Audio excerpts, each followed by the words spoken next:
Absolutely. So our advanced olfactory targeting system is designed to track strong, threatening odors like sweat, industrial glue, or even vanilla-flavored sodas. You know, criminals tend to smell like trouble, while your family smells like laundry and dinner. You'll know the difference. Now that's clever. Folks, you have the deal of a lifetime in front of you. The M134 minigun with the carry harness, the rate reducer, the geofence system, and the advanced olfactory targeting system. If you call now, we'll throw all of them in for free. Plus, the welcoming mat and the recoilless blade. Folks, this doesn't happen often, but I really feel this is too good of a deal to sit out. Now, let's pass the live feed over to Hector so we can see this bad boy in action.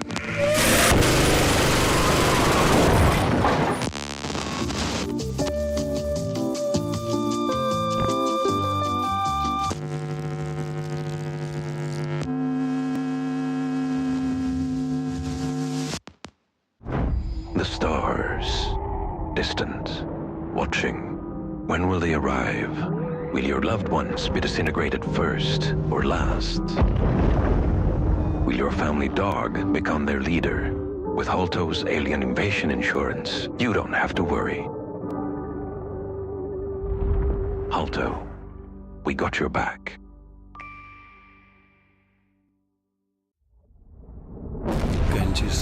The real world can be unfriendly, misleading, confusing. But your world doesn't have to be. Reality Shield will protect you, cutting out the noise, making the world perfect. We do not censor. We cultivate. Engimo. And now for our top 3 plays, brought to you by Holto. The teams are all tied with one chance remaining for D-Lol Face and their teammates to make a steal for the win. Look at them preparing to enter as a team. Let's pop the cork on this bottle. They're in with a flash and a bang. And a turret goes down. That member of the Vogues is dancing on air and eluding elimination. Not for long though, June. Their moment in the limelight is over. D-Lol Face moves on to the last member of the powerhouses and shorts that circuit. Time's running low. D-Lol Face needs to steal. This is gonna come down to the wire. What a moment. Rama-Lama Ding Dong. What a team effort for the win. Cool Name is our second placed highlight, and I'm sure they're no lightweight. They're going to be doing this on their own, Scotty. Boom! That's a double elimination right out of the blocks. And their M60 takes out a third. And a fourth makes a team wipe. They completed their cash out, so this is now all for show. I think this show is far from over. I think you're bang on. Whammy! There's only one opponent left. Oh my God. Wow, a double team wipe from Cool Name. Massive! And finally, congratulations to Nika, who's our #1 play in this episode. Let's all admire their skill. Ka-ching! That's the money. And they're straight up and ready for more. Whoa, what reactions? This contestant is a lethal weapon. Well, now they're lethal and invisible. Nika's sizing up the cash-out station. Their team still needs to pull off a steal to be back in the match. But I wouldn't want to be an opponent bearing down on this location right now, June. I concur. That's number 3, and there's even time for a quick revive. This is like the lull in the storm. And the forecast is for a rare form of night lightning. Very clever, Scotty. That's another strike right there. And number 5 gets added to the tally. Do you think Nika will steal soon? They might fake a steal to draw in a few more victims. There's the fake out. Nika's taken a hit, but 6 opponents have now taken Nika off their Christmas card list. Here's a gateway attack. Number 7, they're unstoppable. That's 8 back-to-back attacks. I think you mean back-to-back-to-back to wait, how many was that? All I know is that Nika truly deserves that #1 spot. Congratulations. See you back-to-back-to-back-to-back. Scotty, Sorry, that was missing 4. We'll see you again soon, folks. Have you lived your life in filth and sin, fraud, jaywalking, or depravity? Don't leave your eternal fate to chance. Secure your heavenly place with our divine coverage. Holto's Pearly Gates Insurance. Your absolution is our mission. Holto, your key to eternity. One truck, one jump, and 1 million gallons of Ospews. Our driver, Truck McJohnson, is revving up his engine for the ultimate display of daredevilry. And away he goes!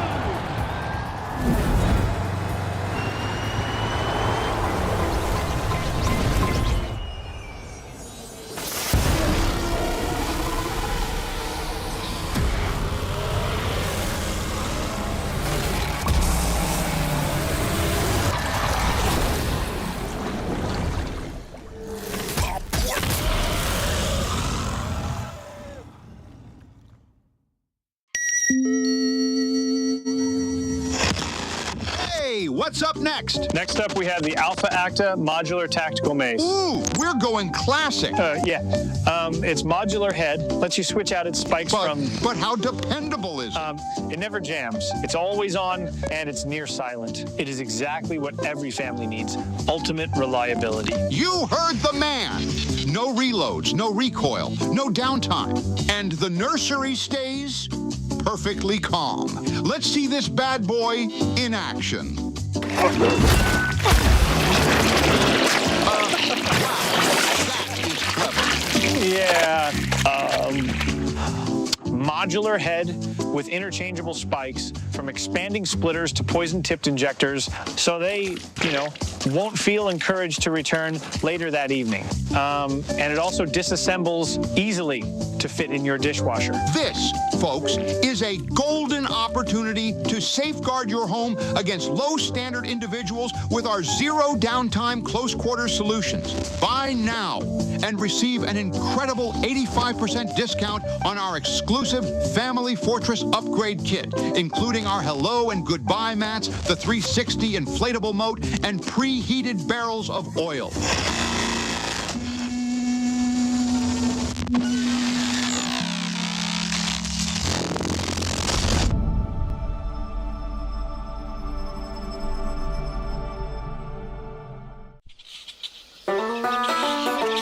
Out in the transatlantic landfill.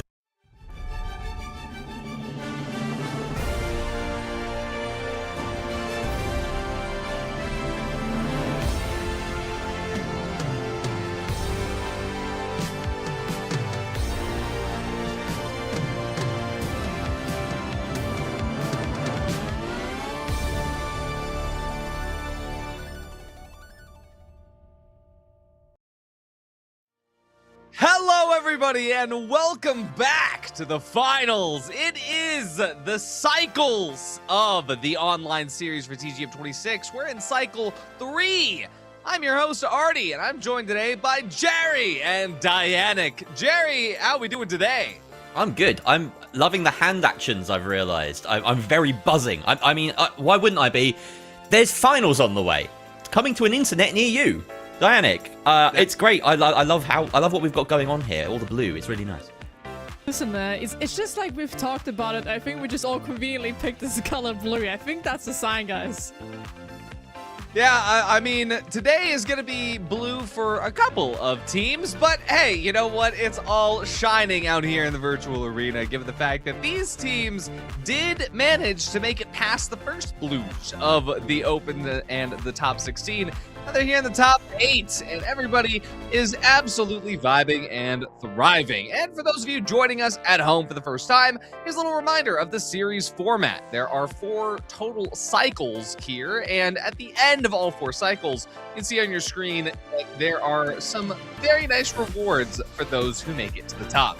Every single cycle follows the same series of matches where we have the open qualifiers where anybody in the world can join here for these prizes. Then it goes to the top 16, which we saw last week, and now it is the top 8 for today of cycle 3. And during each of these cycles, teams are going to be earning points. We can take a look at what that looks like for now as we jump over to the top 8 leaderboard for, well, this is what, it's not filled out yet, but this is what's going to be filled out today over the course of the day. The first team's going to go out. It's going to be getting 5 points to their name, but whoever makes it to the very top to the finals will get not only 100 series points, but also 2,000 US dollars. Absolutely wonderful. But we'd actually take a look at the global leaderboard to see all of the teams throughout every single region. And, well, these are the current standings. And in EMEA, Five Fears is standing up at the top. Jerry. Yeah, it's actually wild how far ahead they are, considering that if you compare it to the other two regions, America specifically, those two regions have had 3 cycles already, and we're only starting our 3rd today here. So Five Fears, they came first in the most recent cycle and second in the first one. So they've amassed so many points here. They're way out in front. They could potentially lock in that golden ticket today if they outperform Tycho and Random Tongues, Dianic. Listen, so many things can be decided today, and we'll also maybe flip the board completely upside down. Considering that Five Fears is at the top of our leaderboard, who knows, some teams might try to target them just to make sure that they don't get too far ahead.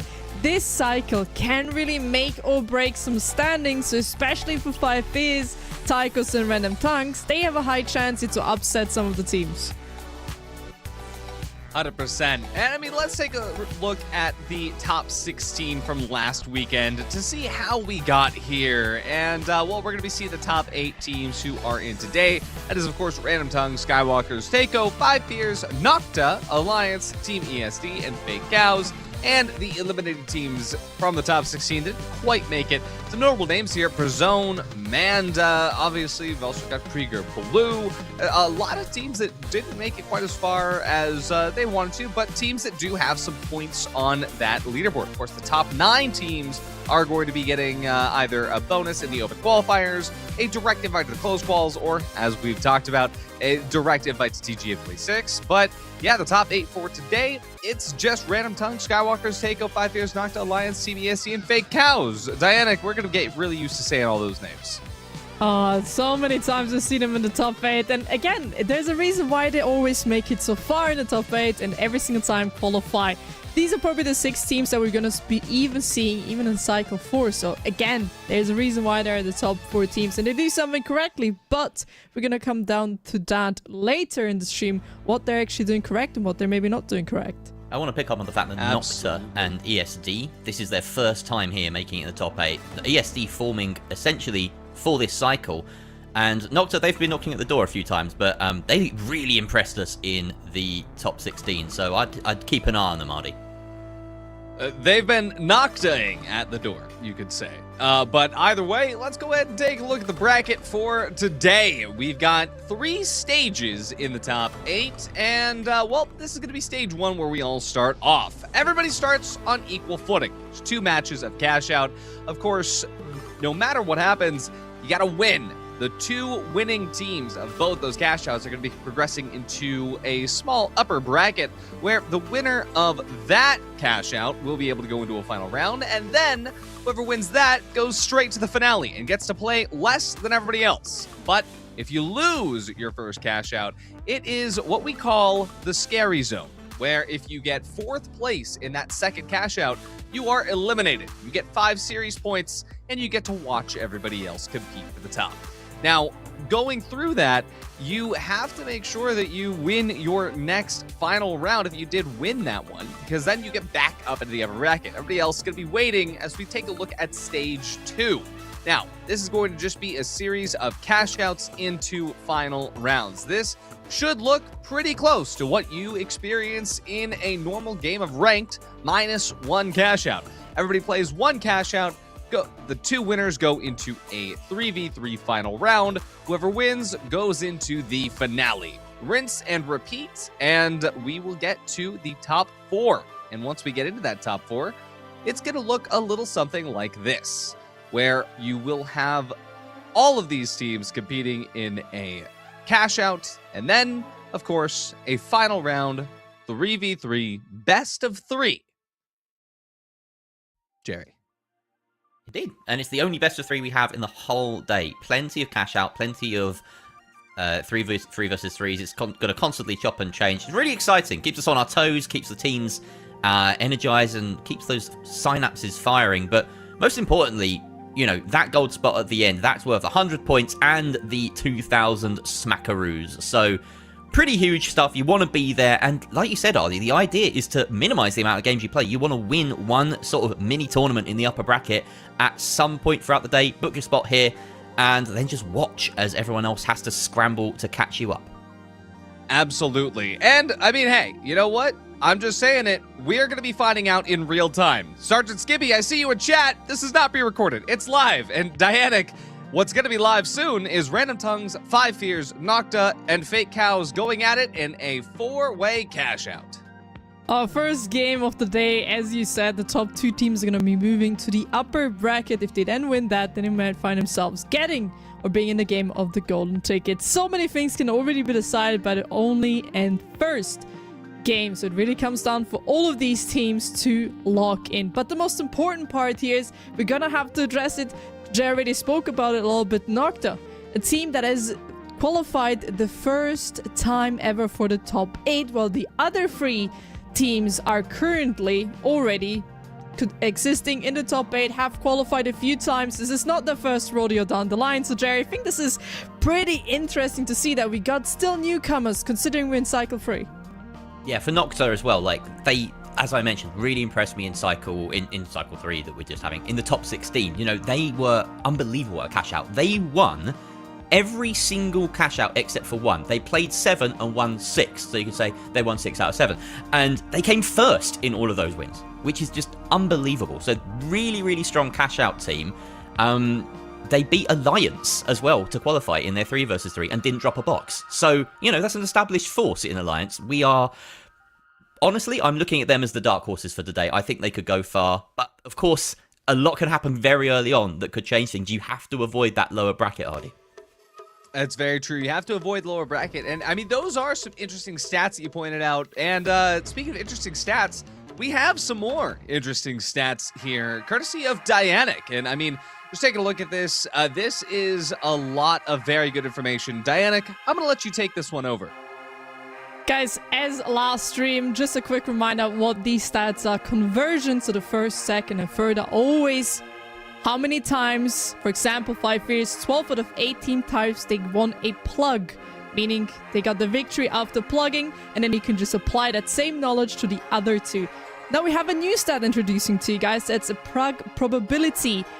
Out of how many times they could have plugged did they actually plug, and 50% is pretty average. So 50% of a game they consist in plugging the cash out, and the cash out control is how good a team is at controlling the actual cash out. And in these numbers we can see, for example, Fake Cows, they live and thrive in the chaos, but that also means that they're not as consistent, they are not as strong when it comes to contesting their own cash out, meaning they need to rely a little bit on luck or a little bit on chaos.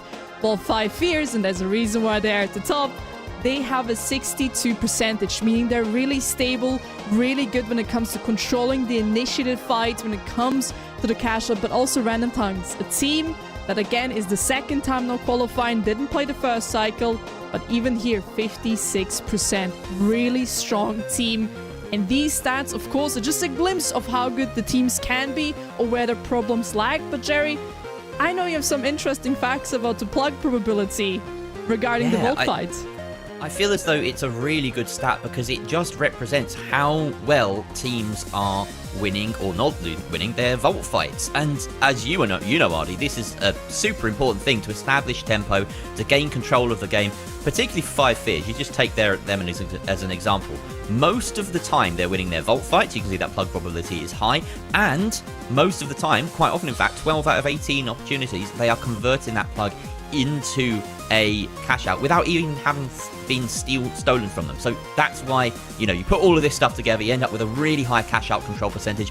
Last time out, Dianic, you were pretty much accurately able to predict who would win the first bracket. Ended up being Boba Slurpers because they came into the day with the highest cash out control stat, and it really does mean something. So yeah, I really love where the direction of this is going, what it's doing for the esport. I think teams need to be clued into this.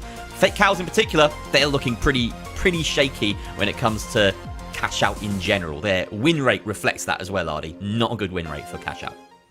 Very true, very true. But, you know, another big point is what map it is. A lot of these teams, they've been scrimming on certain maps in particular, so we're going to take a look at who is banning what. We see Fake Cows taking away Skyway Stadium. Nocta going to be getting rid of our beloved Citadel.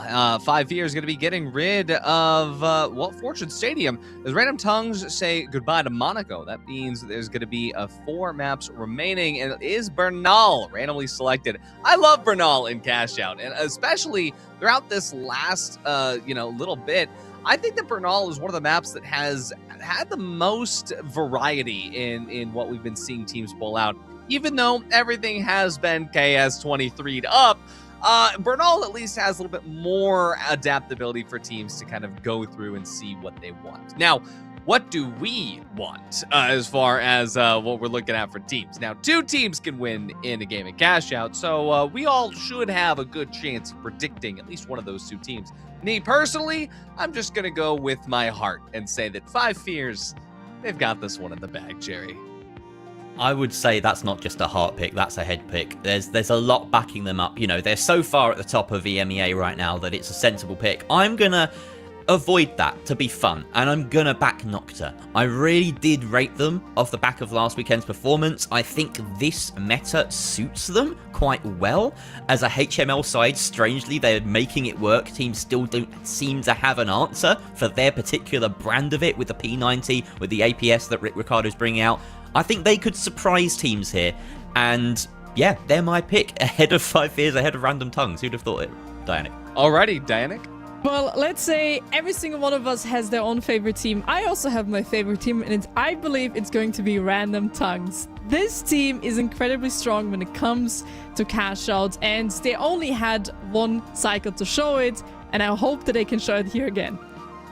Absolutely. I think that they should be able to show off their stuff, and we won't have to wait very long. We're about to get into game, and so, Jerry, Dianic, take it away. Thank you very much, Ardy. How about this? We are finally into Cycle 3. This marks the exact starting point of the halfway point of our online series.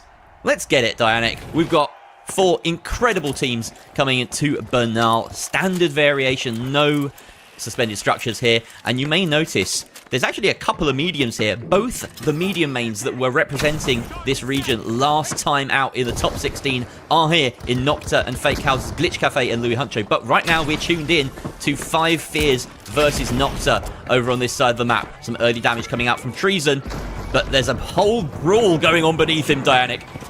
Look at this, and there's even now the backer coming in from the team, but the first kill will fall. This is the start between these 2 teams, and there's one more dealer losing his life. He's gonna survive a tiny bit of HP. Look at Treason! He starts off with a banger, a free piece for the they, Jerry. My god. Wow. This cannot be real. That fight was over so quickly. Random Tongues and Fake Cows haven't even gotten started on the other side. They've still in a full 3 versus 3, positing and trying to get a good edge on each other here. Louis Huncho round to the side. And interestingly, Random Tongues are moving the box away without so much pressure from Fake Cows. Fake Cows, we can see Kodaf taking a bit of damage, but they're the ones chasing. So this is relatively easy for Random Tongues to get that plug in. And they don't have too much time to set up. This is some nice high ground that we see Rubinski on.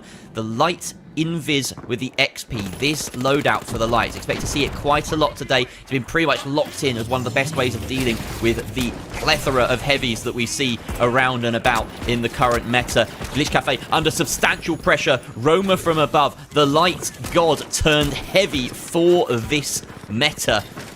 Delivers a killer blow there. Durrani with the other KS23 on the lineup for Random Tongues finds Louis Huncho, and Roma cleans up the rest. That is 6 KS23 kills. Count them, out of 6 kills in the lobby so far, Dianic.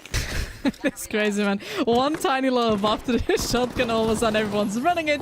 On the other side, I mean, you just see another nerfed, fight happening, and Nocta is just deleted from the board yet again. But this time, not by Treason, but by Nagos. And also an interesting fact about Nagos, he's currently the kill leader of every single cycle. Of course, it comes with benefit that they have played both so far, and this is the 3rd one. But Nagos, he has the most kills over every single cycle. And this is something to say. This guy is playing the heavy with passion and sweat.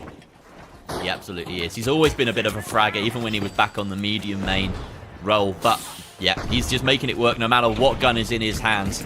We can see the second attempt now from Fake Cows. This is really going to be their only chance to steal from Random Tongues with the timer down to about 50 seconds, or less than that, almost 30 seconds. Roma again finds the entry pick for Random Tongues. Fake Cows squandling, squabbling, scrambling. There's one word of many that can be used to describe what's happening here.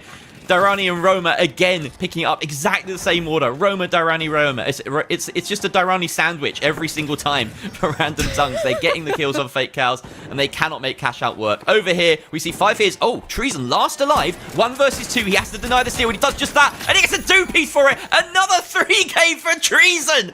How does he keep doing this? 5 Fears way out in front now. Absolutely crazy. Here again shows why it's such a popularity of a gun now. Again, 5 Fears and Random Tongues, not gonna lie, they're keeping this game very clean, very smooth, and also making sure that there is no chaos being created. Again, a team like Fake Cows, because their cash out control is so low, and they do struggle with the attacking side of things as well, they need chaos, they need the third parties, they need buildings to collapse down and so much debris to be established. Like, that is what they thrive in. And with Random Tongues and 5 Fears, you do not want to have that. You want to play it a clean game, a slow game. It's going to be really tough to create such environment for that team. On the other side, Nocta, they're now holding Hashout in, waiting for the Fake Outs to come and plug as Random Tongue's been rotated into 5 Fears. This fight will be established any second. Now, beautiful RPG, not quite hitting as well. But there we go, the damage coming in. Fake Outs trying to stay on top of this, but kind of losing their head here a little bit. There was a little bit of a trade here going on. It's going to be Nocta now, the man disadvantage. Back down to a 1v1, some 0 against Louis Huncho. But there's one more teammate back up on its feet. Fake Outs might just prevail this one. It looked like Nocta were doing well. It looked like some 0 was doing well at the very least, but the rest of his team dying behind him. Fake Cows managing to stay alive here. And that plug has been started by 5 Fears who've come in. They've just nabbed the box and got on the plug out of nowhere. They abandoned the fight on the far side, and now 5 Fears, with an excellent third party, have watched Nocta lose their lives to Fake Cows underneath them. But Fake Cows are struggling. They spent all their resources. They're a man down. And 5 Fears, they've played an absolute blinder here. I was going to say that the outcome of this fight between Nocta and Fake Cows was going to be so huge because none of them had won anything just yet. And one of them was going to win this fight, but it looks as though neither of them are going to win this fight now. Fake Cows losing health, but they do take out Nagos, the fraggiest of them all. Glitch Cafe taken out, though, in response by who else but Treason on the KS-23. He can play literally anything in this game. It takes no effort. Kodaf, though, comes in with the cleanup on Carnifex and Treason. That's a huge team wipe. Kodaf is going to stick through this. He knows he gets the heals from Louis Huncho on that medium. And that's going to be a steal coming out for Fake Cows. Massive for them in the flow of this game. 5 Fears wiped. We can tune in now to Random Tongues trying to fend off Nocta's attack. And they've started off pretty well with Roma yet again finding an entry frag. Also going a little bit of invincible from the side of Rabinski. Bit of an executor happening on the top side. Of course, we find ourselves here on the church.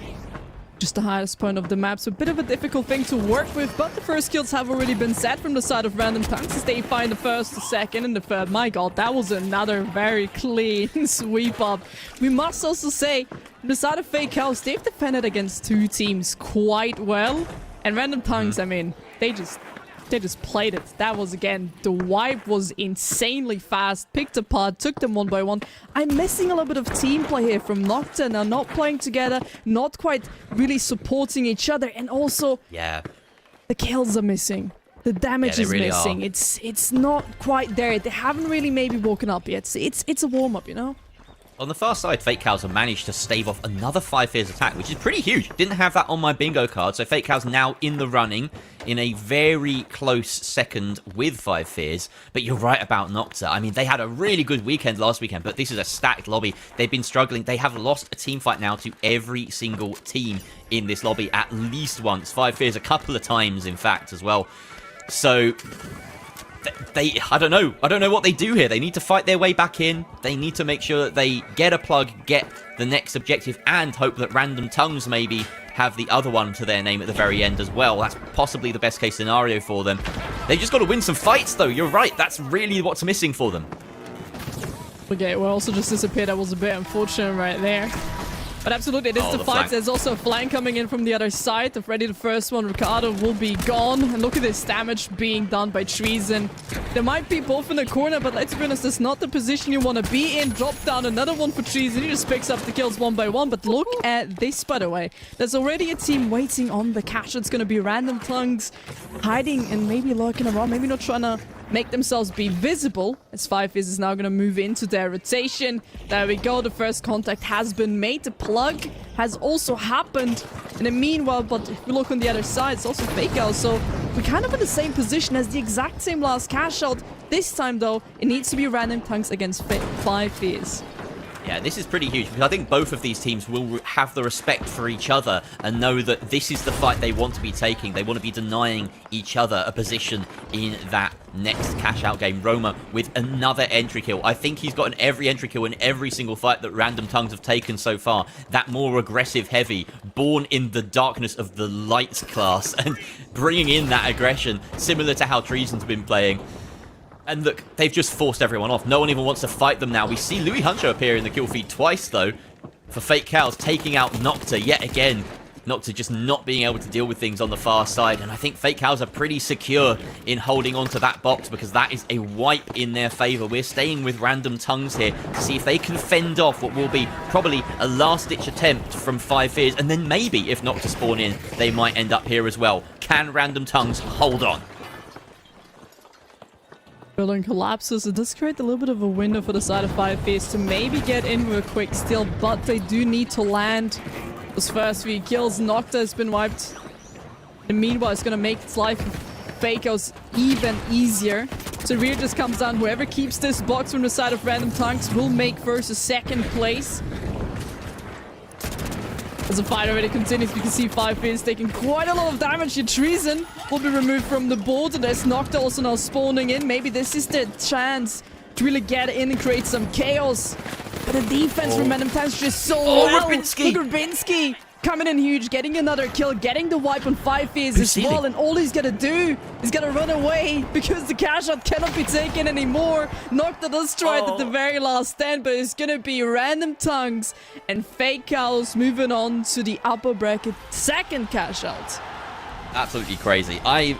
Well, me and Ardy have to hold our hands up. 5 Fears and Nocta being taken out here. Nocta, you know, there were questions over whether they would be able to translate last weekend's performance into this weekend's situation, and those questions were not answered, unfortunately, for them. They could not stand up to the might of 5 Fears, of Random Tongues, of Fake Cows. But 5 Fears falling short of the mark. They started so strong. Treason looked indomitable, and then they started losing fights to Fake Cows of all teams, Ardy. I will say, when it comes down to it, Medium is still here to stay. Louis Honcho doing a lot of work with that Revo. It really does stand up against that double heavy. And with that double heavy, clearly, Random Tongues with the double KS23, they do got what they're doing. I mean, 5 Fears pulling out the shack. It does seem like it is putting in work, but that might just be a little bit of Nago's special when it comes down to it, because the fact that, well, KS23, it is quite strong. The one team that didn't decide to bring in a KS23, Nocta, well, they had only $2,000 to their name at the end of it. And Strike, unfortunately, not even being able to find anything with his XP54.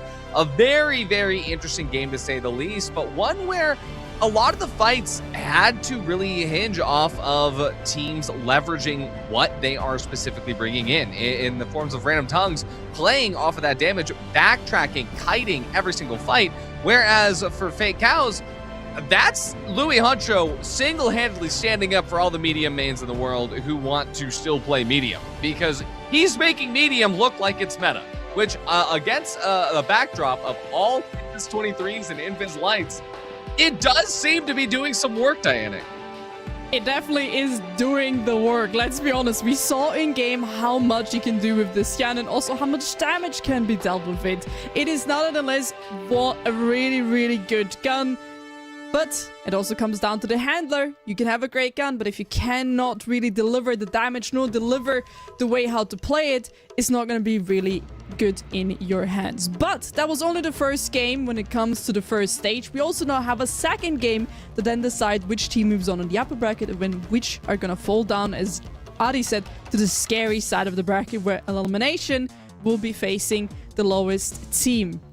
And yep, I Five can tell Fears you, and Nocta currently inside of the scary zone, and 2 more teams will be joining them. But we will, well, have a whole another set of cash outs where right now we're not worried about going out just yet. No scary zone, just the thought of going into the scary zone. Team ESD with someone Duffy and Elix. Team Takeo with the Telco, OG, and Pika. Skywalkers, Emilian, Q, and Petrick. Alliance, Tagiri, Palma, and Cyborg, newly signed here, Jerry. But this is a very stacked lobby. We thought the first one had some heavy hitters. Whew, this one is, pretty much everybody here has a story. Yeah, there's a lot of stories going on here. ESD potentially the most interesting because this is their first foray into the competitive circuit as a unit, as a team. ESD just stands for Elix, Someone, Duffy. All players that have kind of lost their way or been discarded, you know, and left by the roadside, and they've come together. They've got a point to prove, Ardy.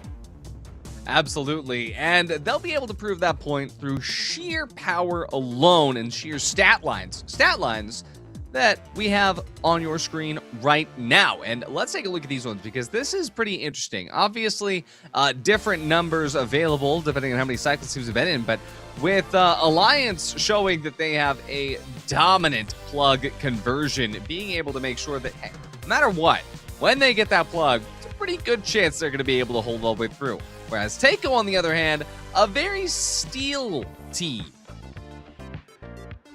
there's like so many things that can be said about especially the first 2 teams, right? Both of these 2 teams are incredibly well at having the control or keeping the control of a cash shot. But to get to have that control, that's where both of them struggle the most. Neither do they plug a lot, meaning their vault fights don't usually end up in their favor, nor when it comes to the aggression, we can see the steal conversions. So they attempt a lot more steals and don't go for as many plugs as, for example, 5 Fears, right? 5 Fears had 18 plugs and 12 conversions. Look at Psycho, they have 2 plugs. And that is only over the first cycle because they didn't play the second one. And Alliance played both, and even here you can see it is not as much. They really rely on the aggression to really only keep those ones which are important. But that's what they're really good at. I mean, 83 and 72, that is a quite dominant stat of the control. And Skywalkers, they're in the middle ground, right? They do a lot of things, but at the same time, they can't always really get that grip. And ESD, again, a little bit of an underdog story because there's no stats on them yet. Yeah, of course, this is based on, as you said, like, whether teams have been present at a top 8 or not. And Tycho, interestingly, because they won that first top 8 with such ease, they didn't play so many games. So that's why we don't have as much data on them and why their control looks so high right now. Alliance actually the only team amongst the 4 of these teams that have been present for every single top 8. So the fact that their stats are so high, even when they've been here this long, is really testament to just how good a cash-out team they are. They've got to be favorites in this lobby, Ardy.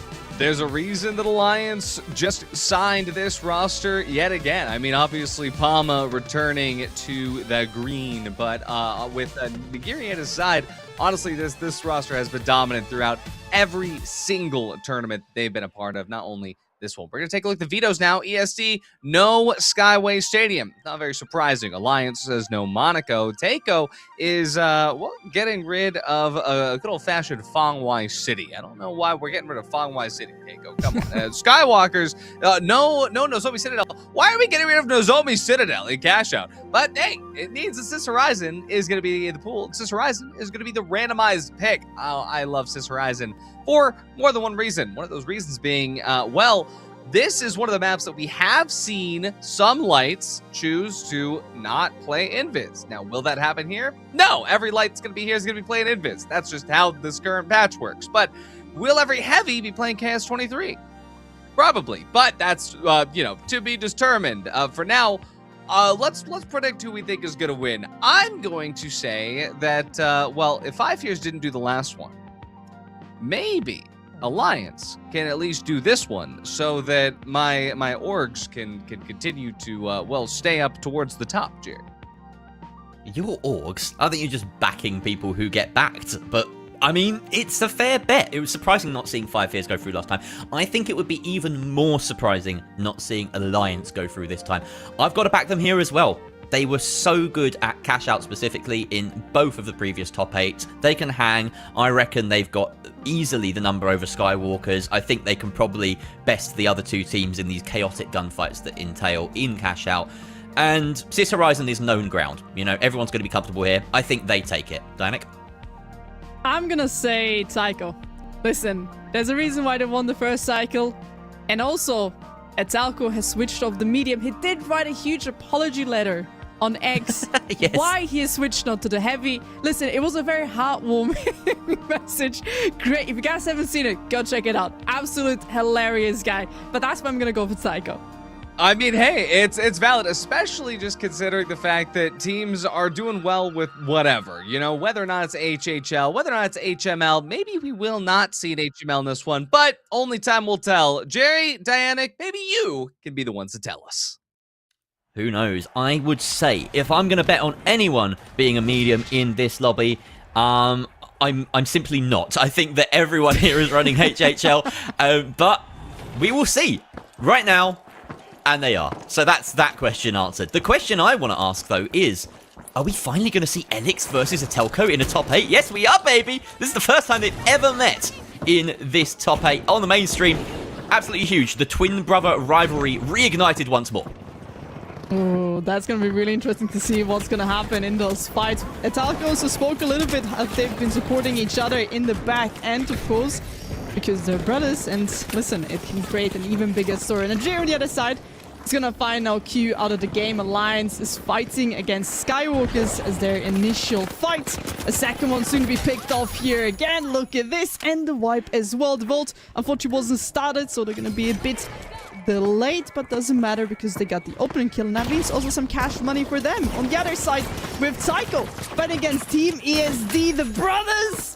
It's gonna work out. Look at that. Elix sets the first standard and gets a Etalco out. And I think, again, that calls a little bit for revenge in my eyes.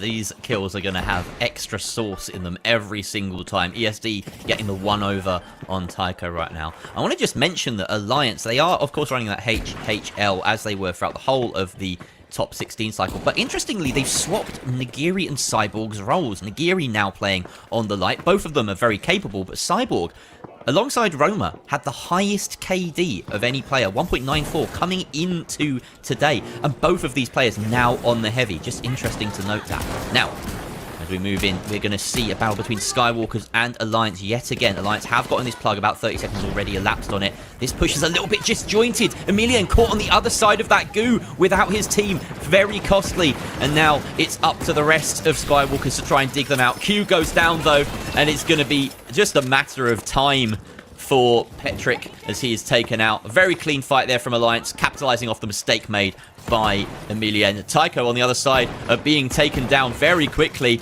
But it's a 1 versus 1. Duffy gets the better of OG in that one. ESD were definitely on top during that fight. And it's another clean team wipe for both Alliance and Team ESD as they're about halfway complete on this first objective. Oh, this is looking really spicy, but let's remind ourselves, it's only the first cash, right? Even if they don't get it, there's many more chances to really go ahead and move further. But we also must say, again, point-proven Alliance have a very high chance when they have the cash under their control that they can keep it and hold on to it. And it just proves it yet again. Tycho, something that they struggle with is the aggressive part. And it shows they struggle. They lose their first man and then they find themselves in those awkward positions in a 2v3, and you never want to be in those spots, especially considering Etalco has recently swapped to the heavy to adjust to the meta and everything going on. Now Tycho's having a fight on the other cash out as now Skywalkers was queued into Team ESD. As we can see, the fight has already happened. The first one's gonna fall. There's gonna be someone as well, but the steal is gonna be attempted. Look at that, beautiful. It's just gonna push the opponent away constantly. Look at the last shield. It's gonna shield him perfectly. Skywalkers with a nasty steal at the end of that. Even are gonna get that wipe on ESD, while Alliance are gonna get the cash out on their own side. And another wipe on Tycho. Wow. My god, a lot have happened. Redemption for Emelian there. He was the driving force for that take against ESD. Got the opening frag. And then you saw from his perspective the stall that he was able to achieve against the on-rushing heavy of, well, it might have been a Telco, it might have been OG. I'm not too sure. Either way, they managed to get the better of Tycho. It's a pretty big deal considering how much control Tycho had up until that point. Or rather, sorry, ESD. How much control ESD had up until that point. And control's really important. You said something earlier, Dianic, about, you know, oh, don't worry, it's just the first cash out. None of these teams want to get into that mentality. That mentality is a trap. Control is everything. First vaults, everything. First cash outs, everything in this game. Because now, look at it, Alliance in control. They can dictate the pace of play. We can see a bit of chaos here between Skywalkers and Tycho, though, as Q finds a critical kill. And again, it's ESD. I keep getting these teams mixed up. Maybe it's the Telco, it's the Enix thing. It just keeps happening to me, Dianic. But the long and short of it is Skywalker's won yet another fight, and they should get this plug going pretty quickly. Should be done very soon as well. On the other side was Alliance getting control of the other cash out box. Not going to be able to plug as well. None of these two cash outs are very out of pace. They're very much in, so third party is going to have to be real a choice. And that is something they can just pick and choose to then go to the other one. A active choice needs to be made here by both of the teams who need to attack. And it's still, yet again, right? You can see the dominant teams currently being in control, and the team that really most need to fear is Alliance. Because of their control being so strong, teams can rely more Skywalkers to fumble the bag when it comes on the controlling side. So something a team like Tycho should really be focusing Skywalkers. But they're gonna be spawned in for the side of Alliance, and we can see the first chip of damage will be done as well. And unfortunately, it's gonna hit Tycho a bit harder than what it will to the side of Alliance, as they're gonna be pushed back even further now into the building. They're gonna have to run away. They're split up, not quite playing together. Look at the damage. Even the mesh shield is not gonna shield it from that one. I hate to break it to you, OG. He did try, but Alliance, they find themselves in a 2v2 against Tycho now.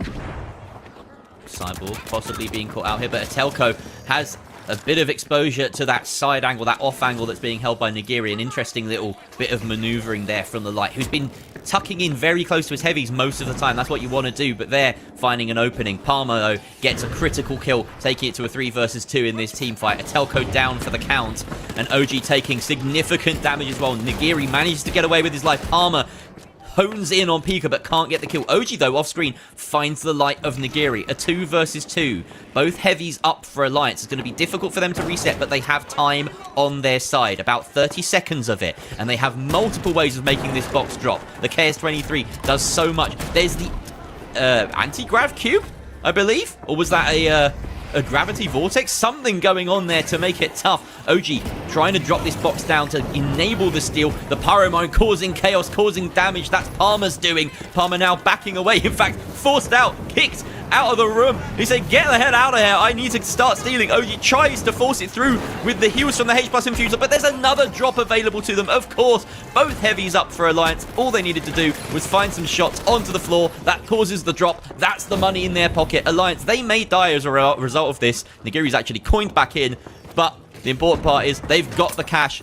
And actually, this fight seems to be going fairly well for them. Still a 2 versus 2. I don't know if this fight's going to end, Dianic, but it looks like Alliance have decided to make it end by running away. This is a smart decision, right? Don't get yourself out of pace. Get yourself in the right direction. They can have a little bit of a reset. It's not going to hurt them too much. And Tycho, we can see already needing to go for the next one. They're so far behind Skywalkers and Alliance. If they plug another box, it's going to be unreachable for them. Of course, there's more chances with a few wipes that some mathematics could be done to get them back into the game, but it is a near impossible task. Look at it, Skywalkers are coming in with the first plug. And here again, if the second one comes and look at this, it does look like they want to double this one. And it's going to be Team ESD transporting this one here. And Tycho, on the other hand, sneakily going on top, trying to steal this one away. But it's not going to be just as successful as they hoped, as it's going to be dropped down. There are 3 teams here that want to double, basically, is what's happening. The 2 lowest teams need this double so that they have a chance of overtaking the 2 top teams. And Skywalkers are now also trying to force a double because they have the kill race ahead of Alliance. But that could all change. They need to be really careful about this. And of course, there's bonuses for getting kills, there's bonuses for getting steals. Etelco now trying to stick the steal, as Tycho look to get the money in their favor. But of course, it won't be enough unless they can make this double happen. And now I feel as though it's in Skywalker's best interest just to play keep away. They were really running it risky earlier. They've got that double dome set up, and they lost a fight basically because of a glitch. It's a really risky way to go. That's why you see a lot of barricades instead. But now, let's just tune in. Tycho, they need to hold this for, what, 60 seconds? But they still need more cash. So they've sent... They haven't even sent anyone. Have they sent someone? No, Etelco's last alive. This is surely they did send Pika, but unfortunately Pika was found in the midst of the chaos somewhere and was completely taken out of the game. As long as that's not being transported back to them, they're not going to have a chance. Another steal is not being attempted by the side of Team ESD. It's going to be the Knight. But by the side of Alliance, not really Tycho. And here again, Pika tries one more time to really go for it. It's 30 seconds. He's doing his best, but he knows it's way too far for it to be really taken back. So little cash was actually needed. Another still trying to be attempted. Tycho really holding on to it as for right now. But as you said, Jerry, they need to double. The double is way too fast. Skywalker's keeping a hold of it and trying to make sure it does not come close. Look cute. Actively holding it and making sure nobody can take it. Yeah, this is an anticlimactic end to the game. Alliance will get the steal just for extra money at the very end. Gives them a first seed into the next game. Makes virtually no difference at all. But the lines were drawn long before that. Skywalkers and Alliance doing very well to manage the chaos. Skywalkers especially with their final macro movements just proving completely impossible for everyone to deal with. But they won all the cash outs before that. They earned the right. So Alliance and Skywalkers firmly in control. Skywalkers really surprising me in that one. It felt like there were lots of mistakes, but they made it work. They did make it work, and I mean, also the fact that Alliance and Skywalkers at the very end having a kill race only for the love of the game when that last cash out was just 18k. Vault 6 on the other side of the map. I mean, what more do you need to hear than these two teams know how to control a lobby? And I mean, this lobby was one that was kind of difficult to control. I mean, every single team is on double KS-43. And Invis XP54. There was one V9S. Unfortunately, that V9S not as powerful as everything else. Yeah, so we didn't see much of it. I saw it once in the kill feed, and we'll actually see there it is, Pika with the one right there. Someone also with the one right there. But we've got there was a lot of KS-23s. A lot of mesh shields, and throughout all of it, it really happened to just be whoever is in the right place at the right time. And it was only Alliance and Skywalkers that managed to do that. Both Elix and Etelco finishing with 4-digit. I mean, it's kind of wild, to say the least, that this lobby was that dominant, especially given the fact that both of the teams that were at the bottom, Elix and Etelco, are the twin brothers that swapped from medium to heavy. And I will say, I think this does point to the fact that there should still be some presence of medium. I mean, we saw Louis Honcho do some medium in the last cash out. Why don't we just pull the Revo back out? It's a bit wild. Like Tycho, they had a very good first cycle trying to break the meta, basically. And then instead of breaking the meta in the second cycle, they broke down.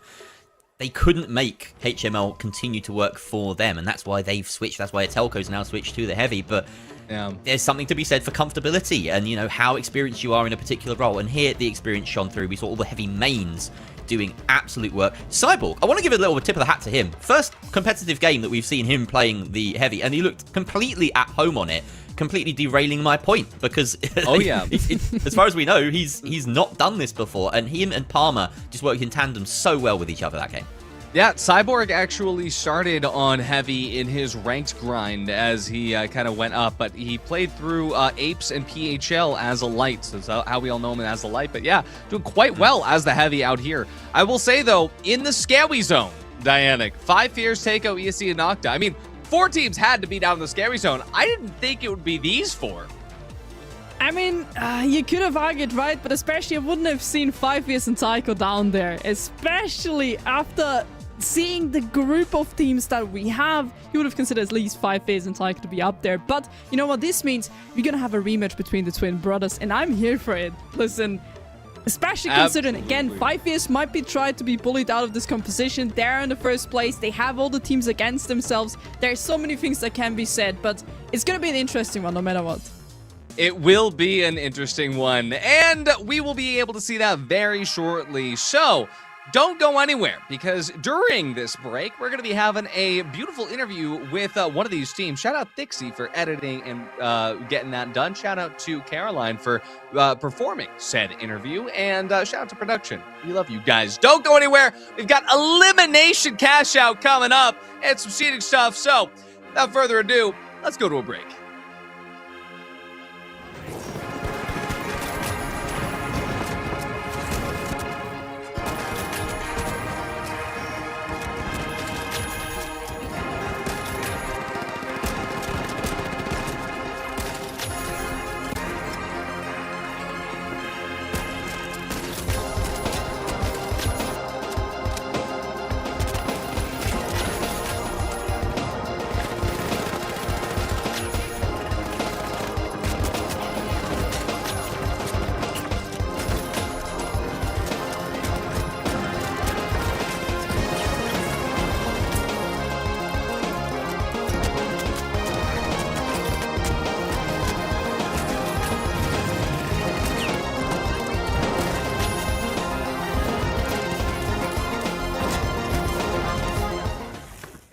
Time for a sit down, folks. Alliance, new name, same trio.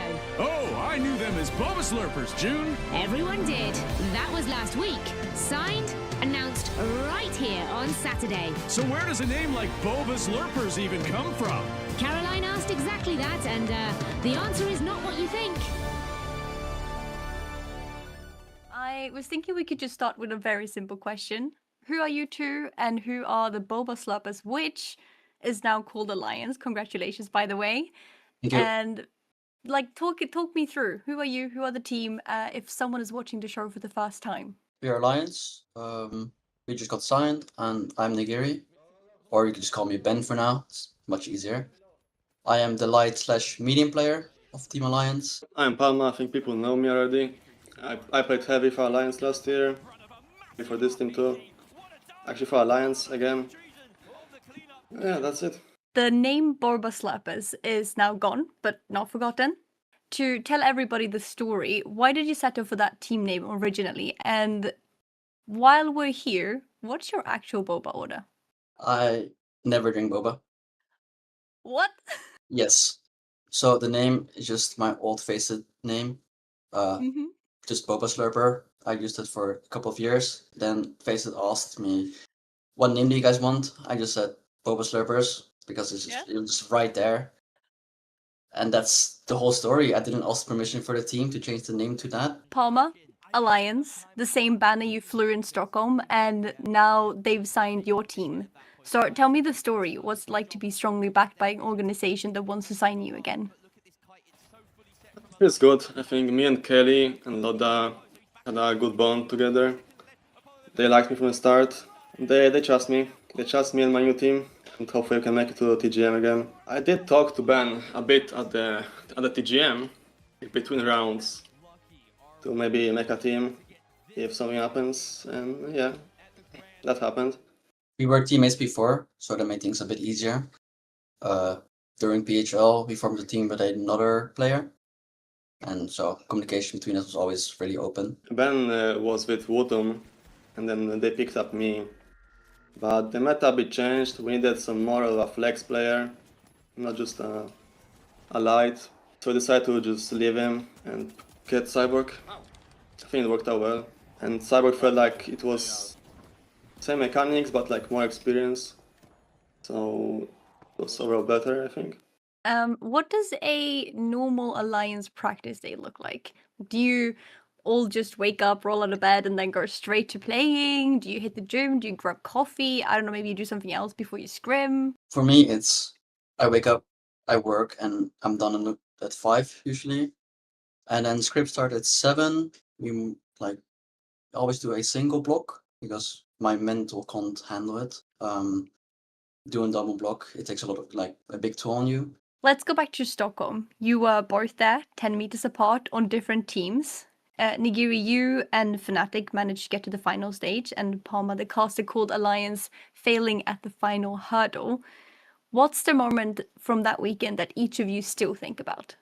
Probably Treason for one of the map. So I think about every night. For me, it's more my friends and my girlfriend who were there. They were sitting on the front stage, and when we won a map, I just go to them, hug them. It's like the most precious part for me in Stockholm. I love that. I was gonna actually ask, like, you did have, because I remember you had quite a few friends coming and your girlfriend as well, to watch the major. Do you think you're gonna have the same type of support this year? Yeah, for sure. We already got things booked. Let's go. Like, nonetheless, we're going to Sweden with all of us. It's really cool because they were also starting the chants in the crowd. Yeah. And so you can really feel like, I remember Thixie with the drum in front, you can feel the beat in your arms. It's a really cool feeling to be on stage. So I have a craft question, Palma, because there's like a quietest side to your game that nobody really argues about, and a caster said give Palma any weapon and he'll make it sing. So your bread and butter was the SA1216 in Stockholm, and you kept it all the way into Cycle 1. Then a completely different setup for Cycle 2. How do you react to balancing changes heading into tournaments? It's hard, honestly. SA was such a good weapon for so long, and I have to play something else. Now there's a revolver on heavy, pretty much. Yes. I think SA might be like the worst heavy gun right now. It's not only like weapons that are being changed right now, Palm's also like experimenting with pyro mines and other gadgets that he's using. So it's a whole different playstyle for him, because he's always played the barricades, but now that's changing like slightly, and he has to adapt to it. And we as a team like have to play behind him and support like the way he plays. The season picture, and I want you to tell me the honest version. So you have 60 points, you have back-to-back fourths, so you're the most consistent team in the region without a title. But 5 years slip up in Cycle 3 or 4, first place is genuinely right there. What's the target that you actually say as a team for Cycle 3? We need to get better at cash out, probably. We f***ed up twice in top 4. Both times we like quad fast and we're just waiting for like 4 hours to other people to finish. We got rusty. And we just throw into a cash out game, best of 1. Yeah, good luck, bro. Anybody can upset anybody else. So we have to be like prepared for everyone, and we can't like focus on, for example, 5 years. TGM26 is in Stockholm. It's the same city where the whole story started. Someone is watching today and gets to pick one team to follow on the road there. Make the case. Why should people pick you? Where do people find you? You got this, Ben? I don't know. I also said this before in my previous interview, but I'll say you have to pick Alliance because we're the team that has the most fun. It might not look like we have the most fun, but I think we all have the most fun, but we don't express it in a good way to everybody. The team that has the most fun, June. It just doesn't look like it. Some of us have fun quietly, Scotty. And they're not done today, folks. Same arena. Title still waiting. Back to the arena.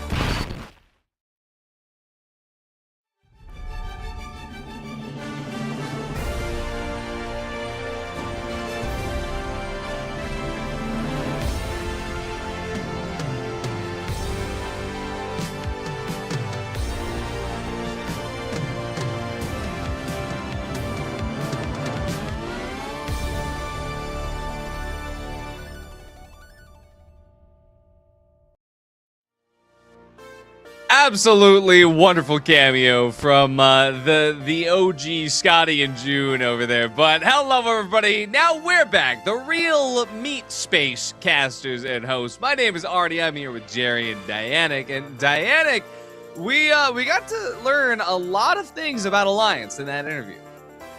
Absolutely, Niall. There's also some statements that I know that Jerry does not quite like regarding the heavies gun, Jerry. I mean, saw you the fact that, first of all, Palmer is an authority on heavy weapons. I will defer to him. But saying that the SA-1216 is the worst heavy weapon right now, nah. It's like 4th or 5th or something. You got the Sledge, the BFR, maybe the Shack, but the SA-1216 is up there. We saw it in top 8 NA, and you know what? At worst, I'm going to quote him on that and say MGL better than the SA-1216. I would love for my grenade launcher to be meta relevant.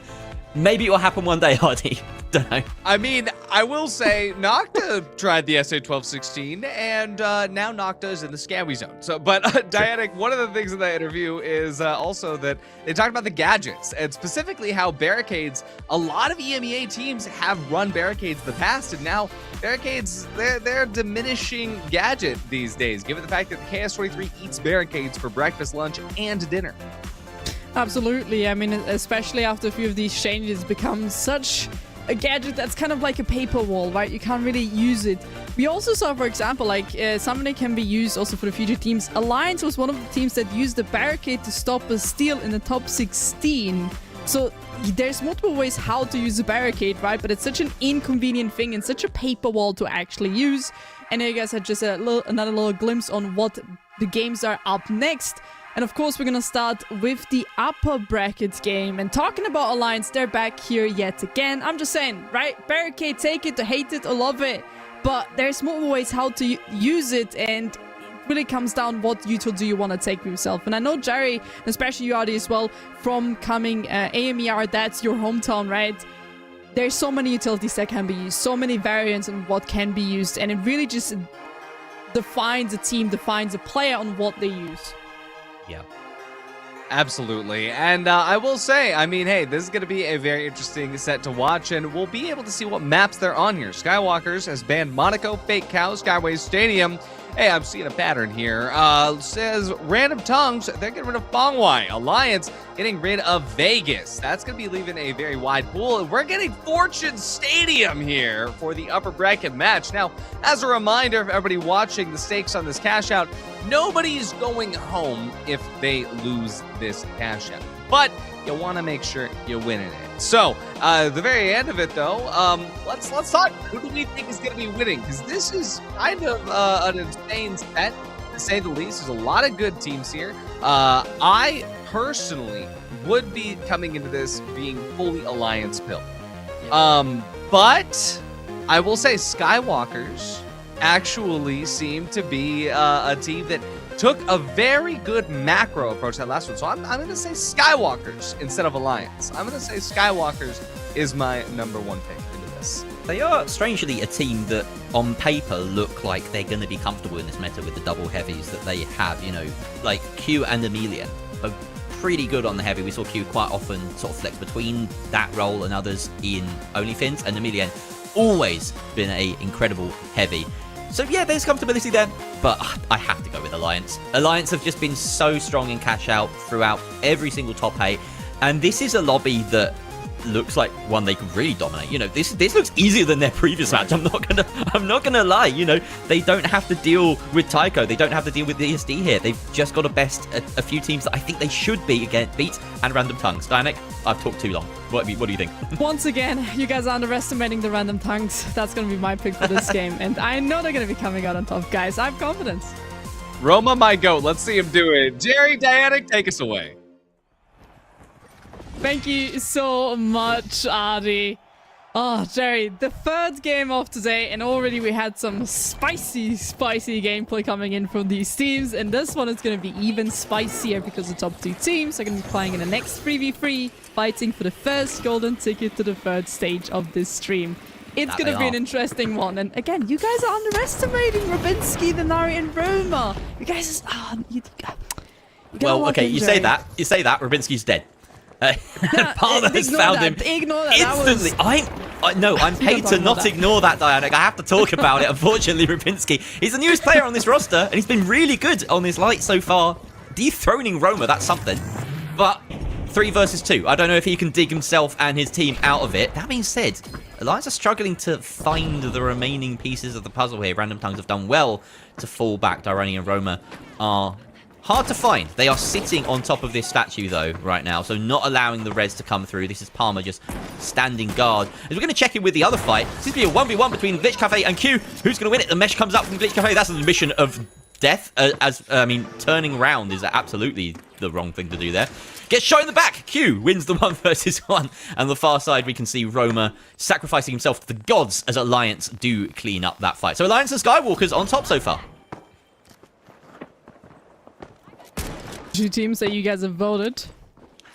And I know they're gonna come back, right? Like, I'm confident. you see this, you might panic, but my heart fully believes in Roma, right? Like, we've already seen what he's able to do. But of course, going back to the actual conversation, right?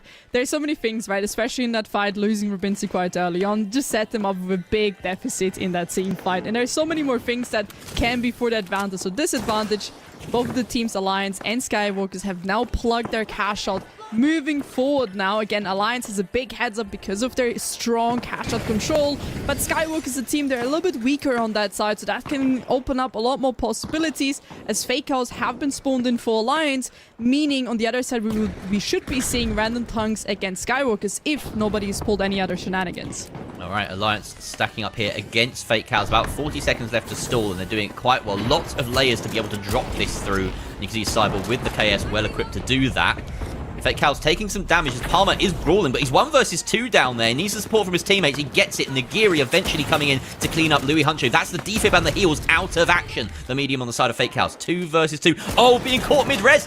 Oh, but he doesn't finish him off. And the kick doesn't quite finish him off either, but Nagiri's there with the spray to clean it up. And now Kodaf in the 1 versus 3 after this Reds comes through. He's got to go huge with the XP. The glitch connects, but it's not enough. Everyone turns on him and burns him. Darani on the far side looks like he's struggling again. Random tongues. We saw them so dominant on Bernal. Didn't lose a single fight, and now they're on the cusp of losing their second in this match to Skywalkers. I must also say that the two cash outs are quite far apart from each other, so this could open up some third-party possibilities. The Alliance now is making their way towards the other cash out again, maybe trying to cause a bit of an upset.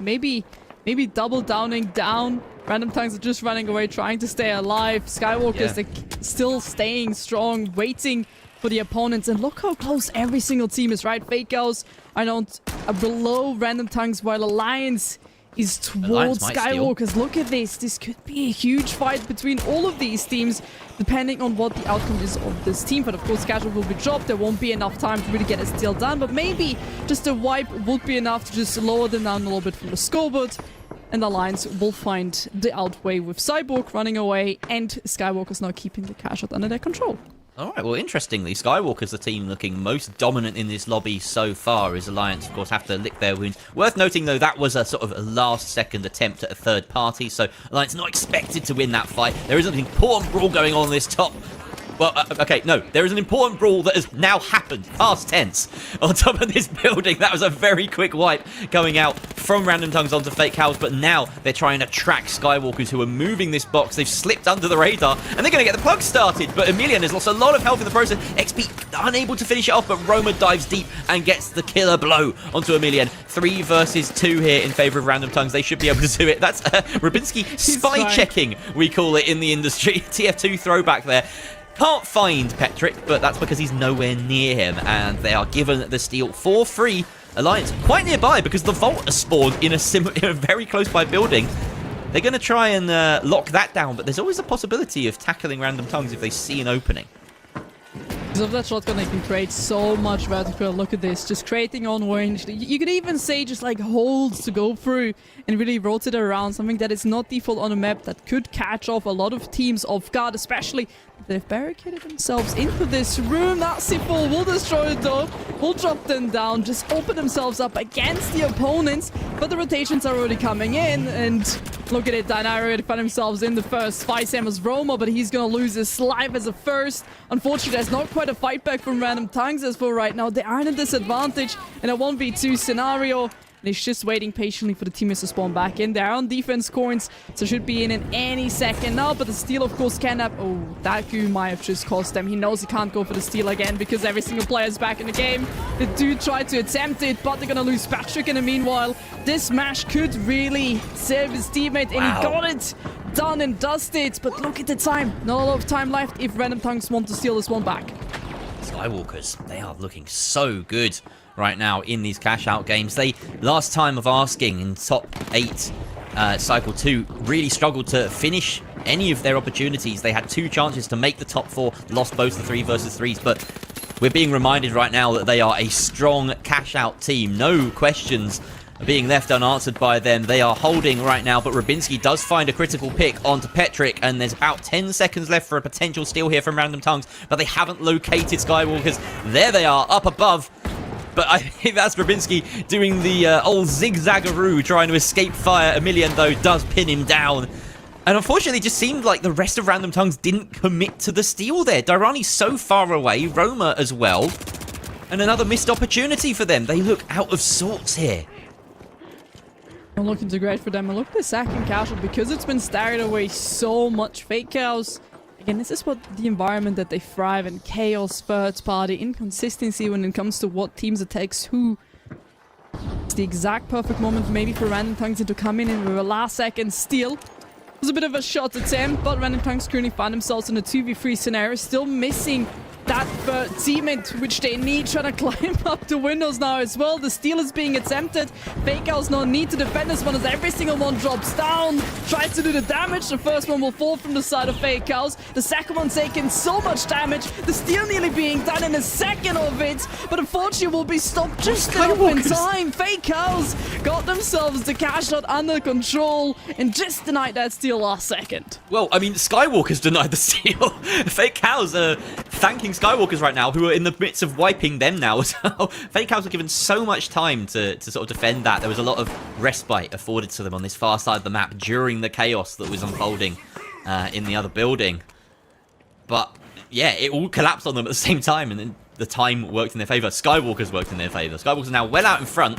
They can control the game. They just need to block A. That is their goal right now. You can see them moving towards that objective. They want to prevent a plug over here and force a double elsewhere. 54 seconds to deny that spot, as 6 could be on its way. Fake Cows do want to get this plugged, but we have Skywalkers standing in the way of them. A pick has to come out for Fake Cows onto one of these Skywalkers players to open the door. Like it, there we go. It's being transported now. That's a really good dive in. Fake Cows are still running. Good destruction. Great throw. Oh, that was crazy good. They definitely learned how to get that one quickly done.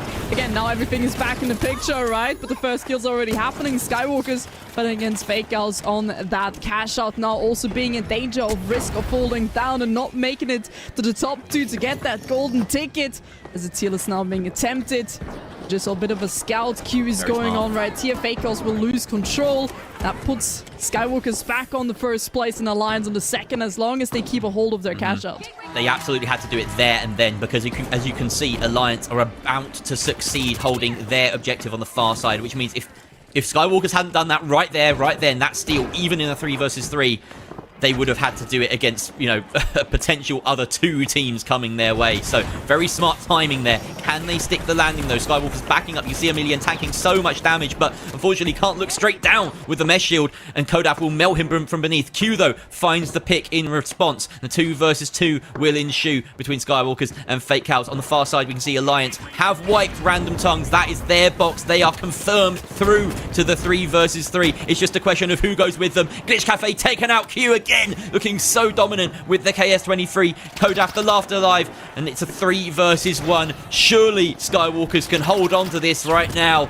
They just need to pin down Kodaf. In come Alliance to play spoiler potentially, but there's nothing they can really do besides enable Fake Cows on the steal, and Fake Cows are not taking that opportunity. They don't have time. It is Alliance and Skywalkers making it through to the first 3 versus 3 of the day. Fake Cows as a third, and then Random Tongues as a last. But don't worry, the Fake Cows and Random Tongues are not gone yet. They're gonna get themselves right back into the stage number 2.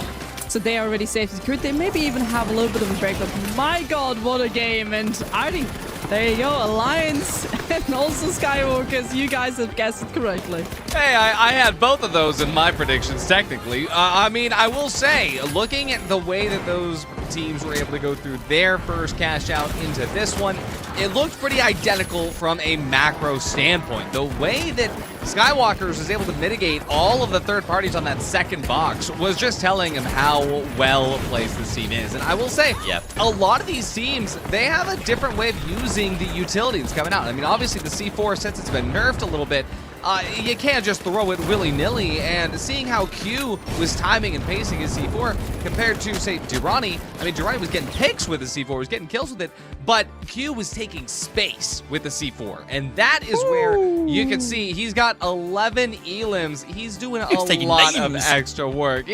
That is every single player on Fake Cows doubled right there. I mean, that is just an insane scoreline, to say the least. It's, I mean, they only got 6 kills to that whole team, and Q got 11. Dianic. He also has 0 deaths. He's not died his entirety of this guy. I didn't even notice that. Oh wow, 11. Oh, this guy is absolutely stomped over the entirety of this lobby. He's also, by the way, rezzed 3 of his teammates. Hey, I will MVP, say, hands down. Dianic, I don't know why you didn't vote for Skywalkers. You know, Q, he's got that OnlyFins dog in him. And I mean, that's the thing. He's coming from that OnlyFins background. I mean, that's cute. That's crazy stuff, though. Listen, what can I say? Like, random tongues, right? They're speaking to me in a different language, you know, in the meme language. The language of the Sahurs. Exactly. And how could I not support him at that level? But again, you guys were completely correct. Skywalkers and Alliance, I'm gonna have to really take my hat off here. An absolute bang of a game and performance from Q, not to say. 100%. And now we are going to be getting to see our first final round of the day as the bracket starts to look like this. So we will see Fake Cows and Random Tongues in the upper bracket. And before we get to that lower bracket, elimination Scowie game, it is time to look at the final round between Skywalkers and Alliance. And, well, I gotta say, I genuinely don't know which way this is going to pull, Jerry. I am firmly against you. I really do think that in a 3 versus 3, Alliance have their number. This is a team in Skywalkers that have impressed in Cash Out today and historically, but every single time of asking, they've just not looked good enough when it comes to 3 versus 3s. And Alliance, they have formed. They have made top 4 every single cycle. Only 5 fears besides them have managed that feat, and Alliance have a history of getting it done quickly as well. This is familiar territory for them. I genuinely think that Palmer, Nagiri, Cybele, they cross the line here, no problem. I want to highlight the fact that Nagiri is even pushing the meta a little bit. We've seen him running Gravity Vortex, of all things, and we didn't get to see many of Alliance's defenses, but you have to imagine that that factored in quite substantially, because it's a massive stall tool. Absolutely. And now only one of these teams, Dianic, is going to be able to punch their ticket into the Final 4, into that top section here, just off the rip. The others will have to go and play some more Cash Out. But Dianic, what's your take on this final round coming up? Oh, there's so many things that could be said, but the one thing that is very clear, on Skywalkers, we don't have too much information when it comes to the top 8 because they haven't played too many 3v3s. Alliance, on the other side, they've played a bunch, and let's say those 3v3s always look quite spicy in their favor. And especially when we look at the last cycle where they were already in the same position as they are right now, they got themselves the golden ticket. I don't think there's any doubt that the Alliance are going to make it through. Also to say that Cyborg, and this is the player I wanted to highlight even earlier, he has the highest KD over every single other player that there currently is in the whole cycles. So he has 31 kills over a singular death, and that is really good. He has a 1.9 KD, and that is not to be underestimated. For each death, he nearly gets 2 kills. So guys, I'm just saying, the stats are speaking. The stats are speaking, and that's going to be Cyborg's insane stats up against. We just saw Q go kind of wild, wanted to pull up those same ones with the 11-0. I mean, this is, chat. I want to see your predictions, but I will say, I think that Dianic is spitting. I think that this is going to be Alliance making it through here in the final round. Just put them all in. I will say, I will say, just put it all in, all Alliance. Just put it all Alliance production. I'm going to save you the run. But I will say this. I do think Skywalkers will eventually make it into the top 4. But I think Alliance is going to be there first. I think that Palma, he's got to go make his McDonald's run. So he's got to do that now so that he can go and you know, take care of business. I think it depends on who makes it out of that lower bracket for Skywalker's sake, basically, who they're facing later down the line. You know, I'm already writing them off in this game, which is crazy, because we've just watched Q go more nuclear than basically anyone has in the top 8 so far. And that can't be discounted. If someone's running hot, off the confidence and they're really hitting their shots on the day, then that could make a difference. But every other part of my brain is saying Alliance take this. So, yeah, Dianic, I don't know. Any final thoughts before we go in? It is a crazy one. It could be still very close. Again, Skywalker's not a lot of information, but this is their time to maybe upset us, so never count them out. But Alliance, they have the story, right? Absolutely. Well, Jerry, Dianic, final round. Take us there. Yeah. Alliance got the plot armor. 100% got the plot armor. But we know so many people at home are going to be rooting for Skywalkers after the show that they've just put on for us, Dianic. Oh, absolutely. Especially after the show that Q has put for us. 11-0. Like, absolute crazy performance. Again, on the other side, we do have Skywalker. And listen, he has been a player as well in the other cycles as well. Not to underestimate how strong, when it even comes to the fragability of Alliance, that team actually is. They're really strong when it comes to team fights, to frags, to kills, to damage. So they really need to watch out for Alliance. Skywalkers are not able to underestimate and should really give a lot of respect here to Alliance. Now that we're in 3 versus 3s and there's some calm, we can talk about one of the things I've been looking forward to talking about, which is heavy gadgets. We can say there's not been a lot of variety. There's a lot of KS-23s and XP-54s in the weapon department. But the heavies, what they're bringing in their back pockets, that's what's interesting. That's what's really setting these teams apart. And you can really shine a light on that in 3 versus 3s. See the dome shield. Some teams running double. Skywalkers are one of those teams. And that's risky because the glitch grenade that every single light is running could just delete it instantly. So it's a risk. It's why we've seen, barricades, even though barricades are weak to KS-23s. They provide something, some variety in the cover. There's so many good options for the heavy that diversity is the name of the game at the moment. Pyromine making a big splash as well. We can see the height control that Alliance want to have is still really important. Skywalkers get away with the box and cross the gap, which is difficult to do against Alliance of all teams who know this map like the back of their hand. This is their domain. Everyone wants to avoid Alliance on Fortune Stadium. And Petrick can't avoid Nagiri. That's a light v light kill, opening the door for Alliance. Look at that, Palmer coming in with the backup. Q and Emilian are the last 2 men standing. The first damage is not being pulled. Look at beautiful mash shooter coming in from Palmer, but he's found themselves in a knife fight.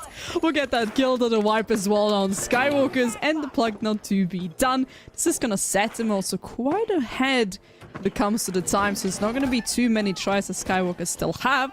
Also considering, let's be honest, crossing that gap from this position is going to be a nightmare against a team like Alliance. They're going to be having their eyes open. They're going to be watching over Fortune Stadium every single little bit. And they're going to make it a living hell for them to cross over. This also now means, look at where they're playing. They've created a possible way to fall back. So they have a preset of a fight. And look at it. Already the fight is happening. On the side of Skywalkers, they've made their way to the building. They're falling into old habits there, attempting to kind of spawn trap or spawn manipulate. Those are 2 different things, I'm aware, but they were trying to force the spawn away from the objective to a particular location, and it didn't work. Skywalker spawned instead in the opposite building, and it's opened the door for them to try and get a steal. The destruction from beneath isn't working for whatever reason. The dome perhaps blocking that, and the steal will be successful, but a lot of utility collected and committed by Skywalkers for that. Palmer blows himself up with an RPG. Oh no! Of course, doing damage in the process, but now it's only Nagiri in a 1 versus 2. Winnable, looking at the health, but Emilian jumps in with the RPG, and that's a wipe onto Alliance. At a critical moment, Skywalkers gain control of the cash out. There is time for Alliance to try and push back here, but not much. It's going to be a really difficult push. Lots of utility left behind. Those are the pyromines that did belong to Palmer, will be returned. And there was a part, I want to go right back to the beginning, where Palmer set up a pyromine trap and didn't back it up with a little red barrel or an orange barrel, and they were right next to it. The heavy main enemy was begging him to do that, and he didn't do it. Maybe that's cost his team there. The spawn here for Alliance is so poor that they cannot go for a last second push. They're just going to surrender that box. Skywalkers go 1 up. It was just a little bit too much, right? They wanted too much. They had to control. They had to fight. They moved to the building just a tiny bit too late, right? They did the setup. They did the building. They did everything. And at the end of that, they decided to move further to have a fallback possibility, but it was just a bit too much. They wanted too much control there. And at the end, it kind of bid them back. And that's exactly what I said, right? It's old habits that they're going back into, and rather just play the cash out than wanting too much, because they could have had a way cleaner control by overseeing the building instead of just playing far ahead and then falling back. It opened up a lot more backstep possibilities for Skywalkers. But it was only the first cash out. Of course, it needs to be a few more before this game is overdone and dusted. It's going to be Alliance starting the second vault. And still here again, giving themselves a lot of room and space to fall back if it gets really hot. Yeah, Skywalkers will be so confident right now. You know, they've just come off the back of an incredible cash-out performance, and now they're one up against Alliance, newly signed team, a team that have constantly come top 4 in these cycles. Lots of damage being traded back and forth here, with Q trying to land the KS-23 shots. Of course, this is quite good ground for both teams. This feels like a fair fight. Lots of cover, lots of angles to try and approach from.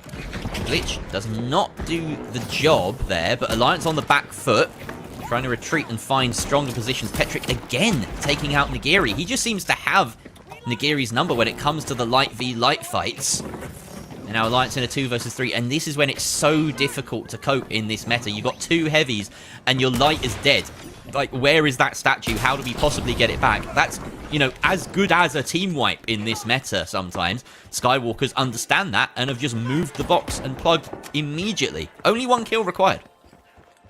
Also, like, having your light be gone, meaning possible gateways are gone as well. Moving around the map is just going to be so much slower. It's going to take time away from the time that they have to attack the actual cash out. Luckily for them, Nigeria's now spawned back in, and they've made their way beneath the objective. They've also now officially dropped it down 1 floor. But we can see Skywalkers pretty much aware of what's going on, but they need to make sure they're not too far from the objective to really play here. Oh my god, Patrick fell down. That was that's a fat finger. That's a fat finger, 100%. I mean, it's Sean, right? He immediately pulls out the emote. A bit of a bait still here now going on. Not quite fully committing to it, but just wanting to see where the opponents are and baiting them into the fight itself. Palmer will open up the fight, will get 1 kill, and this is a great start for them because there's no more cash out coins, meaning 20 seconds until he can coin in, or maybe a rest can happen from one of the teammates. The steal isn't on because of all the angles that are open to the positions of Skywalkers. They've managed to get the res. Petrick picks up his teammate, but Q goes down immediately, and so does Emilian. It's now a 1v3 for a light against 2 heavies and a light. It's going to be so difficult to do anything here. He has very few means of steal denial, and he's still in his pocket. He's just going to wait. He can't risk even contesting this. He has to find a way to get his teammates back in. The coins are going to come in about 5 seconds for each of them, but depending on where they spawn, it might not be enough. This might be Alliance's box right there. Oh, definitely will be. I mean, again, a little bit of time left, but this time, listen, Palmer has listened to you and he's put the barrel down there next to the pyro mine. So at least your heavy heart can easily rest as for right now. We can see Skywalker's not really going in for the attempt. Again, it was too little short of a time. Would have need to be a full deep dive, and that would have maybe set them up even for a less advantage later on when it comes to this 3rd vault of this game. This one now will decide to which team the golden ticket will go. There's no more duo after this, so this is their last chance for both of these 2 teams. Yeah, a spot in the finale on the line, reaching that top 4. We've seen the Alliance do it twice before. And once before they did it in this exact same manner, the first team to get there. Skywalkers, they've been here before as well. The first team to fail to get there. And they still haven't made a top 4 yet. This means everything for both teams. A huge chance of climbing up the standings, of securing a good spot moving forward, and an easier route to the Grand Major in Stockholm at the end of it all. You know, all of these things, they come together. It's like building a house brick by brick. It's got to be done that way. Emilian has control of the vault, and at the moment, Alliance are kind of screening against an easy plug over here. Petrick takes a lot of damage. That's going to stall Skywalker's progress. Oh, he catches Cyborg on the zipline, but the mesh will prevent any meaningful damage, and that plug has gone through in favor of Skywalkers without any kills going either direction this time. A lot of damage now being done from Sir Patrick towards Nagiri. It's not going to be quite enough. The plug is happening, and meanwhile we can see both teams kind of still on the reset process, trying to find each other and also going for the kill. Q has been found in the meanwhile, but Palmer, and now the deep dive is happening on the midst of those stairs. Emilian is going to take a lot of damage, and look at Cyborg stepping up his game to get that kill. Patrick now as the last man alive. Here again, he could go in for those reses, or they could just wait and not quite take him out, because the more time they need to reset, the better it is for them at the steal, because that means less chances for Skywalker to actually come in with a perfect run. You see Patrick now, he is waiting for the coins, and it's just going to take so much time away.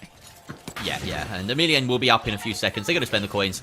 There's a perfect little tag team there between Palmer and Cyborg. They're looking so comfortable just juggling the two heavies between those mesh shields. Coming forward, you know, Palmer takes a lot of damage. He backs off, forms the shield for Cyborg to then fire through, get the second kill. Just, it looked beautiful from our perspective. From the losing perspective of Skywalkers in that situation. Only 40 seconds left.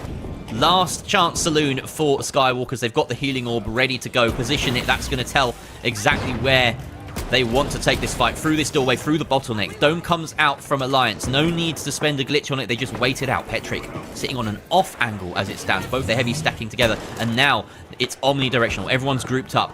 Time is ticking. They have to try and drop this. Get the Pyromine out of action, but it's attached to the objective, so that will stay on fire as it drops. 20 seconds remaining now. Still no kills. Such a patient defense from Alliance as we see the backing away. Oh, great little use of the Pyromine against him, but Palmer gets the critical kick. Petrick, the last alive. Alliance have found the kills. 1, 2, 3. That's it. Alliance once again reach the top 4 and dispatch Skywalkers. Again, big reasons why this team is so great when it comes to the defensive side. Such a great control, dropping it down, playing with the vertical, and always really using their utility to their advantage. Pyromines, barrels, whatever there is, or even vertical play, dropping it down. One team that can do it, it is Alliance. And I mean, Artie, what a better display of this team than this final round. Oh, yeah, but this was not easy. I mean, even at this moment right there, when Skywalkers went towards the little emote, I actually thought that there was a chance Skywalkers was going to be able to just clear through, but Alliance, they did what they do best. They took a moment, back off, take a second to read the room, and then blow up the room with Pyromine C4 and, mostly KS-23 artillery. And so it was a very, very good show where Alliance was able to figure out, okay, if we can remove some sort of pain point here, this is going to make our lives a lot easier. And so it was kind of funny seeing that Skywalkers almost won kind of the entire thing, and they only have 3 kills to the entire team. I mean, it is telling how much of an actual macro versus micro situation we had on our hands here, where Skywalkers, they played a very good macro. They won the one fight they needed to, but for Alliance, they were just kind of chilling the whole time. And now, well, they've got some time on their hands to sit back, relax, and watch some finals. Absolutely. Skywalkers were able to win key fights, sometimes without even getting kills. And sometimes just getting 1 kill. And that's why the stats really don't tell the full picture here. But it is worth noting that most of the fights that Alliance lost, it felt like it was their mistakes that led to it. It felt like it was them giving up a pick once or twice, or, you know, not setting up properly on that very first defense that Skywalkers managed to steal from them. It really was just a case of, in a fair fight, Alliance had the upper hand, and that is why we see them being the dominant force that they are right now. Yeah, absolutely. Oh, yeah. And there's so many things that can be said, right? Alliance, this is their second time now, well, even like the third time getting a ticket into the stage number 3. First cycle, it was into the second stage. I think the second game, they got themselves that ticket. And last cycle and this cycle, it is first stage, first 3v3. But every single time they fail at that stage 3 final cash out, that's where they really crumble. I really hope that they figured out the solution. Are they cold? Are they warm? Do they need to play something in the meanwhile scrims? I hope they figured something out what the issue is, because that is most of the times where the performance drops, really bottom barrel performance. That's where they deliver it. Could be nerves, so many things to say. I really hope that they found the solution to that issue. Hopefully. And there's only one way to find out, and that's by seeing the game. But before we go to the game, we're going to take a short break. And during this break, we have an amazing interview, this time with Takeo. So if you want to see that, stay tuned, because after that, we're going into the scary zone with elimination cash out, and I am so excited to see that. So chat, don't go anywhere. We'll see you right after the break.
You know, Scotty, people are talking about Five Fears taking first place. Who's going to stop them?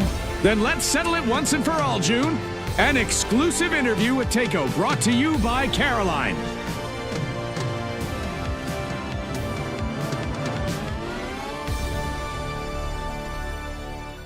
Maybe we could start with talking a little bit about who you are and who Takeo are, and also for someone like watching maybe a show for the first time today, I think it'd be nice for them to get to know you and your team a little bit. Hello everyone, I'm Etelko. I'm a French player playing the game since closed beta 1, so it's been like more than 2 years now.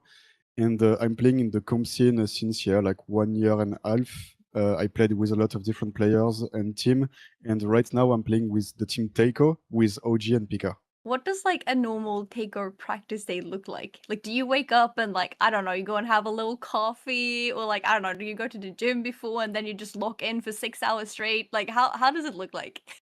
I mean, it's different for everyone since like we don't have the same lifestyle, I will say. Like, I have the chance like to be like full-time player. It's the same for Pika now. Recently, like he was working still, so like during the day he was just working. And I will say like for most of us, like we get up, like we instantly go to the computer, launching the game, trying to warm up a bit, playing some ranked and stream as well.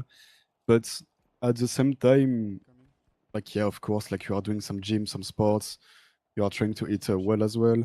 And we will train most of the time as a team, like at the end of the day, because there is a lot of people who still work. We've known each other for quite a while. I think it was my second, third week, something like that at Embark. You, your brother, and a few other people came to visit the office, and you got to stream from our basement the season launch that we had at the time.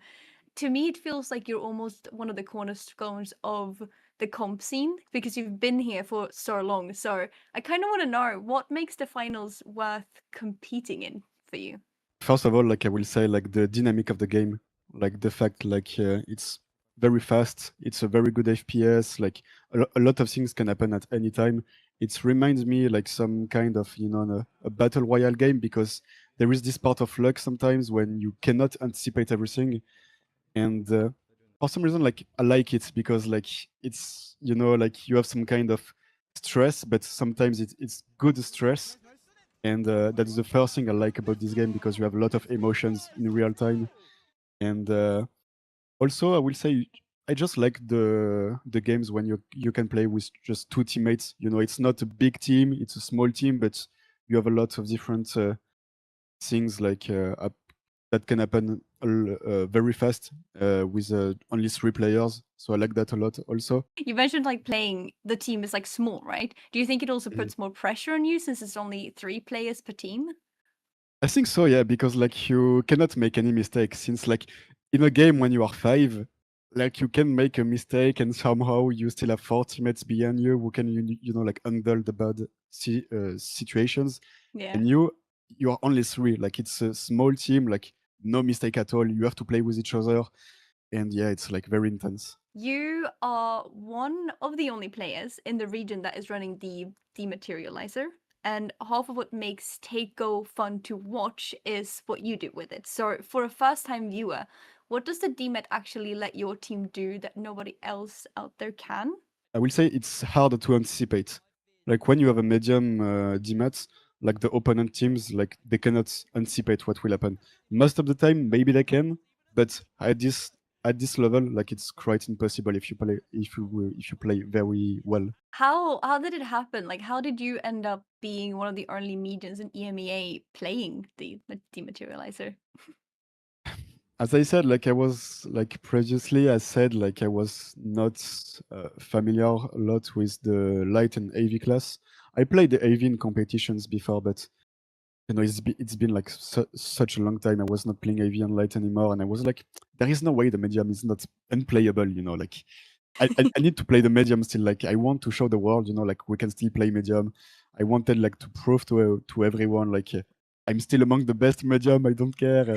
I wanted, just to prove, but like sometimes like we lost a lot. I was like very bad at some points because like playing against double light, double AV. I need to make 0 error, and for me it was very hard. I was not like at my best shape So a few weeks ago, 5Fierce sat in the interview seats as well, and they told their side of the final that you played in Cycle 1, especially the play where you guys hid under the staircase. Nagors called it a random APS in the room and said that Monaco was kind of unlucky.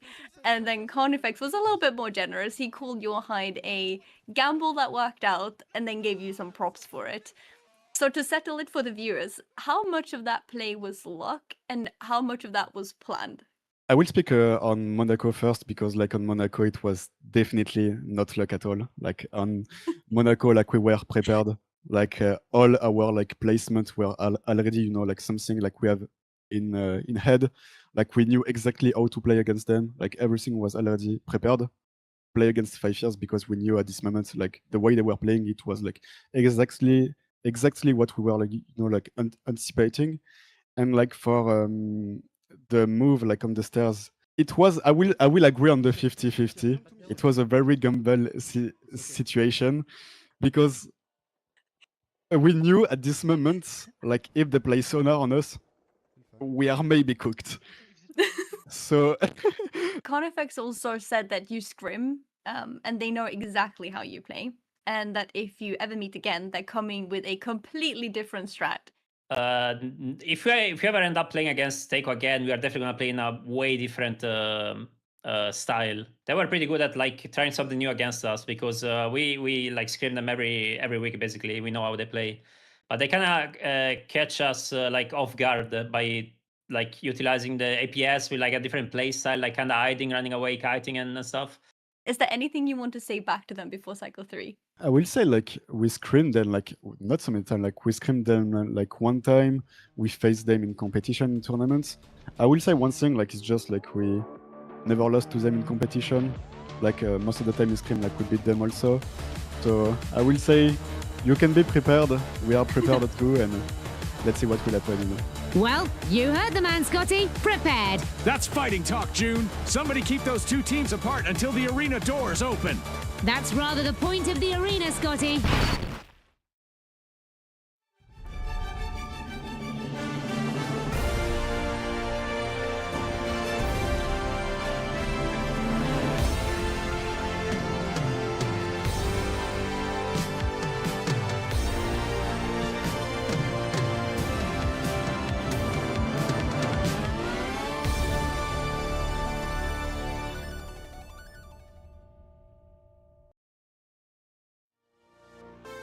Hello, everybody, and welcome back to the TGM26 Online Series, Cycle 3 for EMEA. My name is Artie. I'm here with Jerry and Dianic, and I gotta say, throughout today in the top 8, we've seen a lot of KS23 and Mesh, okay? We've seen a lot of Invis XP54, okay? But we've seen a lot of variation in not only the gadgets, but the way that these teams are taking these tools into the virtual arena and the way that they're approaching these games. I mean, Cash Out is a very dynamic game mode. This is a dynamism shooter, Dianic. And hey, let's take a look back at the bracket of what we've seen so far today, where we are now, because Dianic, we're in the Scawy zone.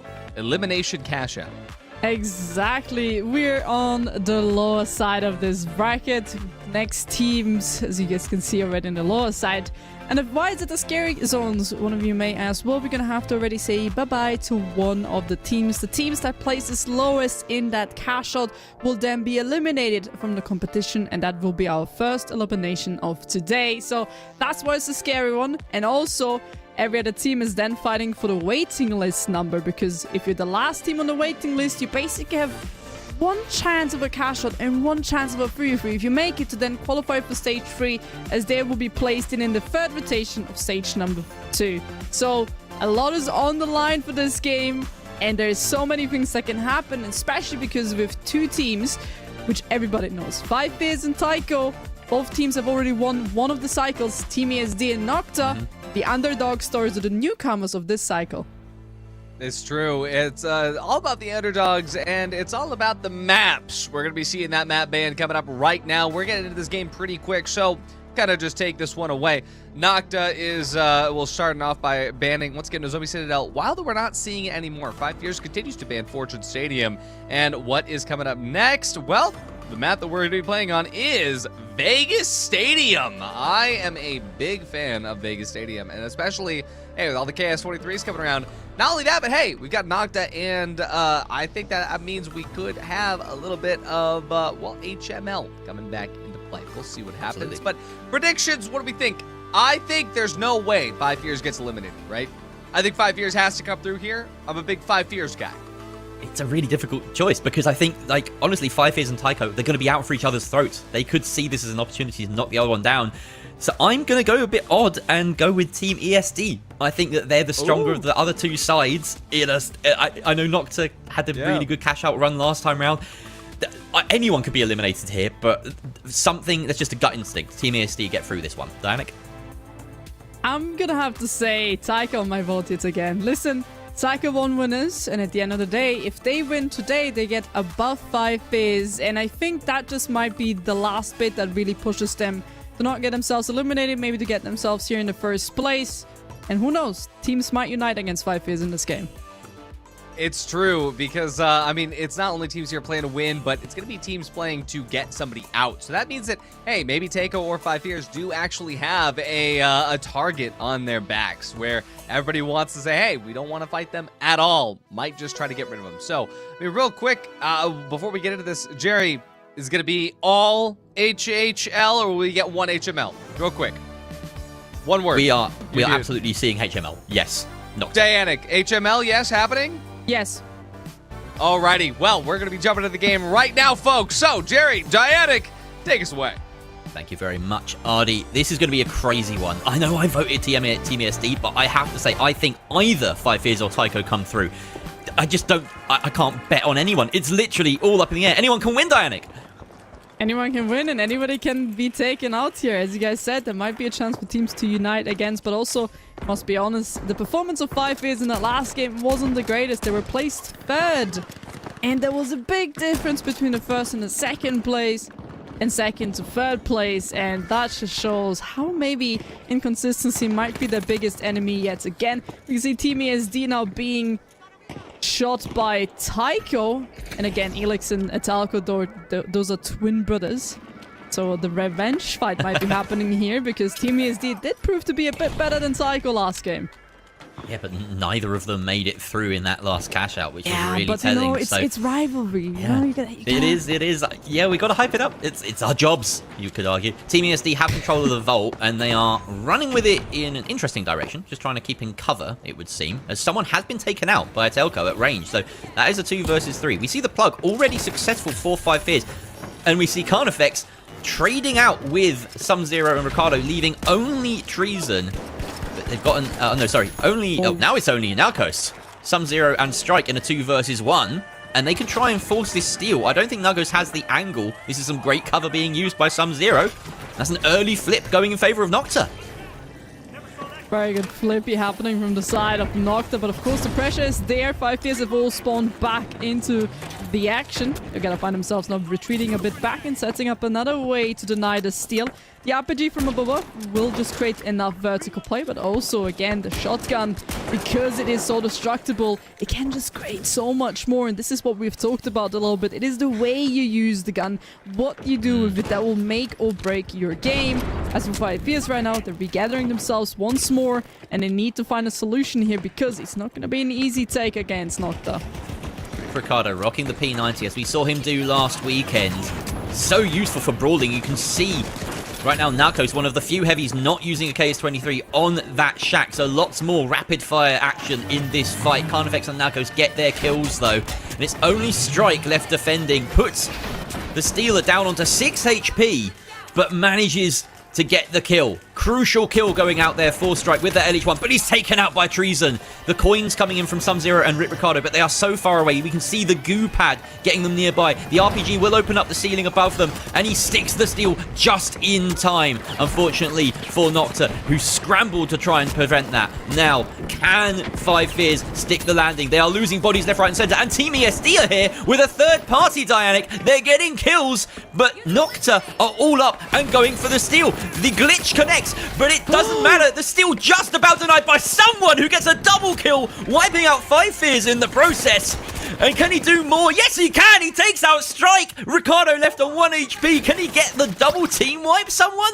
No, he decides to play it safe, get the heals back on his teammate. But my oh my, what a brilliant showing from someone. And he does get the wipe in the end. Wow. 2 wipes back to back. What a play. Listen, someone is basically delivering his Cyborg Nagos even Q performance. You're like, again, these players are absolutely crazy. And again, that sets him up for a great start, considering also how much money they have gotten now, but just a few kills and also denied and also made wipes. So the money isn't too far ahead. But as you said, getting those cash outs under their possession is the biggest important part. Kills are great, but they're not going to give you as much value as a vault, as the next fight's already being planned. Team ASD is right below 5 Fears as it's being opened. Gateway also not being set. Someone at the door, not visible because of the light. He does get through. Gonna plug it as well. Quickly done and dusted. And now Team ESD gotta move back to the cash out.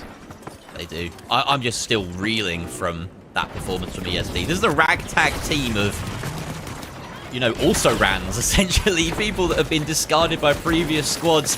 But they are meeting their match in this fight, at least, as 5 Fears surge forward, taking out someone and Elix, leaving only Duffy in a 1 versus 3. No way he survives that.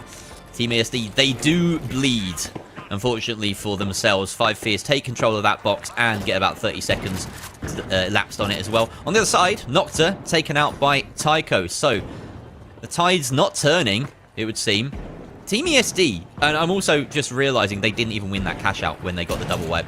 It was a Pyrrhic victory in the end. I literally, for some reason, didn't clock that. No matter how well they did there, wiping 2 teams out, they're still way behind in the cash tally, and that's all that matters in the end. Absolutely, yes. Again, like, kills are great, but it doesn't give you as much value as a cash out. Both the cash outs are plugged, but they're also very much staggered, so a lot of third-party possibilities here now opening up.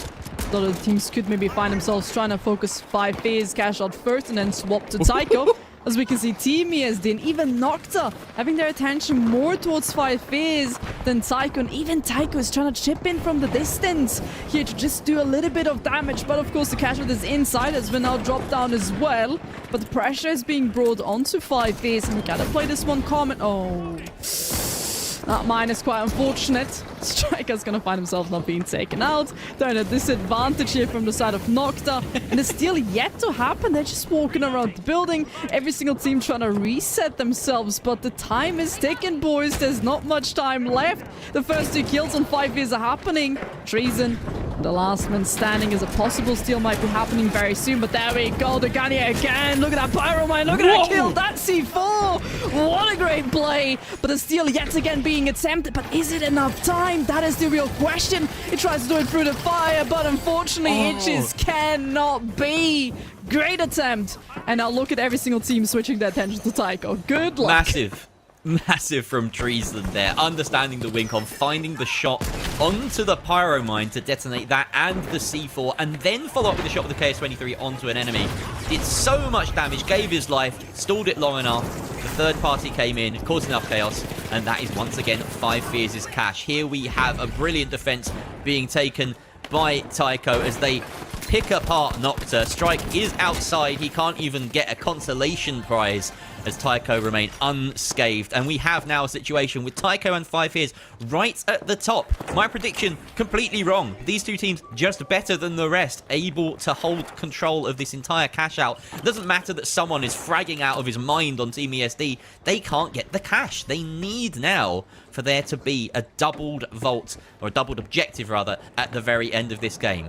And that's going to be difficult to accomplish if you can't win your fights. It's very true that double is going to be needed by both teams, ESD and Nocta. Again, the team with the lowest score is going to be eliminated from the competition today. The first plug has happened by the side of ESD. That puts them a bit in a safe space. But look at that second vault. It's being opened by Nocta. Yeah, they're fighting over the other vault. That's the most important thing going on right now, because that will determine whether teams can make it. There is a decent amount of chance that ESD can actually kill race their way through this if they outdo 5 Fears. There is a chance. But the most important thing for Nocta and for 5 Fears right now is to keep this vault in their possession. Still a 3 versus 3. Who's run through? Who's got that box? It's Nocta, but they're going the wrong way. They need to go to the other objective. Maybe they think that they can win a kill race as well. Look how tight the cash tallies are. Wipes are going to be everything right now. And kills. Something are about to go down. That's a massive cash tally loss. 15% out of their pocket. But they had not finished claiming that money yet, so it's a bit smaller. Treason getting the steal. If they can keep hold of this, they're definitely through. They'll get a bonus for stealing as well. That puts them right up the top 4 now. Team ESD, though, with their box, are a bit further ahead of the pace, but they are here contesting the other box right now because they need kills and they need to try and get just any money they can from any source. But on top of that, look at this. Because it's so staggered out, there is a very small possibility of a chance that Team ESD might have a chance to get this one and then steal the other one. Also, they gotta rely on a few of these wipes to happen. Again, Tycho and 5Ds, they need to wipe here to just bring that cash down a little bit. Nocta have now found themselves on the cash shot from the side of ESD, trying to contest this one, maybe steal it away, but it's just not enough time, especially now with the kills coming in from the side of Tycho as well, trying to interfere a little bit, play the favors here. Look at the kills coming through. It just creates so much more chaos from the side of ESD. They will keep a hold for it as for right now, as it does start to heat up on the other cash out. I think that's 2 more kills that ESD need over Tycho right now to try and do this. And they are going to keep hold of their cash, so that is massive. It will be a kill race down to the final few minutes for that crucial second place, unless a steal occurs. Elix taking out a Telco puts a little bit more money in their pocket, but they are still... Now, it looks like about 3 kills behind Team ESD. So it's going to come down to the wire here. 15 seconds left. I'm not sure they have enough time to do it. Elix is hunting for everything. Logbolt in hand. He wants to find kills anywhere. He walks into 5 Fears. Can he win the duel? No, he can't. Carnifex takes him down. And surely that is it. Not enough firepower in the tank for ESD. And it's going to be Tycho and 5 Fears scraping through. But also, that means we have our first elimination of a team. Again, it really mattered to be in the top 3, of course, of top 2 were so important, but over the time, constantly it was performing 5Bs, Tycho, Team ESD. They made it through. Nocta, on the other hand, they were eliminated and they're out of the competition, keeping the spot number 8 as for right now, Worm and Seed. Polarity. What a very dominant game by the 2 teams, which again have already won a previous cycle, and it definitely spoke for itself why they were in those positions. Oh yeah, I don't want to say it's a bad omen for mediums, but yeah, we have to send the medium guy home. Anyway, yeah, 5 Fears to take. It was a close one there. ESD genuinely had a shot at making it out of this, but unfortunately for them, they will be sent into the waiting list, and it is going to see well, who they'll meet up next out of 5 Fears and Takeo. One of them is going into the upper bracket, the other one going into that waiting list with Team ESD. But through this, I mean, it's kind of hard to tell on the outset which one of these 2 teams could genuinely make it happen. I mean, Pika, look at this. He put it on his back. But it goes to show the differences in how these teams win. I said at the very beginning of this, how these teams are bringing, they're bringing XP54 and KS23 into the mix. HHL. But the way that these teams are approaching that HHL team comp, the way that they're approaching the double KS23 plus the XP54, it's very different. In this case, Pika is constantly picking up that last shot, that little bit of extra damage. Also, he is picking up almost 6,000 combat scores. So he is picking up also the first shots, seconds, and third shots as well. But mostly it's just the space that Telco and OG are able to take on Takeo that allowed them will continue to stay alive in that final section when ESD was in that kill race. But yeah, I mean, again, 5 Fears, no doubt going to be learning from their first cash out where they didn't do quite well. And now they're sitting up at the top. So let's take a look at the overall bracket. This is it, the final bracket that we're looking at for stage 1. And yeah, now going into 5 Fears versus Takeo for the final round. Yeah, this is a sad story for Nocta, who a team that I pegged as dark horses coming into this, but, you lose 2 cash outs and that's it. They did so well top 16. They won 6 out of 7 of their cash outs. Well, hey, 6-7. But the point is that they couldn't hang with the big guns, and that's really unfortunate because this lower bracket game was stacked to the rafters. ESD were my prediction to make it through. I really expected a different dynamic. I expected 5 Fears and Tycho to try and take chunks out of each other to see it as an opportunity to lessen each other's presence in the remaining stages, but they were more concerned with self-preservation, and rightly so. That's the kind of behavior that you want to see in this sort of game when everything is on the line. And ESD, it was close. It was really close, but you're right to say that Tycho just had it a little bit more control across the board. 100%. I mean, we're looking now at 5 Fears versus Tanko in the next up. This is going to be pretty crazy, Dianic. It is a crazy matchup. And just to decide the waiting list, right? These two teams are not fighting for a golden ticket to the third stage, but rather the one who's gonna go first into the stage number 2. And it does matter quite a lot, right? You have one more cash out to prove yourself, and not a little bit of a chance if you don't make it through the first one. The second place only has 2, and the third place, now being ESD, has 1 chance in the second stage to really make it to a 3v3. And those are not a lot of chances. Both these two teams, it really comes down to the bitter thing. Try to be the first, and both of them are really good when it comes to the cash out control. But Tycho, they've already proven themselves against 5 Fears in the first cycle quite dominantly in the 3v3s, and I have a bit of fear for 5 Fears here. I will say, these teams have been scrimming quite consistently, but as we all know, scrim bucks are only worth so much, and, well, we'll see how well they'll be able to cash these out in the final round. But predictions time! I've been saying 5 Fears all day when they're in the lobby. I'm going to be continued to be treason-pilled here. It is going to be 5 Fears is my prediction to kind of come up towards the top. Jerry, what about you? It's such a hard one. I think I just have to go with Tycho here, because every opportunity they've had in the past to win a 3 versus 3, they have. And when you look at the Cycle 1 finale, it was Tycho versus 5 Fears, and Tycho just swept them. Of course, that was different meta. That was HML. That was, you know, Etelko's, like, proving ground. That was his home. So it's a very different question now, but I've got to go with Tycho. Listen, mine's going to be very simple. I went with Tycho twice. I'm going to with Tycho yet again. It's just, history repeats itself. I have a great feeling that it's going to be the exact same here. And they've already proven themselves. There's so many things that speak for Tycho here. I just want to see them re-repeat it. Absolutely. I mean, I just want to see some good gameplay, and I want to see that difference between how these teams are kind of taking the HHL, and see that in this final round, kind of under a microscope. We'll see if Pika can keep that combat score up. Jerry, Dianic, we're jumping into the game. Take us away. Thank you. Thank you so much, Artie. Oh, hello. Hello. Oh, yeah, He's doing it. Listen, let's I want a little bit of a cake. Yes, let's do that. No, okay, it's cool. moving in the game. It's a bit too late now. But listen, at least we got to see a bit of Las Vegas today. Remember the last few cycles that we had? It's just, we were robbed of Las Vegas, man. I'm so happy that finally we're able to see a little bit of Las Vegas. Love here, love this map. Great chance, and also many things that clean down with vertical play right here. Both teams find themselves already in the middle here fighting on top. This is just to decide who gets to open the vault, I believe.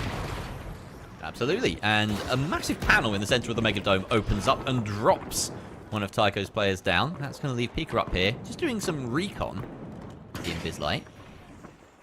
He spots one dropping towards them as well, so a bit of a split comp here. Oh, and there's the tumbling, the remaining just chain reaction from that first bit of destruction sends Pika down as well. We've seen Hako's backing on up. As mentioned, one of the few heavies running the shack, and my god, does he make it work. In a KS23 world, he is flying the flag for this weapon, and he's the fraggiest of them all, strangely, coming into this series and into this cycle. Etelko taken down to about half HP, but he'll back on up.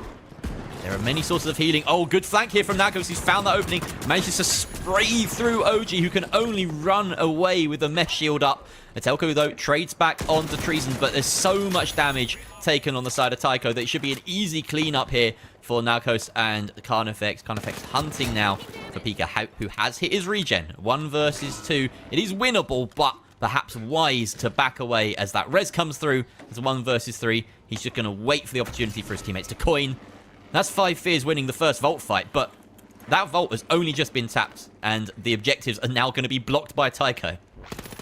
He's waiting on the other side of the building. Of course, great sideline here from Pika doing a little bit of damage. Of course, not too much deadly damage, but at least it's a bit of transporting already going around from the side of the Vault. They're trying to go and plug it towards A. Oh my god. As Minibit just keeps on falling down, it's been completely now destroyed, meaning the top bit of that is just gonna be now denied to play as a like middle ground for rotation.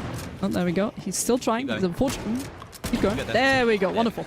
Took a few shots, but he got there eventually. The plug has happened. And meanwhile, Taiko, of course, they're right here. And this is something they were really great at last time we were playing this map. They were always able to steal it and then just hold the control against 5Fears. And this is something that 5Fears really need to be careful of because history just repeated itself. And as long as they can hold on to this, they're going to be the ones coming out on top of it. They use the gateway to go back down, but the steal is happening once more. 5Fears have learned from their past. But as for right now, it just keeps bouncing back and forwards in between these two teams. Yeah, and that just goes to show that steals don't really mean much unless you pair them with kills. Nobody getting kills in either direction there, and it just returns to the status quo. Telco now baiting a steal yet again. This time, no goo fortress. Those goo barrels before, really the MVPs, and well utilized by Taiko, but of course, easy response for 5Fears. And now 5Fears split up a little bit. Carnifex quite disconnected from his team, might have a gateway set up, did have one earlier. Telco now trying to find another angle, but it's the vertical being held by 5Fears that forces him off it. That shack, again, causing them some panic. Going to circle around now to the roof and see if they can get a kill. So someone's going to get a kill at some point, Diane, I promise you. Eventually. Listen, there's still a lot of time, 16 minutes on this whole game. They're going to find a kill eventually throughout the game. But look at Taiko. Find themselves back into the building, trying to go maybe for a cheeky little bait of a steal. Not quite yet being flipped once more, but 5Fears, they're playing quite far backwards. They're trying to get these angles down, doing quite a lot of damage. As for right now, the steal shall be denied, but there's still a little bit of time left with that. They've exposed their positions, but they're just slippery. Look how quickly they've just fallen back from their positions. One has been found, and he will get that kill. But luckily for the side of 5Fears, there's no more time left for Taiko to really swoop in and get the last-second steal. There's going to be the cash out for the side of 5Fears, but Pika doing so much damage, he might just be able to get himself a few more kills here before he gives up the flag for this one. It's going to be a wipe, just a quick little reset for Taiko. My immediate thoughts is that's just a masterclass in positioning from 5Fears. But they constantly kited away, and I sort of groaned at OG at one point during that because he really overextended to get a kill and he found himself trapped. He didn't know where anyone was, he was just hunting, but you know, at that point there was 10 seconds left on the timer. They had to do something. So Taiko, you know, made a calculated risk and it didn't pay off, but 5Fears just didn't give them anything, didn't give them an inch. Constantly had connection to the box, connection to the objective, but never putting themselves in too much danger. I also love the fact that we're playing Vegas with so many KS-23s because it's a different map now. This Megadome is completely... there's not a single segment of it that's in the correct location anymore. It's all been tumbled about like a kid stepping on Lego. Listen, it's a nice change. You know, maybe it's under construction. You know, maybe the workers need to get back some of their jobs. This creates great job opportunities for the people inside of the finals universe, right? Like, again, gotta rebuild it, gotta restructure it. Maybe some more support beams would be the solution in that case. But, you know, who knows? Those guys do work real hard, by the way. Oh, absolutely. Like, imagine how many times they had to rebuild a building. Like, that is absolutely crazy. Like, every guys, time I load into my game, the map is pristine. You know, they do such hard work. It's amazing work on top of it, but unfortunately it's also amazing work how quickly 5Fears got themselves to do so much damage against the side of Taiko, and also finding a Taiko out of the game. OG as well. Pika now last in a 1v2 scenario. He does see that do a little bit of damage to the side of Treason, but he finds themselves in a disadvantage. He needs his teammates to spawn back in. Again, no defense coins. It's going to be a long time before they spawn back in, and both of these two statues are inside of the objective. So retrieving them is going to be a very difficult task to do so. The steal coming through for 5Fears. Neither elimination nor qualification for the finale on the line here. Just a reminder, the winner here has more chances to qualify in the upper bracket than the loser, who will be second on that waiting list. But still high stakes here because everyone wants to get as many chances as possible to reach that top four. And both of these teams know what it's like to be in the top four. You know, they've both won a cycle. It's strange to see them in this lower bracket, as mentioned. That's why perhaps this game is taking a rather patient, tense flavor as we move through. Tycho have vertical control, but Five Fears again at arm's length from the objective, always with a way to connect to it, but never exposing themselves. And now Tycho have jumped into that trap and try to force their way out of it. The goo proving potentially useful, but no wall is safe with the KS-23 in the hands of Treason. He opens up another sightline. Carnifex forced back though. That's a huge pick for Tycho. And now Narcos and Treason are scrambling. Massive glitch connects and takes down the shield of Narcos. His teammate falls as well. It's Treason only. Now Narcos remaining. And he's on 1 HP. They just need to stick the steal and deal damage in response. Pika does it. That's a steal coming out for Tycho. They keep themselves alive in this best of one. It's gonna go all the way to a third box. It's not over yet, and this is the closest one a 3v3 between these two has ever even been. The last time these two teams faced each other off in the top 8 was the Psycho one in the grand final last stage, and both these two times it was Tycho being quite sneaky and quite dominant on their win twice, a 2-0. So this is the closest match, and it's already spicy. But, of course, next vault needs to be open. A little bit of information now being gathered from the side of Pika. He will be spotted, needs to retreat, not allowed to find himself to be taken out here. But this Invis could just prove himself to be perfectly, as he just finds those bullets, but not quite the kill yet. There we go, the first one is set. Maybe the second reload needs to happen. Beautiful Invis as well, gives him enough time. And he just tries to chase, but needs to be careful. It's a 2v2, and he's leaving his teammate all alone. Etelko as a heavy standing casually. Oh, he got a res. Beautiful. Back up to a 2v3. As a twitchy mouse and keyboard player, it's really funny watching Pika's perspective and seeing the really slow turning circle that he has. A really low sense on the controller, but it works for him. He's very precise with his aim as a result. So we're back up to a 3 versus 3 now as those reses come through. A bit of a reset, a lull in the action. That box is in play, has been tapped, but it's out in the distance. I don't think either team are keen to run out there right now. Five Fears trying to control the objectives itself, or themselves. Tycho now have control of the box. We can see Pika running over the rooftop. And that's Carnifex, Invis on the distance, just doing some light recon work. Treason, though, gets into a brawl with the 2 heavies, and that's essentially a 3 versus 2 that they've taken because Pika is so far away, and Carnifex was able to jump down, join his team. Etelko trying to fight his way out, though, and does a great job of it with 2 swift kills onto Carnifex and Nagos. A 1 versus 1. Both heavies low. Etelko with the 3 breeze manages to keep his team in it. Tycho, they should get this plug. What a great 1v1 play from the side of Tycho. Of course, the plug should be here any second, but that doesn't mean that it's over yet. Of course, 5 is going to be spawning in very soon. And they're going to have a lot of tries here as well. And considering how the last cash out went, flipped multiple times the players were running around the building, being quite slippery.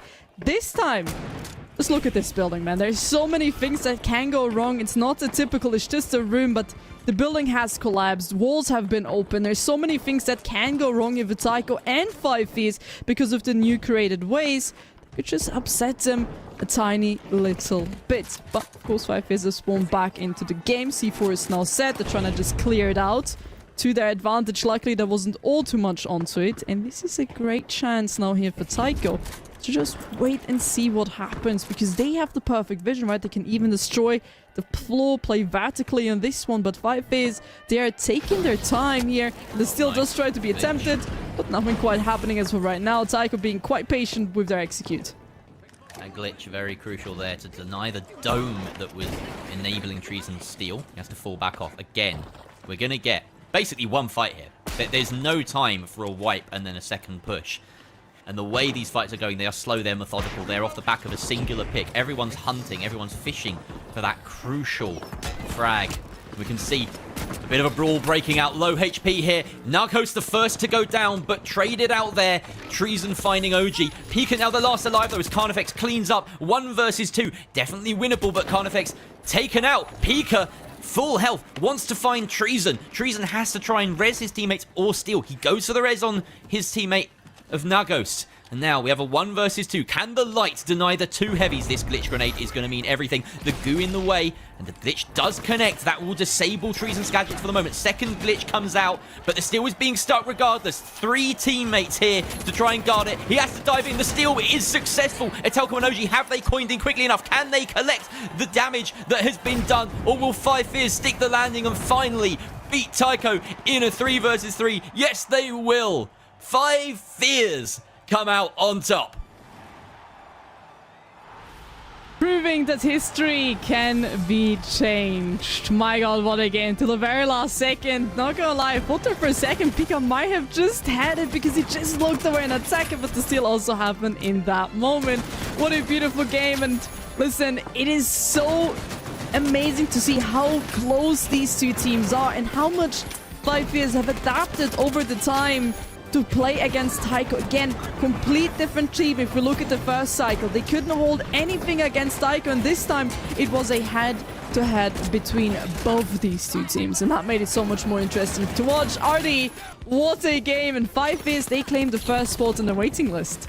Yeah, I gotta say, 5 Fears, they're gonna be right up into the upper bracket, but Takeo, well, yeah, it's gonna be a little bit of a waiting time for them, and, well, they'll be in the second matchup there, but wow, I mean, 5 Fears, Carnifex was not lying when he said that he was going to be retooling his approach specifically for Takeo, that they were going to be looking at the VODs to just try to figure out how Takeo plays and strat against them, and that came out in droves here. I will say Nagos as well, making the Shack look really good. I think the Shack is overlooked right now in the wake of the KS23, but genuinely, Nagos is making that Shack look better than ever. He has the highest combat score in the lobby, and that's not with a KS23. So, hey, you're watching at home, you're thinking, hey, there's only one gun's viable. There's a second one right there. I will say this, though. A lot of this was on good positioning, and a lot of this was just good reading. This is what happens when you have the capacity to VOD review and to watch what your opponents are doing to figure out, hey, what is needed to, get the edge over this specific opponent. And that's why I love comp. But that's the end of stage 1. We got 2 more stages. So everybody take a look at the final set of stage 1 here as we see the first team all the way up at the finale, which is Alliance, and we have the first 4 teams in the upper bracket. This is going to be an incredible watch. Now, let's take a look at stage 2. Is coming up next. It's going to be a lot of cash out and a lot of final rounds. We're going to be having Skywalkers, Fake Cows, 5 Fears, and of course, Random Tongues in the upper bracket. And they will fight in one game of cash out into a best of 1 final round to join Alliance in the finale. Then Takeo joins the fray. That's what they earned there. And then, of course, ESD will be joining at the end in upper bracket 3. That was kind of funny. I see all these like the acronyms of the teams, and then ESD comes along, and that's just their name. It always throws me off. But regardless, this was an incredible stage 1. It's gonna be a lot more to it though. And chat, if you want some more interviews, well, we have a second interview with Takeo coming up. So don't go anywhere, because after this break, it's stage 2 time. We'll see you soon.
Feel the need for us booze. Well, here they are, bringing you our top 3 plays. Warhead.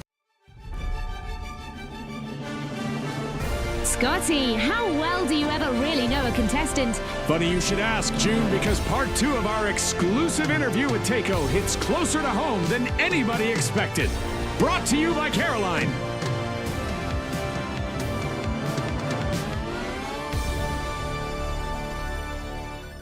You went through the qualifiers and you didn't make it to the major. I think we all that were in the studio where we recorded or like streamed the qualifiers, we were all a little bit sad. I'm not gonna lie. I think we were all a little bit sad. It took us a little bit, but it was still so cool that you still showed up to the major. You watched it and you were cheering on your brother Alex. How was it for you watching Alex play and then, you know, them ending up second in the Grand Major 25? Right, it was insane. Like my main goal, as you said, was to go to the major, and when I got eliminated, like I had a second chance, you know, to qualify thanks to my brother. Like obviously not me, but you know, like since we are twin brother, like it's complete different thing. And I was like cheering for him a lot. And when he got like qualified, I was like, damn, like we made it, I will say, but he made it, not me. And yeah, like watching him play like on the stage was like just insane. I was like, bro, like I want to do the same as well. And the first qualifier for the close qualifier of the major, the last day, Alex had a very urgent health issue, and he was like, you know, like in a very bad situation as well. And just like watching all of these players being qualified and being able to go to the major was just like insane already to me. And yeah, like when they made like the top 2 after, I was like, bro, what? It's impossible. And I was like so proud of him. Like I was cheering for him, as you said. And Oh, yeah, it was insane. The story is insane.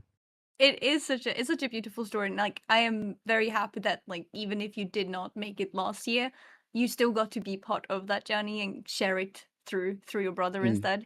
If I remember right, when he qualified, didn't you run into like his room or like by his and like you had a little cry party? Yeah. And I thought that was like the Yeah, cutest thing ever. I was watching with my parents. You know, on a big TV. And Wait, you when did? I didn't know that. That's so with cool. the whole family, you know, like we were all watching him playing. And the last game, when I noticed he was about to win, I just like run, you know, in the stairs and to find him. I was like, I was screaming like a lot. We both cried, you know, we hug each other and we cried. I was like, bro. I think it was the first time I just cried, you know, in my with my brother, you know, hugging each other. Like it was like insane moments. So cycle 2, like you mentioned, you didn't make it. It clearly probably hurts still a little bit. Out of the top 16 teams, you didn't have any points, and the fortress style that everyone associates Taker with never really got showed that day. I will say though that the chat never really turned on you. I feel like people were still asking for more Taker all day. So in your own words, what happened and what's different about Taker showing up in cycle 3? Cycle 3. I feel like cycle 2, we were just like not evolving at all, you know, like we were just like, okay, we won one time, let's do the same and let's see what will happen, you know. And we just like forgot about a lot of different stuff, you know, like the basic stuff as a team to do. We made a lot of mistake, individual mistake, team mistake. So it was, you know, like maybe too confident. And like for cycle 3, I just want us like to come back, you know, as a underdog again. Just be like, okay, we are not nobody, don't pay attention to us, you know, it's okay.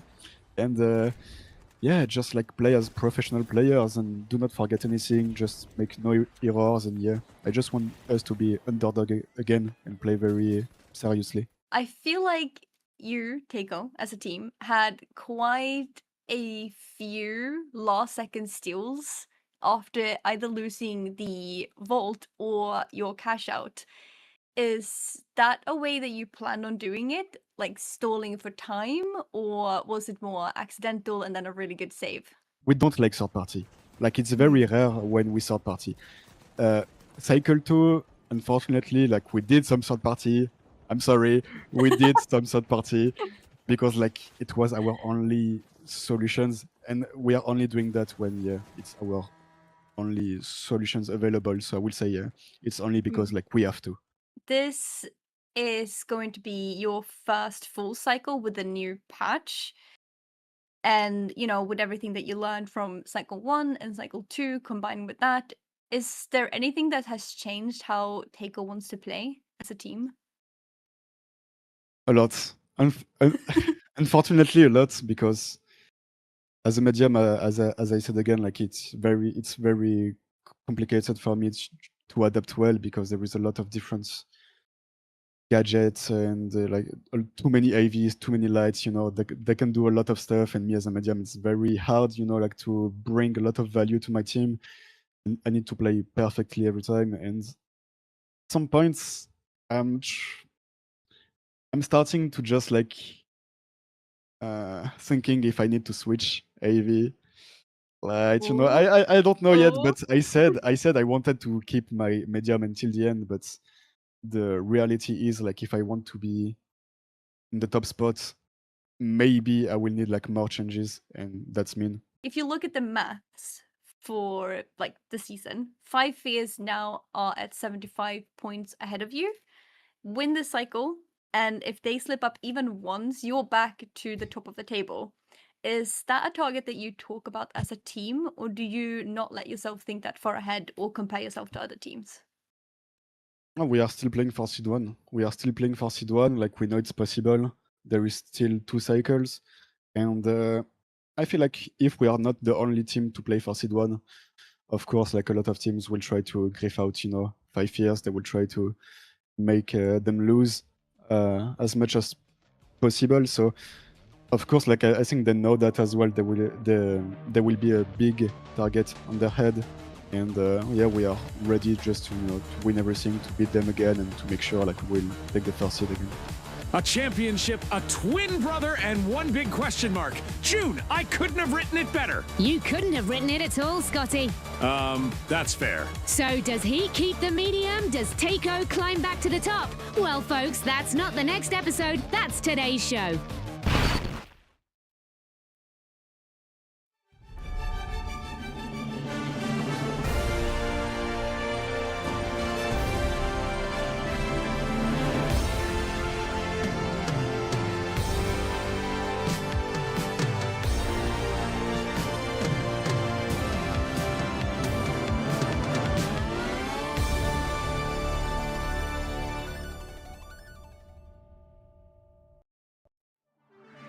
Hello, everybody, and welcome back to the TGM26 online series. It's Cycle 3 for EMEA, and I'm Artie. I'm joined here with Jerry and Dianic, and I gotta say, it has been a spicy day so far. We've just finished up Stage 1, and we've cemented Alliance all the way up at the finale. Now, there are 6 teams that remain. We did say goodbye to Noctis. There's 6 teams that remain to try to get up towards Alliance in that top. And so, Dianic, let's take a look at this bracket. It looks like it's going to be a fun one. It's going to be a fun one because especially we have the 2 already cycle winners coming in from the waiting list. 5 Fears, a Tycoon at the very end, ESD. Listen, if Tycoon don't make it through in the second bracket, he might play against, we might see another, twin brothers battle going on. But let's have a look at our actual current in. Skywalkers, Fake Cows, Random Tongues, and 5 Fears will be battling to get themselves into that 3v3. The top 2 teams move on. And what have we seen today already? Fake Cows performing as per usual, very chaotic, very inconsistent, but they keep coming back, and this is something to really note down. Random Tongues in their place where they're meant to be. 5 Fears, the only team again that surprises me a little bit. Shocking performance on the first stage. Maybe they can redo their aura on the second stage. Right, I mean, you just got to win one cash out, one final round to join all the way up. But Jerry, there's only one HML team remaining. Everybody else is HHL. Yeah. But before we get into that, map veto time, Jerry. What maps are we playing on, Jerry? Well, 5 Fears taking out the Nozomi Citadel, and then we have Random Tongues removing Monaco. They've been keen to do that today, it seems. Fake Cows taking out Skyway Stadium, and Skywalkers taking out Cis Horizon. So a couple of very popular maps and a couple of unpopular maps being taken out, and then we're left with the random pick of Fengwai Stadium. That will probably favour, 5 Fears and Skywalkers, they're the teams that didn't want to go meta. So landing on Fengwai Stadium, for them, maybe they're comfortable with that, Artie. I mean, I think that Fengwai is a good place. Fengwai City, I think, is a good place for HML, given the fact that you have that jump pad. And, Dianic, the jump pad on those very beautiful slanted, rooftops could be good. Could be good, could be changing, but also we haven't seen Fengwai City all too much over the entirety of the EMEA circle. on the circuit even the whole time. Like every single one, not too many games. And that will make it definitely interesting. Again, a team like Fake Chaos, inconsistency, that's something that they thrive in. This might just be their map, but if 5Viz and also, for example, Skywalkers keep this game very linear, very normal, then Fake Chaos might find themselves repeating and rinse repeating the cycle. But who knows? We're gonna have to see what happens in the game. You know what, Artie? I'm gonna have to say my prediction here already. Guys, it's Random Tanks, right? They're gonna make it to the top 2. She's a Roma stan. I can't deny. I mean, I've seen Roma. Listen, I like the Italian guy. He's pretty nice. I'm gonna say though, on the other side of it, I'm looking at Skywalkers here. I want my heart says 5Viz. I'm looking at Skywalkers. All right. The reason is, I think that I'm the only Finns stan that still exists, and I think that Q is doing a great job. So I'm just gonna say, I think Skywalkers have this. They've been looking solid in cash out compared to 5Viz, Jerry. Yeah, I mean, going into this game, we've seen only 2 cash outs from each team, but they've won both of them. And the only team that can claim to have done that. So it is a good guess to go with Skywalkers, but I don't know. Something is drawing me towards Random Tongues. I have to say Random Tongues for this. I'm weirdly pilled on it. You know, they managed to beat 5Viz. They topped the lobby beforehand, which had 5Viz and Fake Cows in it. We were in a really similar lobby here. I think they could do it again. Alrighty, well, think they could do it again, but there's only one way to find out. 2 teams will pass on to that final round. Dianic and Jerry, take us into it. Thank you so much, Adi. And the one thing I'll say, Adi, you weren't even an OnlyFans stan at the beginning. I started the trend. Can't be pretending like you're the last one standing. But I just wanted to get that out. The solar is still going on from my side, but I need to see a little bit more from the side of Skywalkers to really be fully back on their side. But I'm gonna have to agree with Jerry, right? Something is really dragging your attention towards Random Tongues, especially how they've been playing so far. And Jerry, it's gonna be an interesting one no matter what, because again, top 2 move on to the 3v3, which then could be a ticket to the side of the next stage. But Fake Chaos will find themselves already losing 2 members, completely now being wiped as well within not even the first 30 seconds of the whole game. That was quick. Yeah, I couldn't help but let out an oh wow there as the kills rained in much quicker than we used to seeing in this current meta. We've still got an ongoing fight, a more typical one, as Random Tongues are a man down. They're minus their light of Rabinski, newest member on that roster. And 5Viz see that as an opportunity to just duck in and dodge and dive their way towards the box and get it out and start the plug. Really wise move. It has given Random Tongues the opportunity to res Rabinski. So a 3 versus 3 will come out. Treason just laying out his pyromines on this rooftop, interestingly. Wants to control that area. He's going in deep to try and find a pick here. Big flank coming out from Treason. Does deal a lot of damage onto Roman. Carnifex is there to try and clean it up as well. Surely they find this pick, but no. A couple of barricades slowing their progression. Really nice work by Roma to keep himself alive and regroup with his team. In the meantime, we've seen Narcos go down. So Random Tongues actually up in this fight. And there goes Treason. Random Tongues doing quite well. Also, they've gotten successfully the steal away, so that means it's now their cash out. Well, 5Viz, they're going to be waiting for that coin in just because it's going to be quicker. The reset's going to be quite important for them as for right now. It's Skywalkers and Random Tongues having the control for the cash out. Now, for Random Tongues, it's very important to not underestimate how strong 5Viz are on the offense.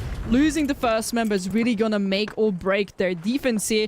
Whoever loses the first teammate or player of the team is really gonna be in a big disadvantage and has a high chance of being wiped. Both these 2 teams are great when it comes to the execution and also collapsing on the other opponent's team once a kill has fallen. Look at Nagos already being so close to the opponents, really face on. That barricade might save them right now, but it may cause some troubles later on. Shooting out the flames on the objective just to enable a future steal. They're feeling optimistic. Chasing down Roma. He's been so good at enticing people forward while being healed up. And in the meantime, Rabinski again takes out Nagos. It's the same move from Random Tongues that's paid off twice.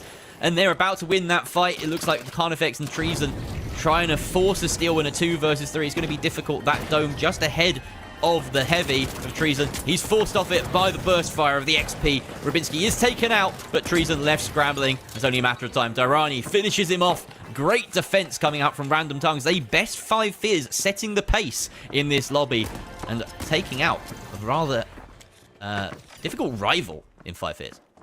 Oh, absolutely. Again, here when it comes to the cash out control, it is 5 Fears who has the upper hand between those two teams. But also when it comes Cycle 2 winner, right? You gotta expect him, you gotta respect him as well. But the performance today hasn't been really up to the standard as we know them. Maybe it is the nerves, maybe so much more. Maybe they're just having an off day. This is something they're gonna have to fix throughout the coming games because it cannot continue like this. Then the fight's happening on the other side. Skywalkers is now being attacked by the side of Fake Cows. But they're going to be losing the members step by step. One more remaining. If this wipe happens, a lot of money will be given away. 3k gone from them. Fake Cows, they get the wipe and they're going to be moving to the next vault with the vault already in hand. Yeah, that represents a turn in fortune for them. They'd lost the previous box to Skywalkers. We didn't see much of that action, but a good turnaround for Fake Cows nonetheless as they mount their way towards D. I love this objective. I always try and play this objective if I can, if it's an option. But we're focused on C right now. So there's a fight going on. Random Tongues diving onto 5 Fears, and 5 Fears already losing Treason. Narcos as well. Random Tongues seem to have the answers when it comes to fighting 5 Fears. As down goes another. Carnifex left in the 1 versus 3 as the light. You never want to be in that situation. He's running away. He's actually found a gas barrel to end it all and make it a quicker respawn for his team. So, Random Tongues enable a steal yet again against 5 Fears. That's a good one. Also a quick one. Again, the sooner they get themselves out of that, the better and more chances they have. Of course, lose a little bit of money, but that as for right now isn't a problem. Random Tongues currently standing at the top of the leaderboard. Fake Cows behind it. But here again, Fake Cows, they don't need quiet, they need chaos. And with this building, look at it, they're now dropping down. This is perfectly what they need, but they're gonna have to be careful. These vertical plays could be deadly for them, or exactly what they need. Huge RPG coming in. It's just gonna stop the steal as for right now. A lot of util has been used. C4 has been prepped in the meanwhile as well. There are the stairs, the fights already going on, but both teams will just retrieve and try to reset once more before actually going in with an execution. Fake Cows, they're keeping this objective under their nose, constantly looking at it, trying to make sure to not lose sight of it. That C4 has been destroyed, the steal is going on, the damage, the speed will be seen, and it will be denied one more time. The first kill falls, the second one as well. Trade, both teams get one. But this BFR just makes so much damage. Look at this, Jerry. Impossible to really constantly take out Fake Cows. One more member remaining in a 1v3. Yeah, some really nice movement there from Skywalkers. We could see them just adjusting to every threat, back and forth. Sometimes there was cover, sometimes there wasn't. The domes, the shields, the goo. But they were managing the chaos so well, and that's what they've done time and time again in these cash-out rounds. But more chaos coming their way as Fake Cows have resurged. They've got a 2 versus 3 going here. Glitch Cafe is long-resed here by Kodaft. And Louis Huncho trying to push the only medium in the lobby, the sole medium representation here in the top 8, but I don't think he has enough time to enable a steal. There's some kills going both directions. The defib comes out for Fake Cows. They're in a 3 versus 2, but the money has already entered the pockets of Skywalkers. Once again, Skywalkers and Random Tongues, who hold onto their box on the far side, now lead the pack and can control the remaining wave of cash outs. Oh, that was a great skill. But luckily for them, Q has left the fight, meaning the wipe cannot happen. A reset will be initiated. This is what they need, but he has been spotted for the side of Fake House. It could be a great opportunity to just hunt him down as he's running towards the vault. The second they get that wipe, the better it is for them. Patrick is going to use this coin, so a wipe shall not be possible. Money shall stay in their pockets. While on the other side, it is Random Tongues trying to get a plug here onto this cash out, which is being protected by 5 Fears. RPG is going to go out. There's a bit of a split. Great way of just dragging away that attention. Look at that. Because he jumped off from the side of Nagos, he was able to get the plug, and that means more money for them, more security for them. And 5 Fears, they're not looking all too great right now. No, they're not. Really struggling in this lobby, it seems like. Nagos trying to find the picks. He's back on the KS-23. Maybe that's the issue. He's not on the shack anymore. Roma taken out. Lots of kills coming in from all around. Skywalkers have been wiped in the meantime. And that's a push coming out from Narcos to secure that. So this cash is in the hands of Five Fears right now, and they are going to put themselves ahead of Skywalkers because that wipe takes them down a notch. But on the far side, Fake Cows plug and instead move themselves up to second place. So this is not enough money for Five Fears to rely upon. They can stay here and defend their point. They're going to have to, but they're sending Treason across. Or are they? They're umming and ahhing about this. He has to come back now. They think, oh, God, we have to defend against Skywalkers again. They have to play a perfect game here, Five Fears, to stay in it. A little bit from the looks of it, Random Tanks, they're really trying to play this one safe. Five Fears, as long as they don't find Random Tanks to get a wipe onto them, it's the better position for them. As for Fake House, of course, they're just scouting, trying to see where these opponents are to defend, of course, a cash out. And then meanwhile, we see Skywalkers now trying to make a steal attempt towards the side of Five Fears cash out. But of course, they're fighting against a top tier team. There's so much kills going on. Of course, both these teams trading each other out. But right now, it will be the side of Five Fears just keeping a little bit more of a control. So much damage. Look at that. Another kill. Yeah. Treason left in a 1v2. Is about to say Carnifex back in the game. Q now back all alone. Tries to knife it. Tries to get the kill, but no. The hit with the leg won't be functioning. Skywalker's now wiped there at the bottom of the leaderboard. They might find themselves not at all qualifying for that 3v3 spawn. As Five Fears cash out is back in game, but they need money and they need to make sure that Fake Cows wipe or they steal this one. They've got to dash ahead. They've got to dash across, find those kills on Fake Cows. Or the steal. Either one will do it. Only 30 seconds left, though. Random Tongues can play spoiler. They're going to be trying to stop Five Fears from getting across. They'd much rather face Fake Cows in the final 3 versus 3. Only 27 seconds left, and it's a mad dash. They still have to manage Fake Cows on the other side here. I don't see it happening, but there's a kill for Rabinski on Narcos. Carnifex trades it back. Dianek, I don't know if it's going to be possible. Fake Cows have to defend this. Oh, look at this. They're going in to try for a steal, but it's going to be Fake Cows getting the kill onto the side of Q. That means as for Renaud, it is denied, but there's one more going on. Trying to steal it from Skyward. One more for him. Fake Cows, they keep control, but Random Tongues, they did try to initiate some things, and it will be Random Tongues with Fake Cows in that 3v3, and that means one of these two teams gonna get that golden ticket. Listen, Jerry, you and me, both of us had the right nose in this one. Again, when it comes to these cash outs, Random Tongues, they just seem to be the better team. And it's just absolutely amazing to see them. They convert that. Artie, how does it feel? It feels like the tongues are a little random out here in the virtual arena. Maybe more dynamic tongues, you could say. But yeah, I mean, a lot of it kind of shifted when people started to see that it's a lot harder to third party on Fong Y. I mean, on Fong Y City, it's so wide, it's so far apart, there's so much more verticality, and that verticality allows teams to be able to control a point a lot more concisely. And, well, that ended up just getting away from Fake Cows and Five Fears towards the middle of it. And, well, towards the end, it definitely just seemed like Random Tongues just decided, hey, who's coming with us at the very top? Yeah, they had so much control in that position. They won so many 3 versus 3s fairly against Five Fears. And that was the thing. That's what set the pace early on. And it was always Roma baiting for his team, and then the collapse from Rabinski and Dairani. And it was just like clockwork. They made it work so nicely. And after that, they didn't face too much opposition, to be honest. They really put Five Fears in their place, and then just after that had an easy ride. Skywalkers not coming dead last, but with the most kills to their name. You expected better from them, Dianek.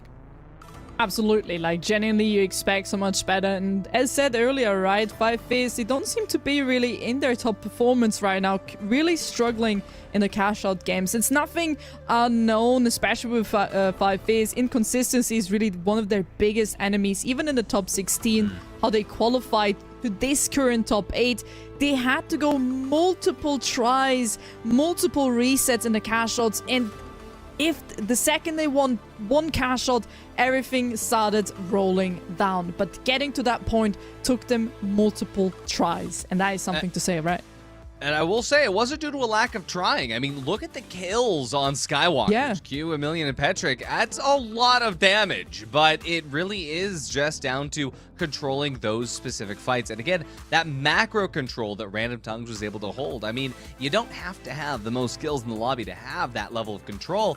And it does go to show that winning one particular fight that can put you up the top, specifically for Random Tongues, the very last fight on that first cash out can just set you onto a path of success. But now it's going to be Random Tongues versus Fake Cows. Maybe Random Cows and Fake Tongues. Who knows? But we are going to be going into a final round with them. One of those teams will be joining Alliance in the finale, and the remaining team will just go back to the upper bracket to try again. And, well, the winning team going into the finale will be replaced by Takeo. So as we get ready for this one, I will say, I don't know who has the better shout into this sort of, well, this matchup into the final round.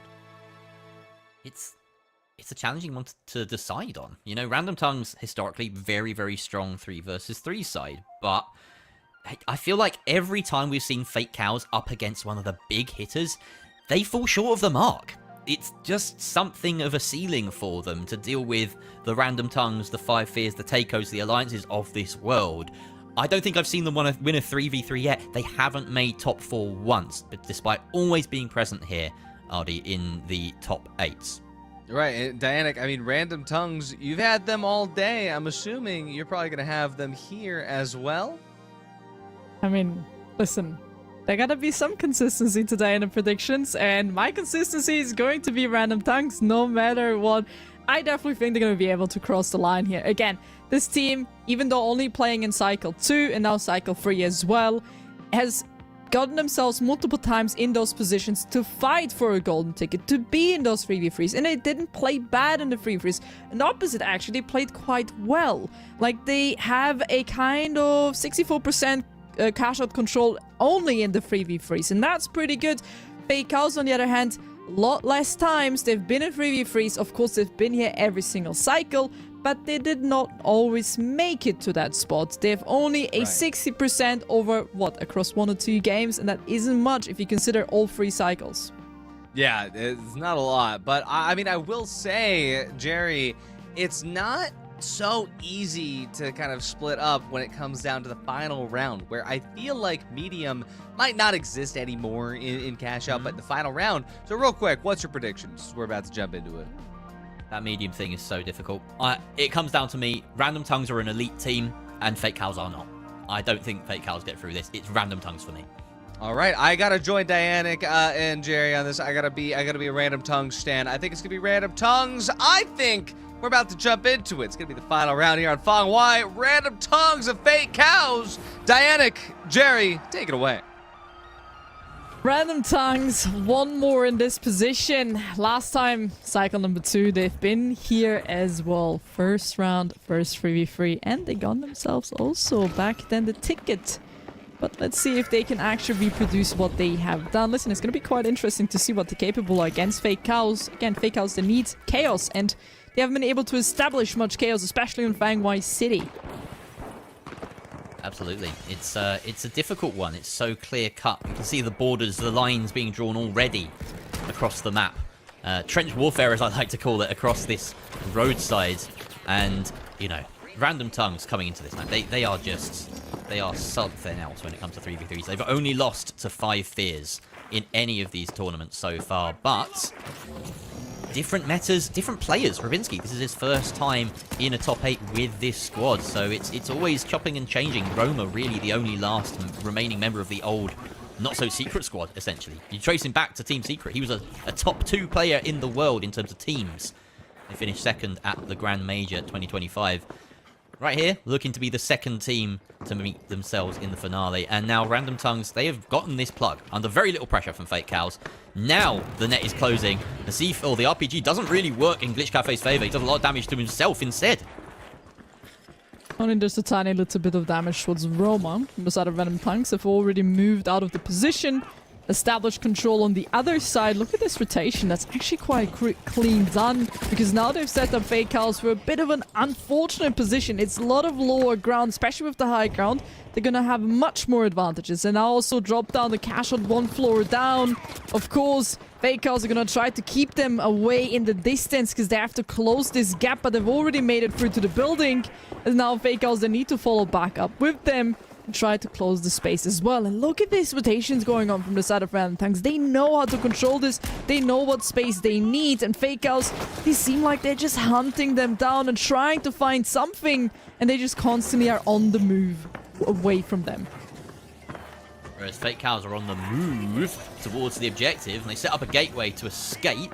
Maybe bait in some aggression from the defending team. Only 30 seconds left to make something happen. We haven't had a kill yet in this round, at least not to my knowledge. Maybe I fell asleep. Roma finds the opener, though. Glitch Cafe trades onto Rubinski. That's the light down, but the medium out of action for Fake Cows is massive. No defib, no heal beam, and time is ticking in favor of Random Tongues. Great turn and burn from Roma there, taking out Kodaft. There's a light gone now, and while Fake Cows are back up to full strength, I don't think they have the time. Maybe they do. 10 seconds or so. Another kill from Darani this time. The KS-23s are singing on the side of Random Tongues. Roma last alive. The steal, though, doesn't go through, and Random Tongues do enough to keep themselves ahead. They take this first box on Fungi City. It was only the first one, and we must also say it was closer than expected, actually. It got very spicy there at the end. Definitely a few attempts were made by the Fake Cows, but I would just love to see them play a little bit more together, right? Don't just try to hunt down the opponents.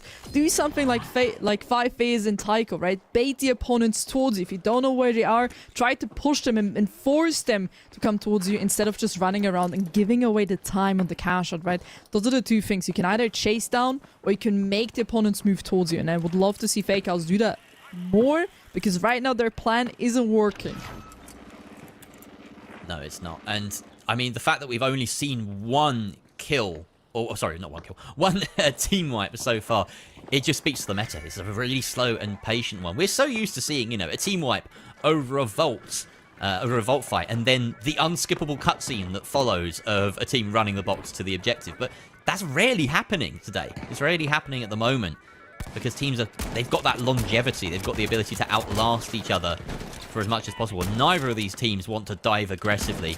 See the box surrendered by Random Tongues to Fake Cows, interestingly. They want to hold the objectives instead and hold power positions. They've got this height, possibly the highest building in the map, and they're just wanting to snipe. Look at Roma taking pot shots at range with the KS-23. It's not amazing at range, but it keeps the pressure up at least. Great little micro thing right there. He saw the barricade being broken, being low HP, so he just picked it up and just replaced it again, meaning full health and full cover.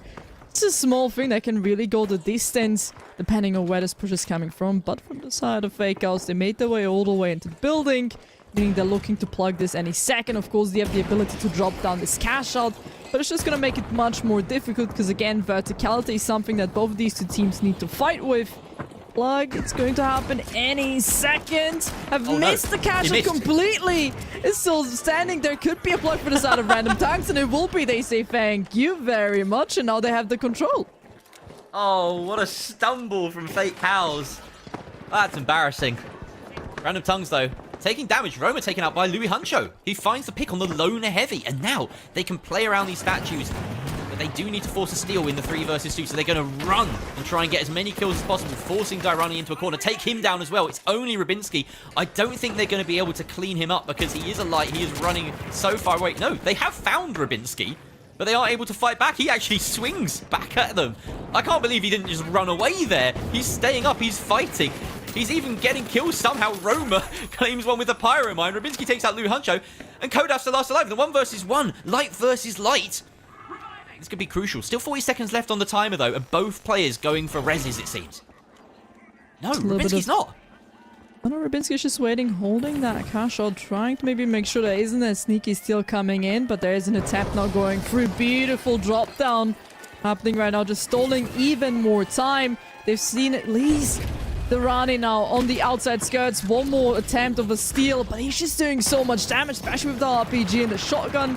He's dragging all the attention towards him that they completely forgot that there's more players they have to worry about. Rubinski stepping up his game, coming in now to help as well. And Fake House, they seem a bit lost, a little bit scattered. Look at the HP, all of them losing so much health. But Roma, they're left in a 1v3 at least. The damage has been done. The steal has been going on. One more time. Denied yet again. And look at it. The last second, they'll be wiped. Fake House will keep the dream alive. Incredible stuff from Fake Cows. They did not lie back and die. Incredible. Incredible, incredible. I can't stop saying it. Random Tongues. Something went wrong there. Something went real wrong. It all stemmed from Roma getting picked out in the open by Louis Huncho. They never fully re-established control after that. There were coins. Rubinski did his best to try and keep the fire burning. But Fake Cows, they found that advantage and they rolled with it. They snowballed it. Now they're sitting on top of Vault 3. You can see, I believe, Louis Huncho underneath, disconnected from his medium, from his light and his heavy, playing underneath where Random Tongues are right now, looking to maybe snipe them in the back as they cross with that revolver. What I could do... Yeah, look, he's flanking. Just trying, he's trying. Question is going to be successful. He's going to have to drop down as for right now. He's got himself back on a jump it, trying to really succeed on the flank. But he again is putting himself in a very dangerous position because there is no backup, nobody who could really refrag him if something goes completely wrong. And maybe it was a bit windy side of the map where he's gonna miss a few shots, but you know, didn't happen quite yet. Both teams back on a reset. Volkodov has been now found out of the match. It's a 2v3 advantage for Random Tongues on this Volt fight. A lot of damage now being also done towards Glitch Calf. Here yet again, look at Random Tongues, how patient they are with this fight. They don't want to overdo it, but they also don't want to be pushed back by the Fake House. So they're trying to chase them down again. This gives them time to reset, put themselves in a better position. That's where they are right now. It's just a case of who's going to get this kill, and I think Darani might have put himself in a bit of a troublesome spot. He backs out with the mesh. That glitch connects, I believe. No, in fact, there's no glitch in play. There we go. Random Tongues now pushing back. And oh, that's a tough spot. But Louis Huncho actually finds the opener there onto Darani. Roma backing away, taken out, and now Rubinski knows that that is it. He quickly ends it. So victory on the Vault fight for Fake Cows, but they've gone so far away from the Vault that they're going to have to get back over there and maybe do a bit of a relay race, a conga line to make sure that this gets plugged quickly. There's the throw. No, Louis Huncho wants to hold it. Fine, I guess. Glitch Cav's like, throw it. He doesn't. Whatever. So trying to pass the ball in a race. You're the ones who need to give the stick so the other person runs. Yeah, relay race. He's just run past it. He's like, no, this is no longer a relay race. This is just a one-man sprint. I'm changing the Olympic sport. I mean, it worked out. At least they got the plug, and there's a little bit of time already passed on it. But of course, Random Tongues, they're back in the game, trying already to execute here. They got themselves into the building right above Fake Cows. But this will be dropped multiple floors. They know this, because this is typically something that Fake House would be doing, and it also gives them a great advantage. Reading the opponents, something that Adi has spoken about. You need to know how to read the opponents, what they're going to do, and also just the simple things that are expected. The better they can do that, the more success they're going to have. Really tasty angle on the roof of the south there by this KS-23 to make a doorway completely deadly should Random Tongues push through it, but Fake House have fallen off that position. That's the constant dynamism that you can expect when you've got this many KS-23s in play and a really slow playstyle. So, you see Darani closing in. About a minute left on this objective. Still, a 3 versus 3. Darani sticks this steal initially. Barricade comes up in front of him. He almost holds onto it, but it is dropped.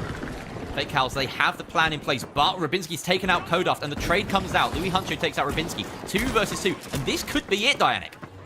This could very much be it. The question is, can Random Tongues swap this, or will we be seeing the first time ever Fake House in that third stage? The fighting for that golden ticket. And Random Tongues, they're losing a lot of health. Roma, Rubinsky, Durrani, they're the last man standing. Can they flip this in the last few seconds? Steal attempt is now being made. Fake House try to defend this one off. They jump in down, trying to execute, but here again, the steal needs to happen. There's so much damage going through. He's trying to stick at the mesh, the heal at the same time. There's one more person, and from the looks of it, they're gonna be able to do so, but no! It'll be denied, and for the first time ever, Fake House get themselves the tickets to the third stage. Welcome! All it took was 3 times of a cycle.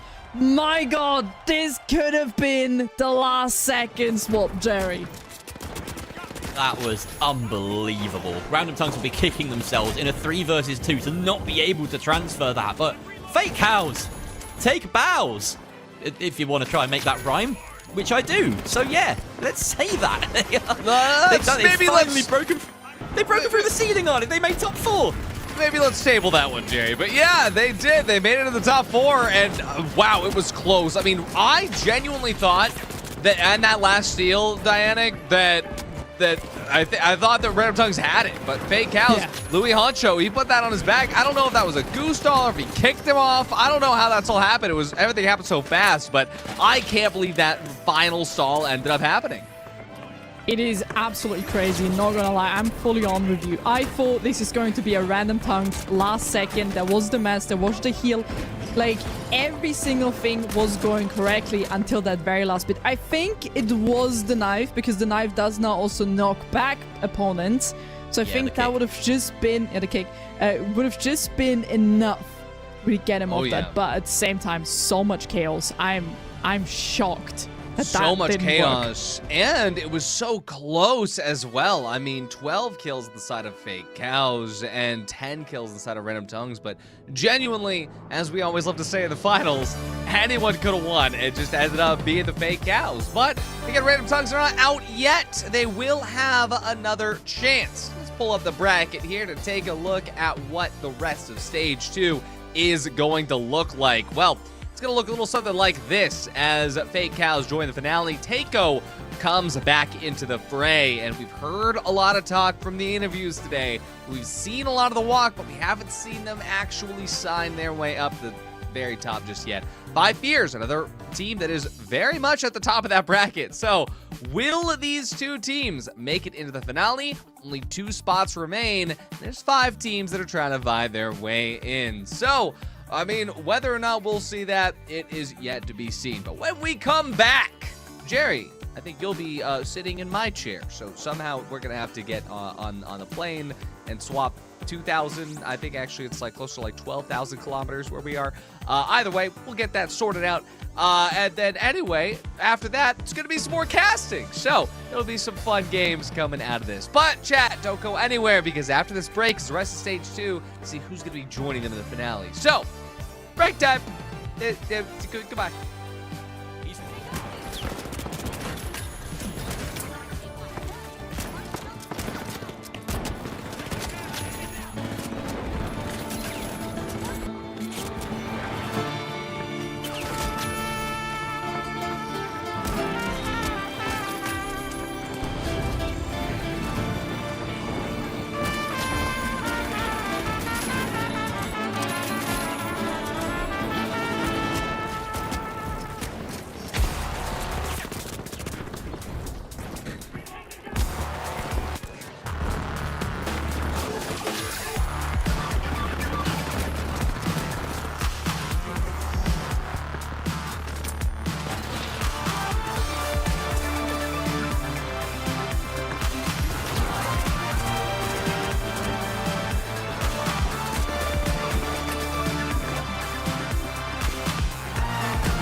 Time for a sit-down, folks. Alliance. New name, same trio. Oh, I knew them as Boba Slurpers, June. Everyone did. That was last week. Signed, announced right here on Saturday. So where does a name like Boba Slurpers even come from? Caroline asked exactly that, and the answer is not what you think. I was thinking we could just start with a very simple question. Who are you two, and who are the Boba Slurpers, which is now called Alliance? Congratulations, by the way. Thank you. And like, talk me through. Who are you? Who are the team? If someone is watching the show for the first time. We are Alliance. We just got signed, and I'm Nigiri. Or you can just call me Ben for now. It's much easier. I am the light/medium player of Team Alliance. I'm Palma, I think people know me already. I played heavy for Alliance last year, for this team too. Actually for Alliance again. Yeah, that's it. The name Boba Slurpers is now gone, but not forgotten. To tell everybody the story, why did you settle for that team name originally? And while we're here, what's your actual boba order? I never drink boba. What? Yes.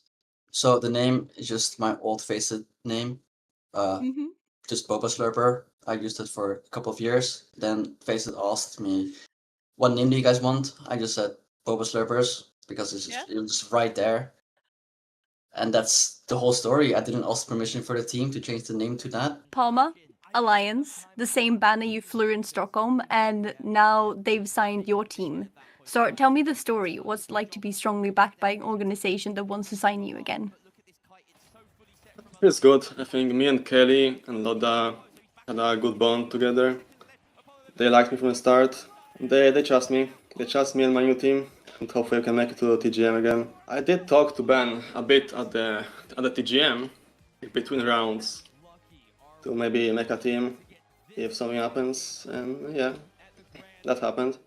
We were teammates before, so that made things a bit easier. During PHL, we formed a team with another player. And so communication between us was always really open. Ben was with Wotum, and then they picked up me. But the meta a bit changed. We needed some more of a flex player, not just a light. So I decided to just leave him and get Cyborg. I think it worked out well. And Cyborg felt like it was same mechanics, but like more experience. So it was overall better, I think. What does a normal Alliance practice day look like? Do you all just wake up, roll out of bed, and then go straight to playing? Do you hit the gym? Do you grab coffee? I don't know, maybe you do something else before you scrim? For me, it's I wake up, I work, and I'm done at 5 usually. And then script start at 7. We always do a single block because my mental can't handle it.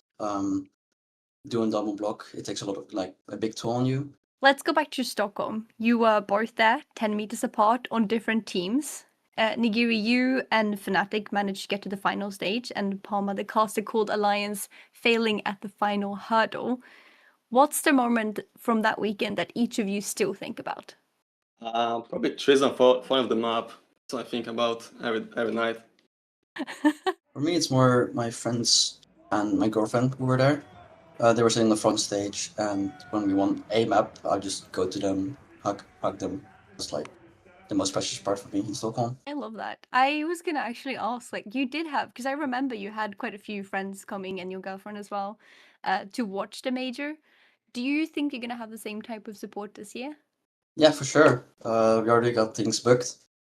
Let's go. Nonetheless, we're going to Sweden with all of us. It's really cool because they were also starting the chants in the crowd. Yeah. And so you can really feel I remember Thixie with the drum in front. You can feel the beat in your arms. It's a really cool feeling to be on stage. So I have a craft question, Palma, because there's a quiet side to your game that nobody really argues about, and a caster said give Palma any weapon and he'll make it sing. So your bread and butter was the SA1216 in Stockholm, and you kept it all the way into Cycle 1. Then a completely different setup for Cycle 2. How do you react to balancing changes heading into tournaments? It's hard, honestly. SA was such a good weapon for so long, and I have to play something else. Now there's a revolver on heavy, pretty much. Yes. I think SA might be the worst heavy gun right now. It's not only weapons that are being changed right now. Palm's also experimenting with pyro mines and other gadgets that he's using. So it's a whole different playstyle for him because he's always played the barricades, but now that's changing slightly, and he has to adapt to it. And we as a team have to play behind him. and support like the way he plays. The season picture, and I want you to tell me the honest version. So you have 60 points. You're back-to-back fourths, so you're the most consistent team in the region without a title. But 5Fierce slip up in cycle 3 or 4. First place is genuinely right there. What's the target that you actually say as a team for cycle 3? We need to get better at cash out, probably.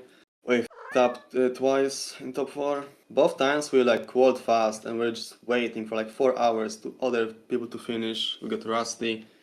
And we just throw into a cash out game, best of 1. Yeah, good luck, bro.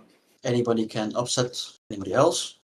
So we have to be like prepared for everyone, and we can't like focus on, for example, 5Fierce. TGM26 is in Stockholm. It's the same city where the whole story started. Someone is watching today and gets to pick one team to follow on the road there. Make the case. Why should people pick you? Where do people find you? You got this, Ben? I don't know. I also said this before in my previous interview, but I'll say you have to pick Alliance because we're the team that has the most fun. It might not look like we have the most fun, but I think we all have the most fun, but we don't express it in a good way to everybody. The team that has the most fun, June. It just doesn't look like it. Some of us have fun quietly, Scotty. And they're not done today, folks. Same arena. Title still waiting. Back to the arena.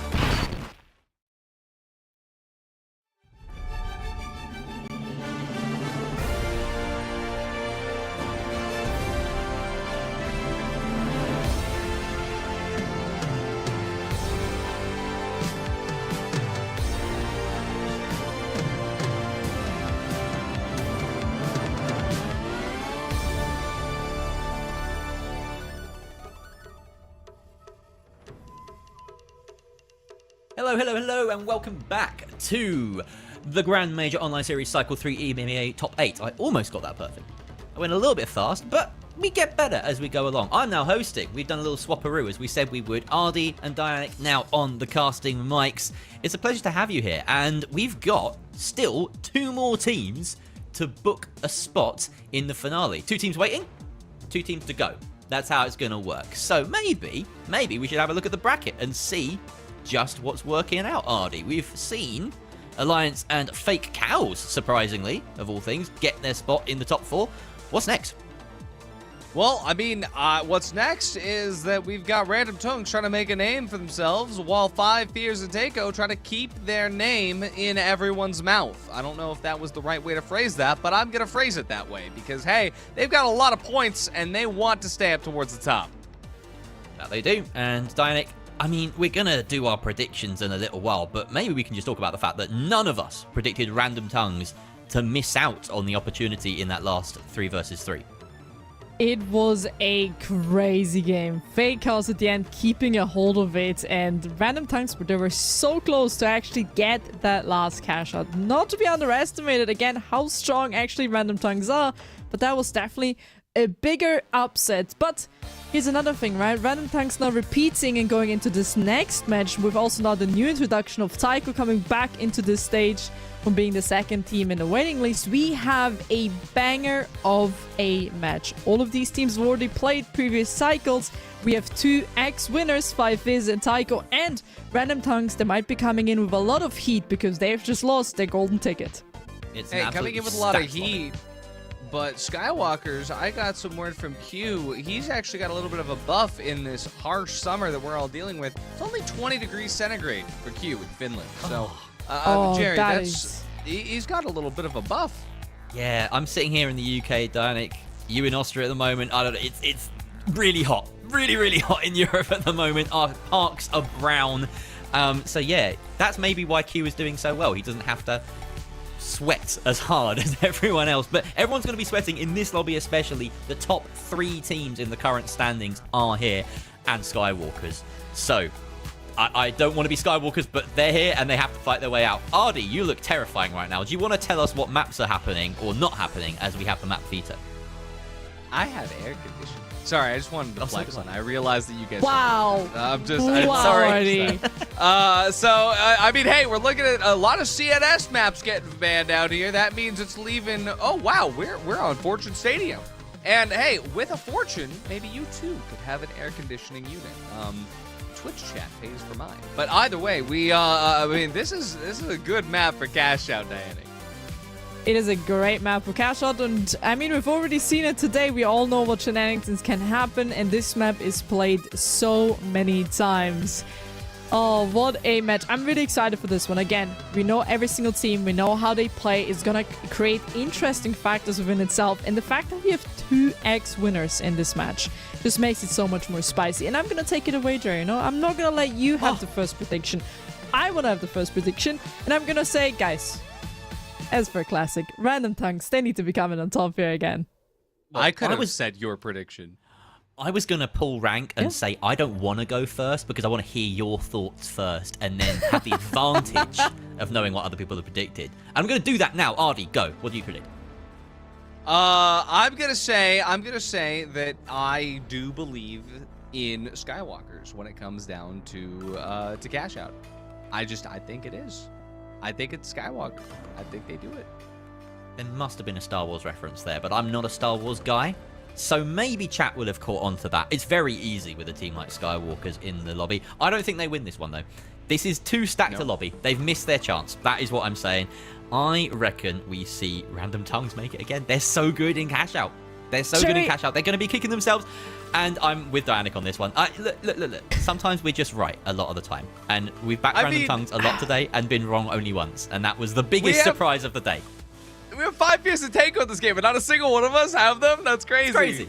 Yeah, but let's be honest here for a second. Taiko and 5face, they haven't been performing today at all. They dropped down in the low bracket, nor even in the first 2 games. They actually performed to their name, what we're used to them. So not surprising that we see other teams, so we have voted for the other teams who've genuinely constantly been supporting. Also, Jerry, you gotta stop copying my answers. Next time you're gonna go first, so you can't really read off my script. Well, no, I'm going to keep doing this. I'm going to keep abusing the situation that I find myself in. But I'm getting word in my ear that the game is about to start. So, Dianic, Ardy, why don't you take us through our second match of the upper bracket in Stage 2? Thank you so much, Jerry. Ardy, I believe this is the first time the two of us are actually on the mic. So this is going to be a quite interesting factor. For you, it's quite early in the morning. I hope your neighbors are okay with you screaming around. Oh, yeah! It's 3 a.m. and I'm so ready. I don't know if my neighbors are, but they probably are now. It's time to get started as Vault 1 gets progged out by the Random Tongues. I see 5 fears above them. Well, I see 3 people above them. And, well, that means Random Tongues have 5 things to be scared of. The height, the fact that there's 3 of them, the KS-23, a second KS-23, and an Invis XP-54. That's the 5 fears. That's all 5 of them. All 5 of them. Skywalker's also wiped in the meanwhile, by the way. So while you were reading all of that, we already had a whole team Skywalker's is dead. Skywalker's are just gone from the board, like immediately out of it. But look at this, 5face, they're now hunting down Random Tongues. So they're trying to go down here for the plug. They have the vault into their position. But of course, there is someone running right after them. On the other side, we also have a plug already going on from the side of Taiko. So this one is already being started. And this one is just going to be pulled back a little bit. It may be stalled. This might be on their favor, but also might not be. The first one, Treason, will find a kill. The vault right behind his back needs still to be plugged. And as long as this goes on, there we go. The plug is there. And Random Tongues are at disadvantage. Oh, yeah. Robinski almost survives that, but no, this is 5 fears through. Nago's pulling the SA-1216. I mean, this is, Palma said this is the worst gun in the game right now, but Nago's, he says, hey, let's give it a shot.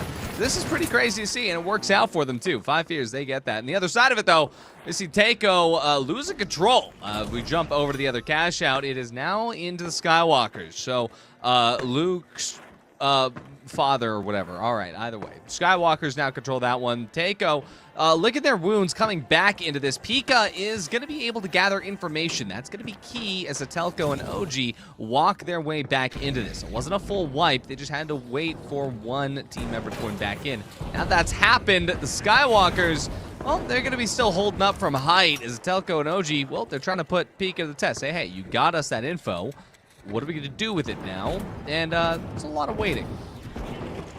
Waiting, just being patient here, playing, of course, on a very dangerous position if they do not catch that one. They might find themselves already falling down the map or falling down next to the building. A lot of damages here being taken by the side of Skywalkers.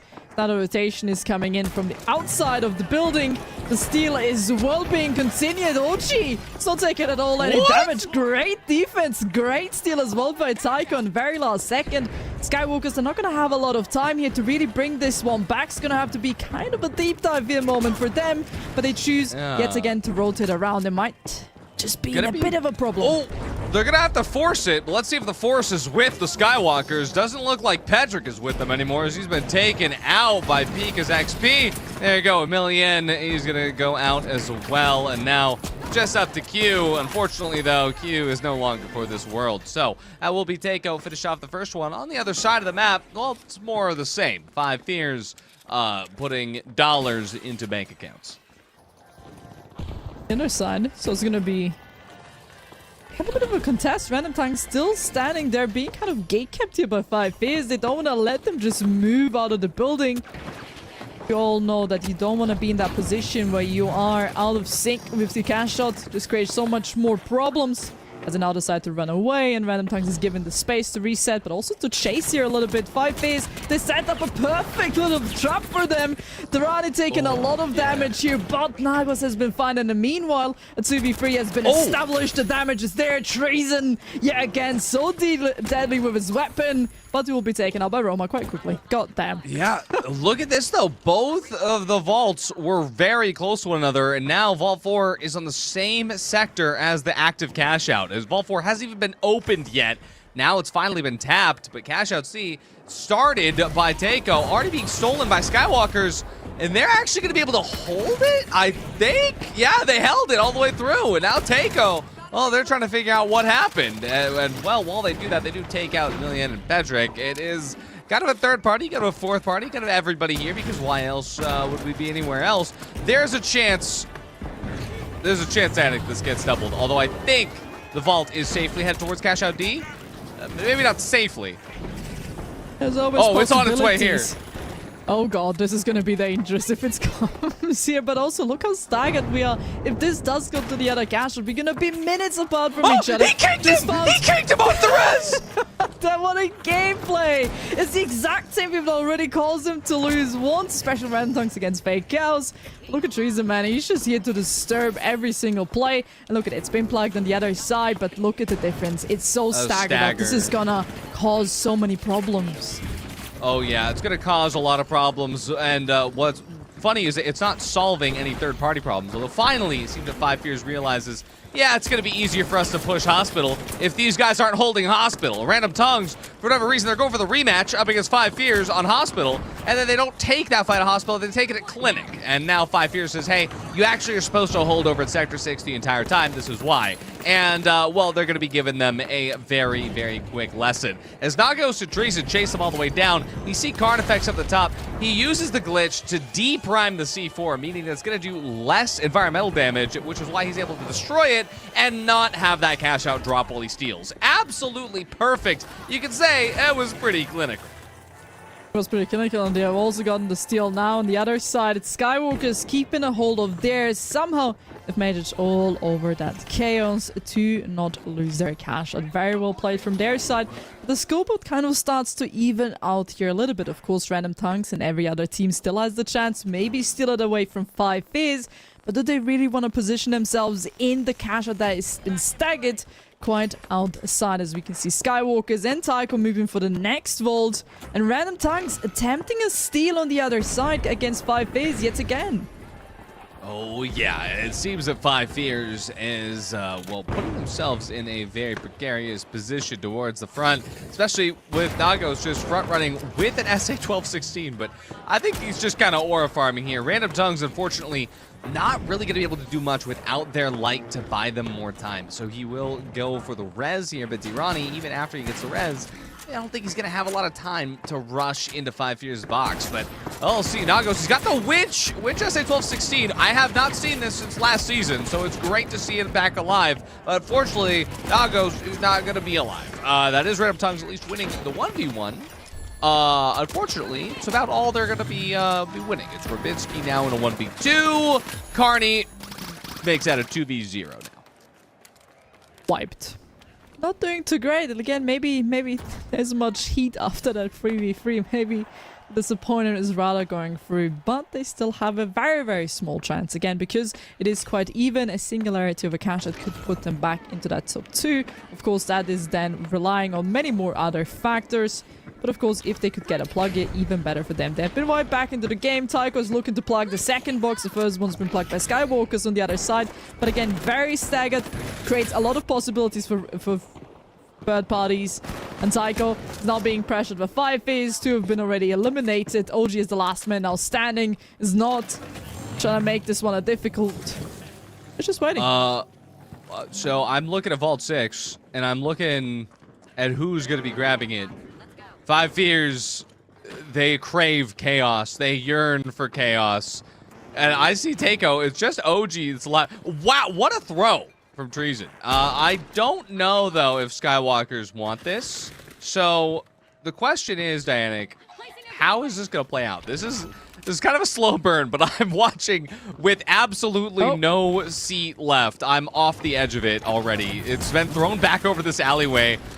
Treason just fighting Takeo yet again. I don't know how Takeo is already on 0 HP. He misses the last shot. Oh, doesn't miss that one. But where'd Vault 6 go? It's still almost there. Only 12 seconds remain for this plug. Do you think they get it? That's a big question. Oh, they got it! But it will get a wipe as well right before that. A bit of an unfortunate moment, but again, both have been plugged, and look at the difference. It is nearly a complete finish one to a complete fresh one. Opens a lot of possibilities, a lot of steal options as well, while there's chaos rising on the other one against Random Tanks and Skywalkers. Random Tanks will be left in a 1v3 scenario, all up to Roma. But there's little to no time left for them to actually steal this one. They're going to have to go back down to a reset. And with 42k with Skywalkers, they're safe to go to the next stage of this 3v3. But the second place yet to be decided if it is going to be 5 Phase or Tycho. Yeah, unfortunately for you and Jerry, the Random Tongues prediction did not seem to pan out. Hey, listen, I'm just don't shoot the messenger, all right? But look at this, Takeo. Okay, actually not Takeo. All right, well look at that. Look at that. Well, 5 Fears. They threw it out. Nagos with his last will and testament. He threw the cash out off of Fortune Stadium, and that was enough of a stagger to be able to bring them in. This is cinema. That's going to be 5 Fears and Skywalkers in a final round. And I am very excited for that because we've seen Skywalkers up against Alliance, and Alliance took it. We've seen 5 Fears versus Takeo. 5 Fears took it. Now it's time 5 Fears versus Skywalkers, Jerry. Now it is, and that is just going to be cinema. But as we've seen, the Skywalkers, they really struggle when it comes to these 3 versus 3. Maybe they can pull off a fake cows and make the first top 4 of their entire online series. That moment there was beautiful. The kick to prevent the res. Oh, Danny, there was so much going on in that match, though. I don't want to move forward too quickly. What are your thoughts? Absolutely chaotic from start to finish, as Cash Out often is. It is it's very chaotic, but what I'm very surprised about is genuinely Random Tanks. Shocking to see that when it can be at the top of the leaderboard, that the next game they can be at the very bottom, unable to do anything. Every single time they were in a fight, every single time they were meant to find a solution, they couldn't. They were wiped, they were gone immediately. Always put in these scenarios, and could it be a confidence thing? Could it be a confidence thing? Maybe they've been knocked. Absolutely, it can be. Like, confidence can change a lot when it comes to how a player plays, how a team plays. But I just hope that loss against Fake Gals didn't just really put them down all the way at the bottom. Because against a team like Tycho Skywalkers or 5 Phase, you need to have a high confidence, you need to have a high concentration and really lock in. A bit disappointing to see. And also Tycho with 18k, again, right? Same thing. Confidence, consistency. It's right now not working with these 2 teams, but Skywalkers, very consistent so far throughout the whole day. Yeah, Artie, what's that about? What's that about with the Skywalkers just managing to win all of their cash outs bar 1? It's been really impressive for them.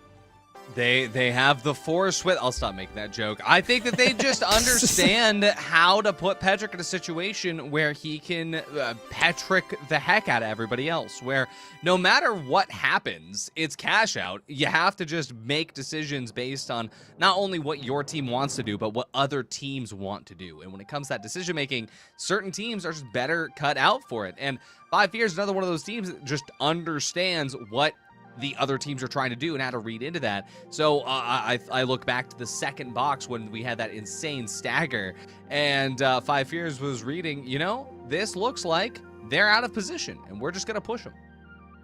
Well, we take a look at the bracket, and now we can see 5 Fears and Skywalkers, the winners of that cash out, now with a chance to join the finale teams, the two that have already booked their spot. Interestingly, 5 Fears and Skywalkers lost the first cash out of this stage, didn't they? They were not present in that 3 versus 3. They flipped the script a little bit here, so giving themselves both the opportunity to reach the finale. We've already seen Skywalkers stumble against Alliance earlier on, but they did push them far in that 3 versus 3.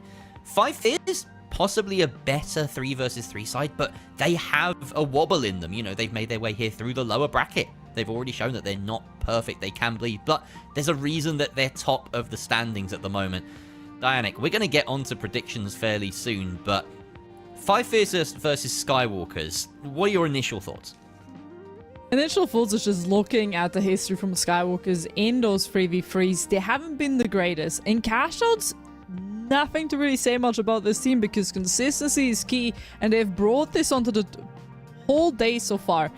But in the 3v3s, it just seems like they really need more options, more possibilities, right? That's what they thrive in. They can choose, do we go A, do we go B? Here it's just a singularity of a team, a singularity of a cash out, always just running once. They don't have other options, and in that moment they really need to figure out how to deal with the problem, what solution to find, and which solution is the correct one, which necessarily is the wrong one. From the side of 5 Fears, a very consistent, very good team. As you said, Jerry, can 100% agree with you. There's a reason why they're at the top. There's a reason why they always re-qualify and why they are here. Between these two teams, I couldn't give you my heart would say Skywalkers, but my brain and everything else would say 5 Fears. So listen, everybody, you know what, Jerry, I'm just gonna let you do this one again. I'm gonna go 5 Fears. Okay, that's smart. I thought a Jedi mind trick was coming out right there and forcing you to pick Skywalkers, but they've been here before, Skywalkers. This is almost an exact repeat of Cycle 2. Cycle 2, they got to the first 3 versus 3 against Alliance, then Boba Sluppers lost that. They lost the next one, and then in this upper bracket 2, they had another go at making the final, and they missed it again. So they want history to change at this point. They don't want it to repeat. They want to win this one. Ardy, say the word 5 Fears, and then we can move on. Yeah. There's only 5 Fears, 4-way, 3 say to you, I think, or whatever the song was. But 5 Fears is, I don't think I would have actually predicted them if they didn't do what they did to Taiko, right? I think that 5 Fears having that one final round up against Taiko, I think was more than enough to kind of solidify that for me, 5 Fears is going to be winning this. So, again, I said Skywalker's a cash out. I will stand by that. I say 5 Fears here today. Well, I'm going to put 5 Fears down the bottom as well, because 5 Fears. 5 Fears, 5 Fears, 5 Fears. That's all I can say. But we have the game just about ready. A 3 versus 3 best of 1 to book our 3rd spot in amongst the finale. Dianic, Ardy, take it away. Thank you so much, Jerry. Ardy, our first 3v3 now here is as well. Again, very one-sided this match when it comes to the history, but I'm always open for some upsets to happen. Wink, wink, Skywalkers. Yeah, I mean, hey, we've been talking about Q with the sauna buff. We'll see if it's going to happen, if our Finnish boy is going to be able to make this happen. Emilian as well. Such a storied history to that player. I do have high hopes for him, especially after we see them put Nagos in a box. But immediately Nagos puts Treason in a box shaped like a trophy that you could revive. Now, Q and Petrick won't be going for the revive, but 5 Fears, they have just enough space to be able to bring Nagos up. And it's always down to a numbers game, and the numbers now very much favor 5 Fears, Danik. Very much does. I mean, look at it yet again. A 1v3 is being established. Of course, a bit of a res going on as well. But just that start already showed the dominance. Great kill coming in there. Of course, now equaling the bull when it comes to it. Another one coming in through. A 1v2. Treason all up to you. But let's be honest, against two of these shotguns. Wow. Brutal. 5 years. Never mind a 1/80 swap. I mean, that was very, very interesting fight where 5 years they recovered first, but Skywalkers recovered on height. And with that height, they were able to kind of take out Nagos to, I think, Ego Child a little bit early there. I mean, of course, now Skywalkers have the tap, but because that tap did not happen until after the wipe, we're going to have another vault fight here, Dianic. And it's looking to shape up like, well, Skywalkers, with that height, they're getting that first damage out again. But, oh no. Wait a second, Dianic, this is bad. Patrick is not going to be going for the vault fight. Instead, he's going to be forcing this plug. This could put Skywalkers in a position where they are not ready for the face chow of the 3v3. But I don't really know what to expect. Finally, it's happening, but maybe someone's going to plug. Trying to be really slow here. Nobody is yet to plug the bolt, really. They've just been rotating around. There's another push coming in together, collapsing on a singularity of a player. What a great play coming in from the side of Skywalkers. Patrick will be eliminated in the meanwhile as well. Back down to a 2v2. But he is hiding in that corner. Low HP will be found. The next one right in front of him is going exactly in the middle. Both of them are trying to chase. They get the kill. They get the wipe. And my god, Skywalkers, they're starting us off strong here. Wow, yeah, this is looking great for Skywalkers. They're going to be able to hold this up with a nice little set. They've got a lot of chores to do. Placing mines, placing that C4. Now, again, Q is putting the C4 and the Pyro Mine on. I wonder if we'll see Q actually play for the stall. They should. They definitely should. I mean, Skywalkers, let's be honest here, right? They have a great vision here with both the pads. There's already cross coming, but we saw last time with Alliance, the second they move out of this position, of course, you have a fallback probability, but it does not help sometimes. It's just easier to play the defense, play around, and the one thing that Skywalker's been doing greatly is using the building to their advantage, vertical play, and so much more that they can use to create that advantage.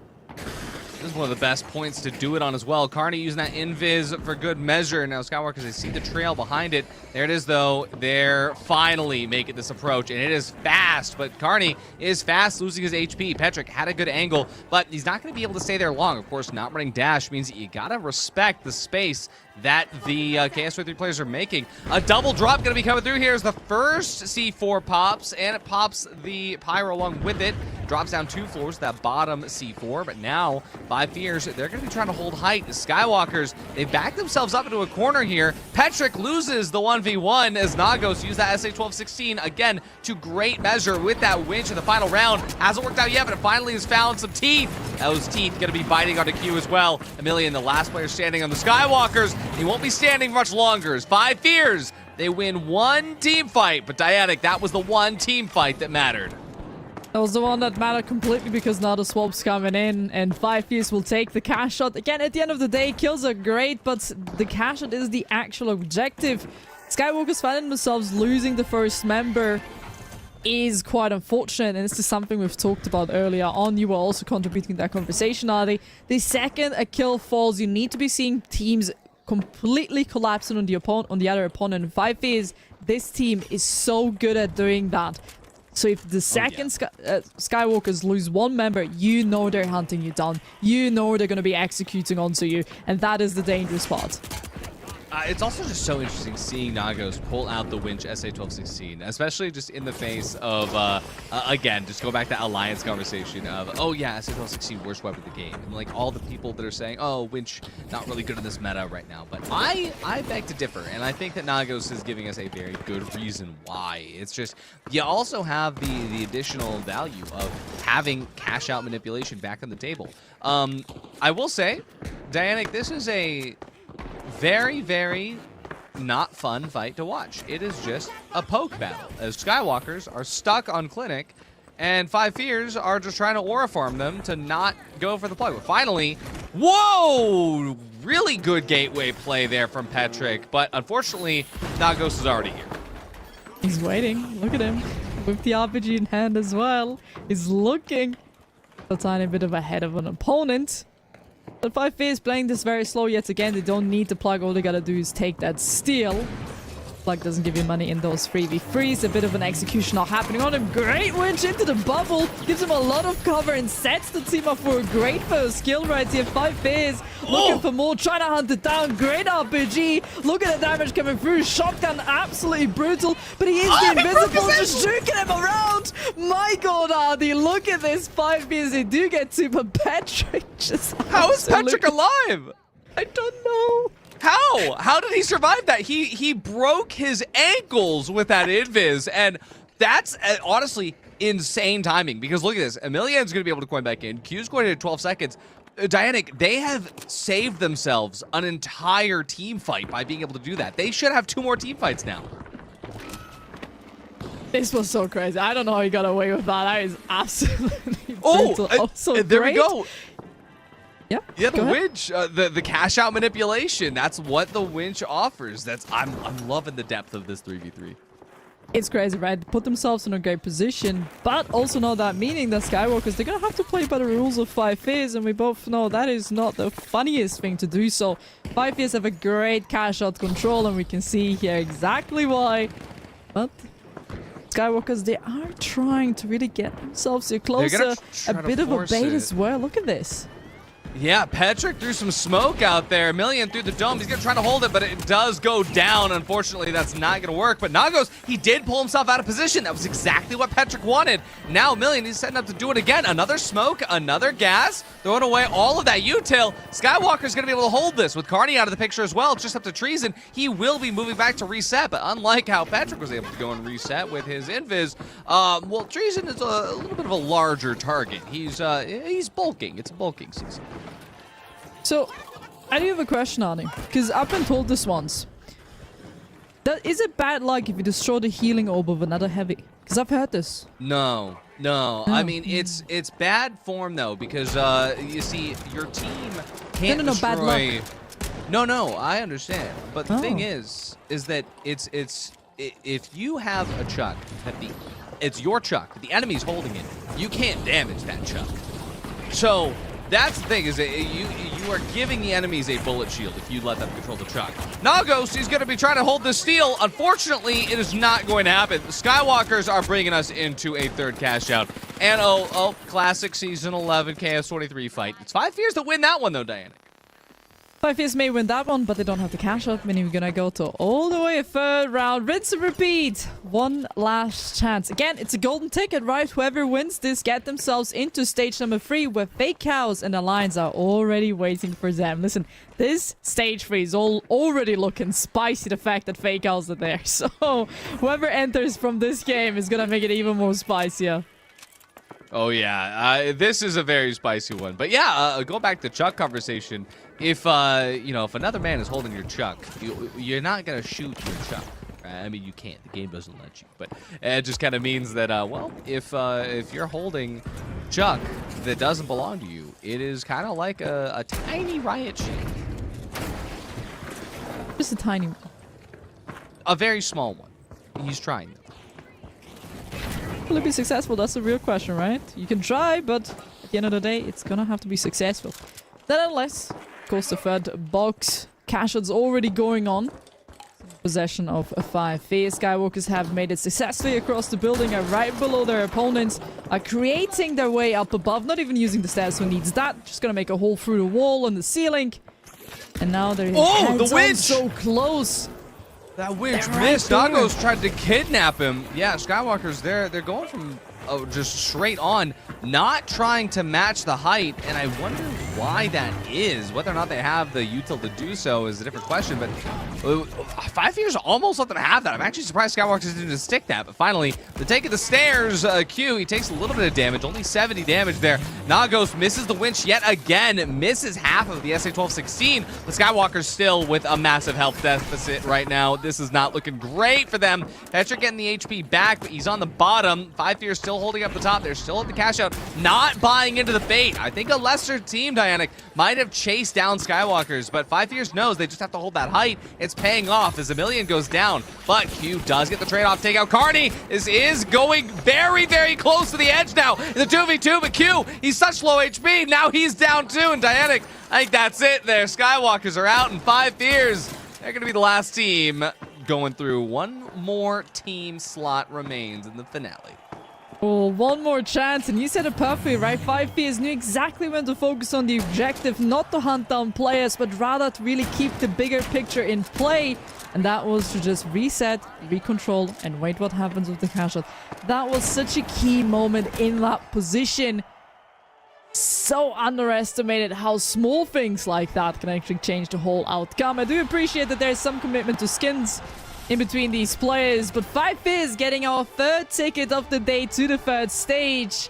And yet again, there's a reason why they rinse and repeat. There's a reason why we see them yet again on stage number 3 of the third cycle. It is so interesting to see how this team always makes it worth. Jerry! It was very much expected, let's be honest.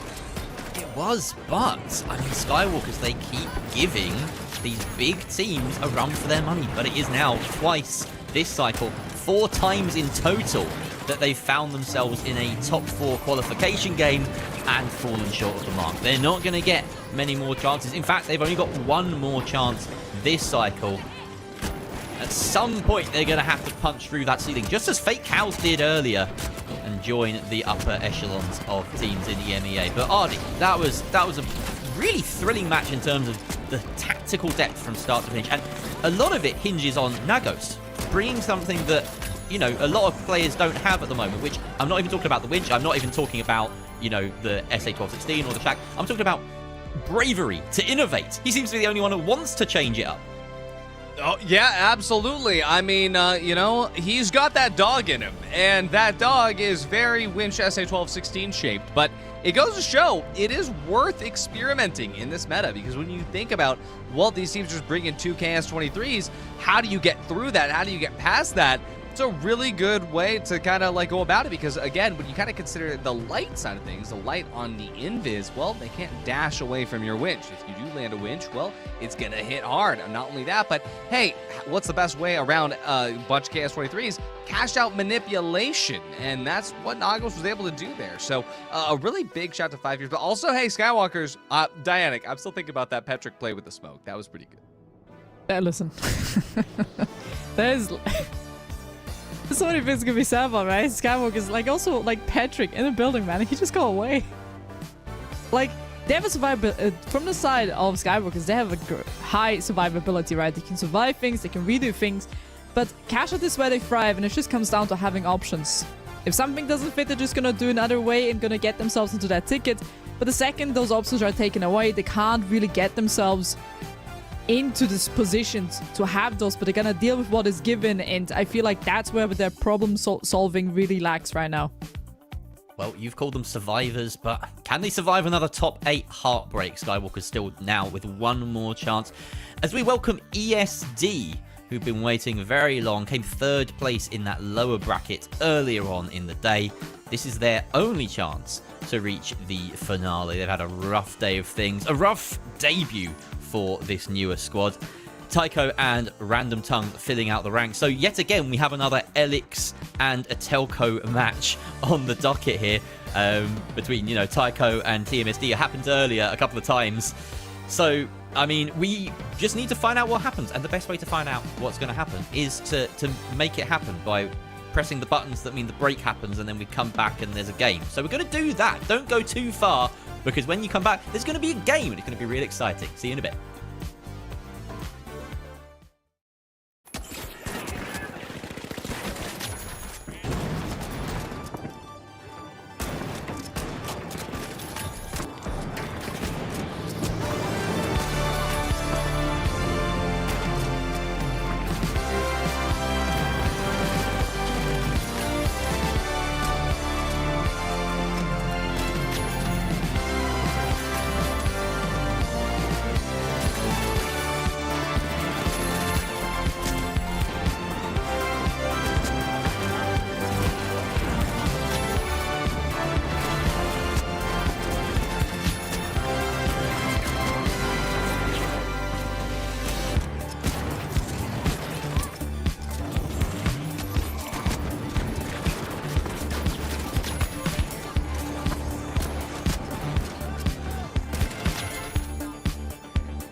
Time for a sit down, folks. Alliance, new name, same trio.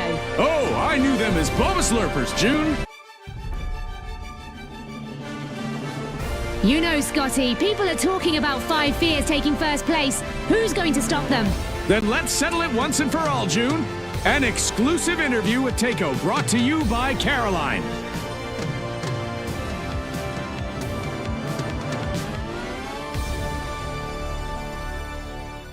Maybe we could start with talking a little bit about who you are and who Takeo are, and also for someone like watching maybe a show for the first time today. I think it'd be nice for them to get to know you and your team a little bit. Hello everyone, I'm Etelko. I'm a French player playing the game since closed beta 1, so it's been like more than 2 years now. And I'm playing in the comp scene since like 1 year and a half. I played with a lot of different players and team, and right now I'm playing with the team Takeo with OG and Pika. What does like a normal Takeo practice day look like? Like, do you wake up and like, I don't know, you go and have a little coffee, or like, I don't know, do you go to the gym before and then you just lock in for 6 hours straight? Like, how does it look like? I mean, it's different for everyone since like we don't have the same lifestyle, I will say. Like, I have the chance like to be like full-time player. It's the same for Pika now. Recently, like he was working still, so like during the day he was just working. And I will say like for most of us, like we get up, like we instantly go to the computer, launching the game, trying to warm up a bit, playing some ranked and stream as well. But at the same time, like yeah, of course, like you are doing some gym, some sports, you are trying to eat well as well. And we will train most of the time as a team, like at the end of the day, because there is a lot of people who still work. We've known each other for quite a while. I think it was my second, third week, something like that at Embark. You, your brother, and a few other people came to visit the office, and you got to stream from our basement the season launch that we had at the time. To me, it feels like you're almost one of the cornerstones of the comp scene because you've been here for so long. So I kind of want to know what makes the finals worth competing in for you. First of all, like I will say, like the dynamic of the game, like the fact, like it's very fast. It's a very good FPS. Like a lot of things can happen at any time. It reminds me like some kind of a battle royale game because there is this part of luck sometimes when you cannot anticipate everything.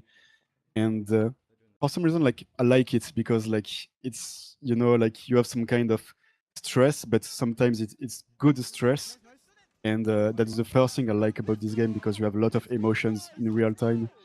And also, I will say I just like the games when you can play with just two teammates. It's not a big team; it's a small team, but you have a lot of different things like that can happen very fast with only 3 players. So I like that a lot also. You mentioned like playing the team is like small, right? Do you think it also puts more pressure on you since it's only 3 players per team?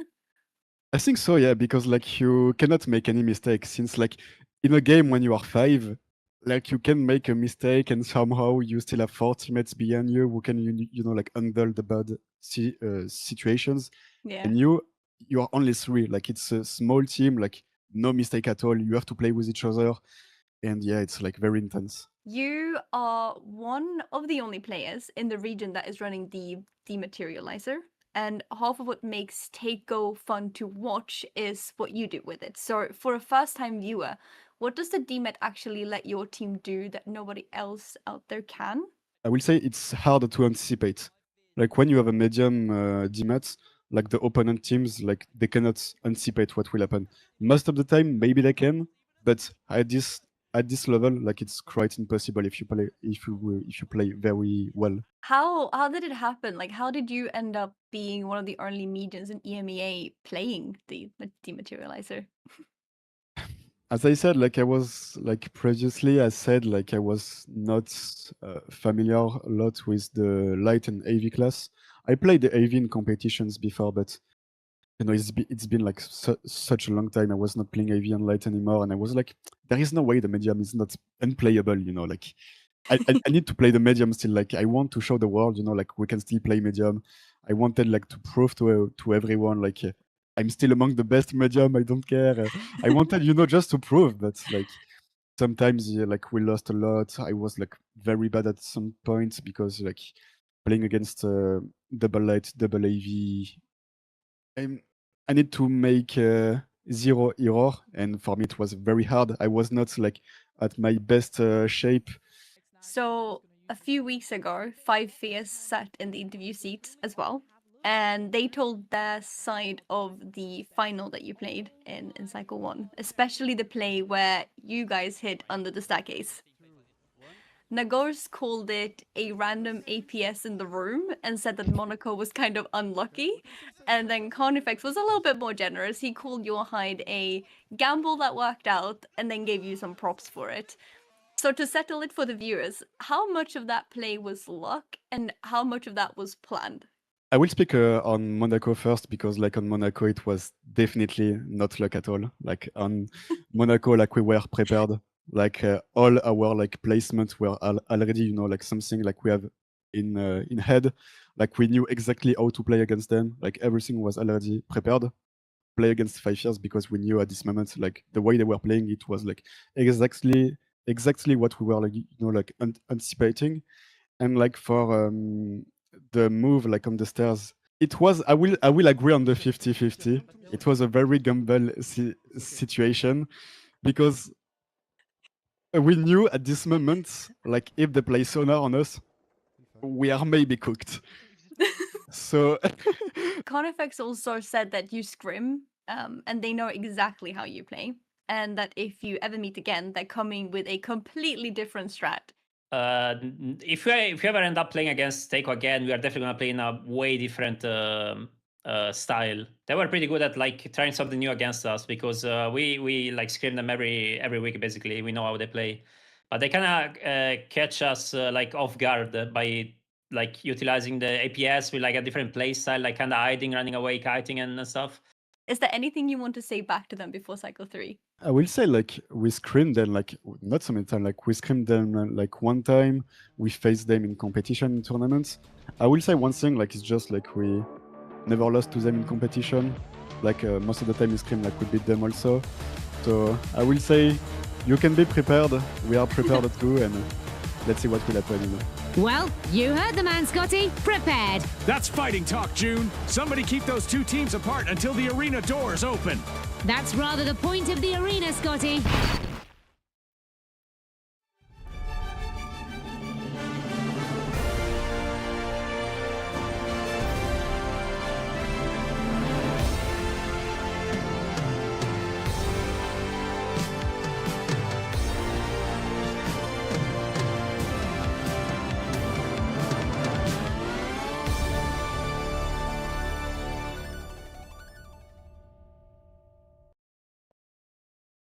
Hey, welcome back to the Grand Major Online Series, Cycle 3 for EMEA. We're in the top 8 and we are right in the thick of things. We have one more spot to book in the top 8 and top 4, and every single game from this point on is an elimination, which is absolutely wild. Let's take a look at the bracket to paint you that picture nice and cleanly with visuals, and we can see that ESD have joined the fray, coming up from that lower bracket, reuniting our kind of rivalry of Elix versus Atelco between Taiko and ESD. The twin brothers.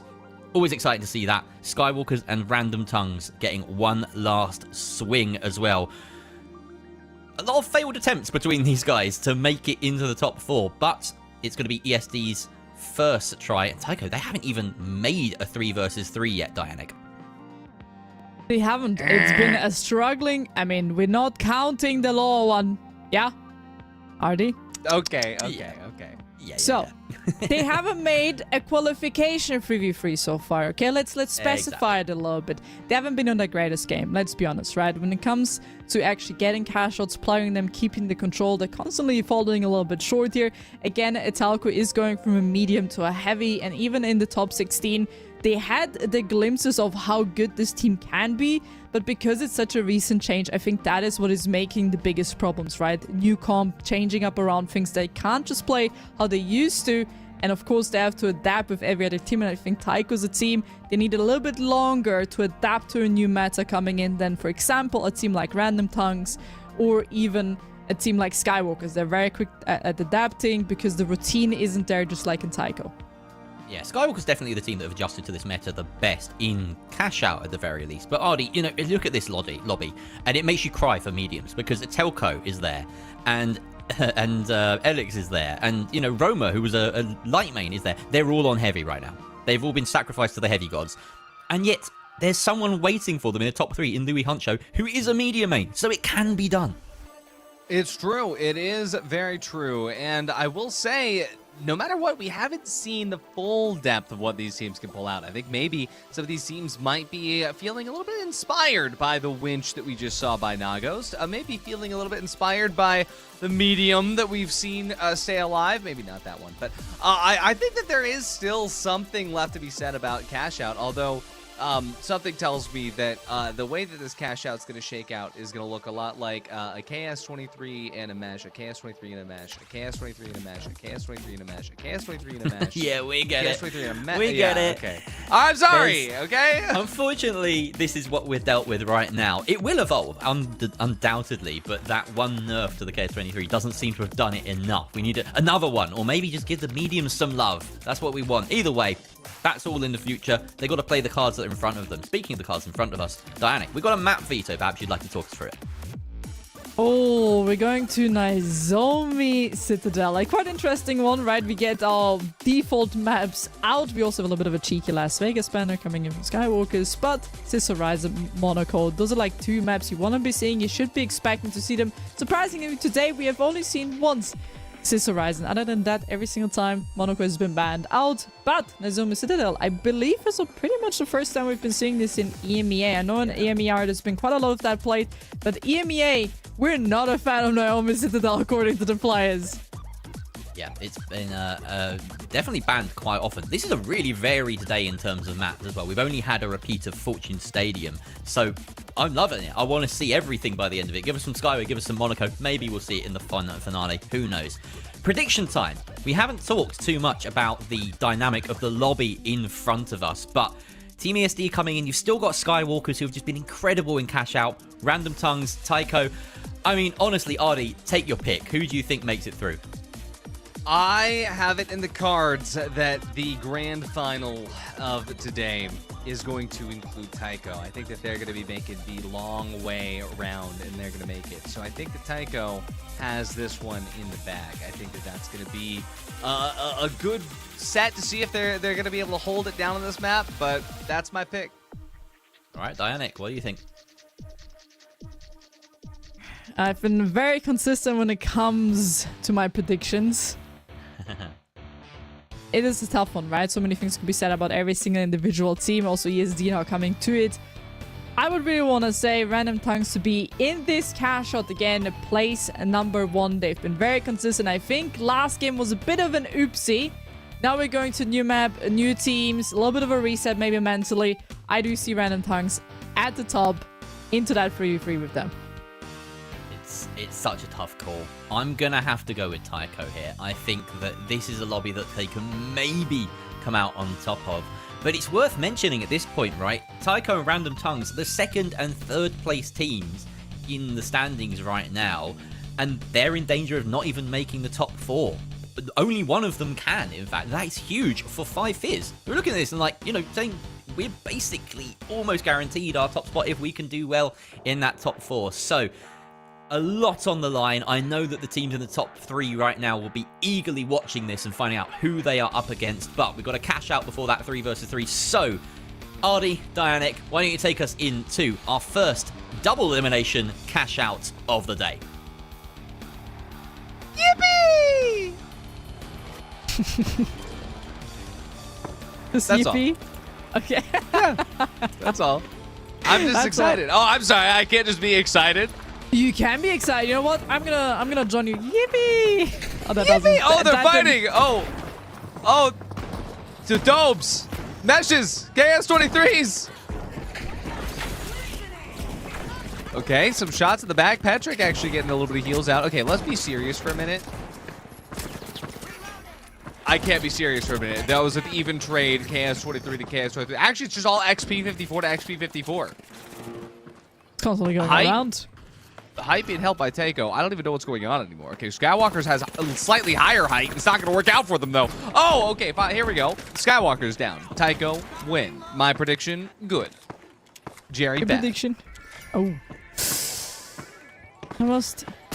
Oh, Jerry good. Wait, Jerry good. He also predicted Taiko. Wait You a mean second. me? Dianic bad. Dianic bad. Wow. Whoa. First of all, Danik not bad, right? Because Roma just got a triple kill. Woohoo! Good stuff on the side of Random Tongues. You wanted to say that my prediction is bad, but joke's on you. Random Tongues, they have something up their sleeve. Okay. Maybe all of us good. Chat, vote now on your phones. Either way, okay. It's so hard for me to be serious because it's like 3:45 a.m. But now it's time for Skywalkers to get serious. Unfortunately, that gateway did not connect. And when your gateway doesn't connect, your light is going to get shot out, and that's death immediately. 1,000,000 gone out again. One bad gateway did that, by the way. That was the fastest wipe I think we've seen all day. A very quick one. Or if we're considering, I believe it was Pangwai City, it was Fake House, if I wasn't wrong, like being eliminated within the first 30 seconds of the whole game. Oh yeah, that one was. Yeah, I don't want to keep track of things, right? You know, just absolutely not. Anyway, on the other side, well, a little bit of a contestant now going on. Random Tongues now being contested by the side of Team ESD. The real question is here again, who's going to find that first pick is going to be the most important one. The first one's going to fall. The second one as well. Roma and Rubinski each finding one for themselves. And it's all up to someone in a 1v3 scenario left. He's trying to hide away, not to be seen, but everything around him is collapsing. He's going to be seen any second now. Somehow he still survived. There we go. Took it long enough of a time.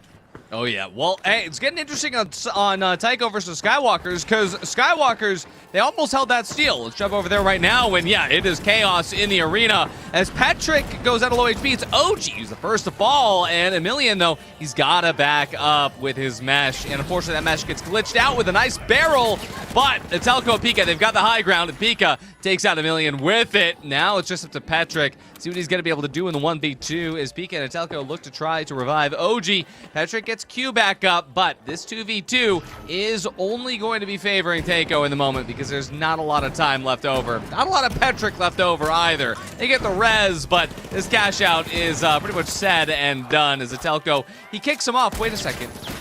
Okay, he kicked him off, but he almost got it. That was kind of funny. And hey, it's Taiko. It's Random Tongues in the top two. Both casters good. Okay, I see what you're doing here. The second Taiko gets a wipe. Gonna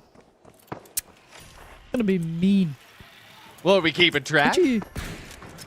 Well, you know what? Now I'm keeping track, yeah. I'm gonna keep in track now, yeah. Alrighty, well, let's keep track of the fact that Duffy has missed pretty much every shot up against Durrani, which was not how I expected that fight to go. But Roma is just chilling up there. Random Tongues trying to make their way over, but ESD, they are somehow managing to just hold that out. Oh, okay, they got it. We're all good. If it's all good, they're going to plug Cash Out D. I see a Taiko-shaped Cash Out on the other side of it, and it is now very Skywalker-shaped. It's going now ESD and Skywalkers, but Random Tongues is going to be contesting side of the ESD, and of course Taiko is going to be contesting Skywalkers. Everybody's back into the game from every single team. Balls still being opened, ways trying to be created. But from the side of ESD, that's taking quite a lot of damage, but also Random Tongues. Both these two teams holding back now for a quick little reset. Not wanting to risk anything again. It really matters for the first person to fall.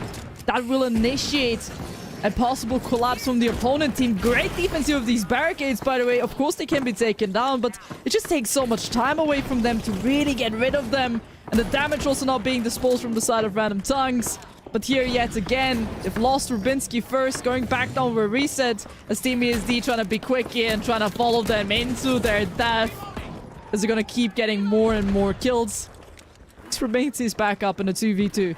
Oh yeah, and this is this is also taking a lot longer than I would expect, given the fact that there's another fight happening just across the divide. And it is kind of interesting that this is shaking out towards Team ESD, given how rocky this start was.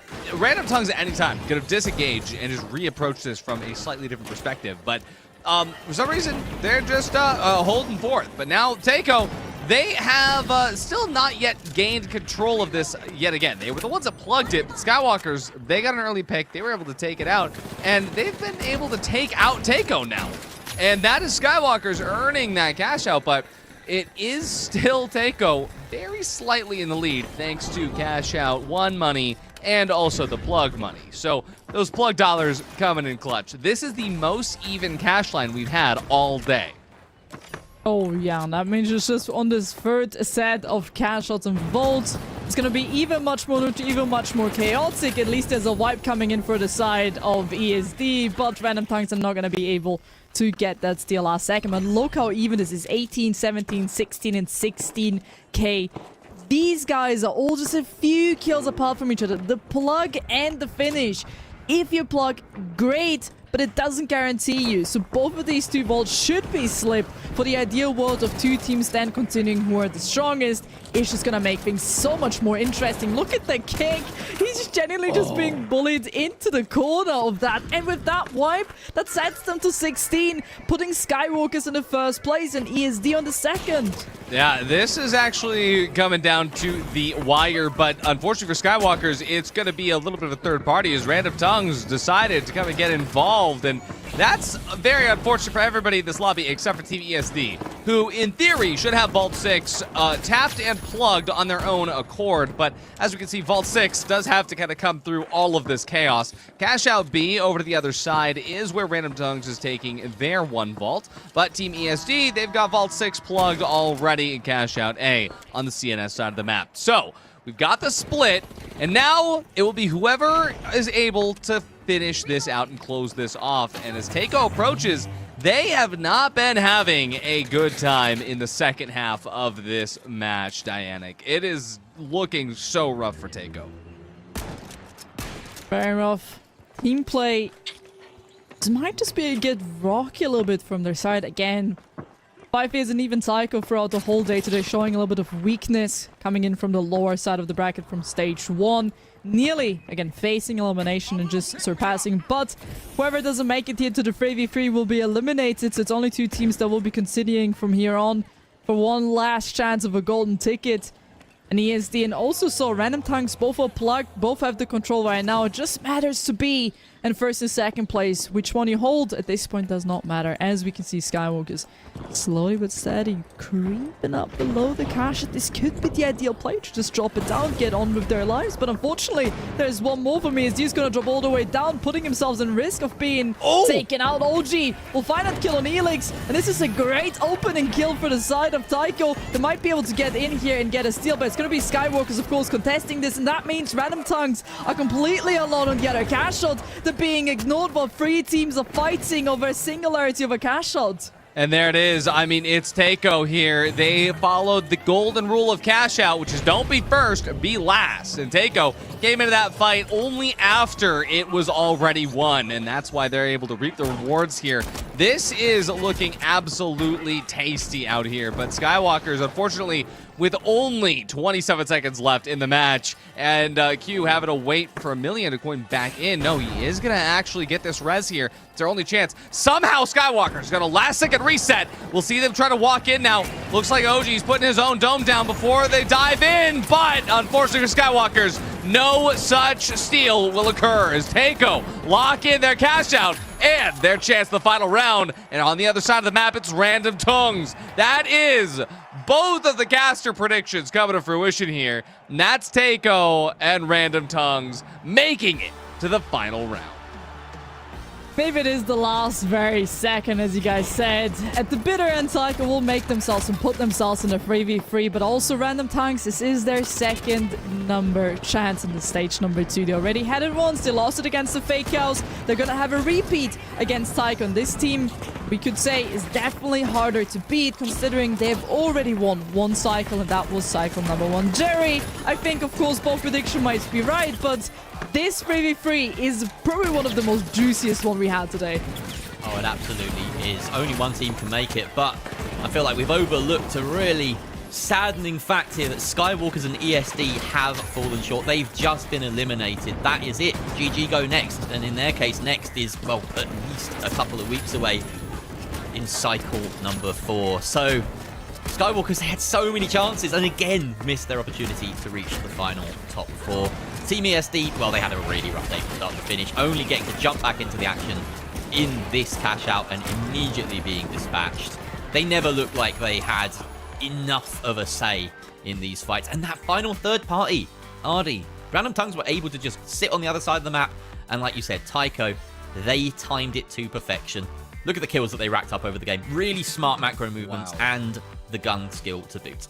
I mean, crazy set out as ESD. I mean, someone opening up a donut shop there is not what I expected to see. But I will say one thing.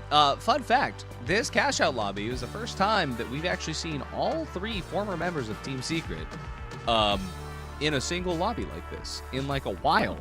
That's actually, I don't think we've seen that since cycle 1.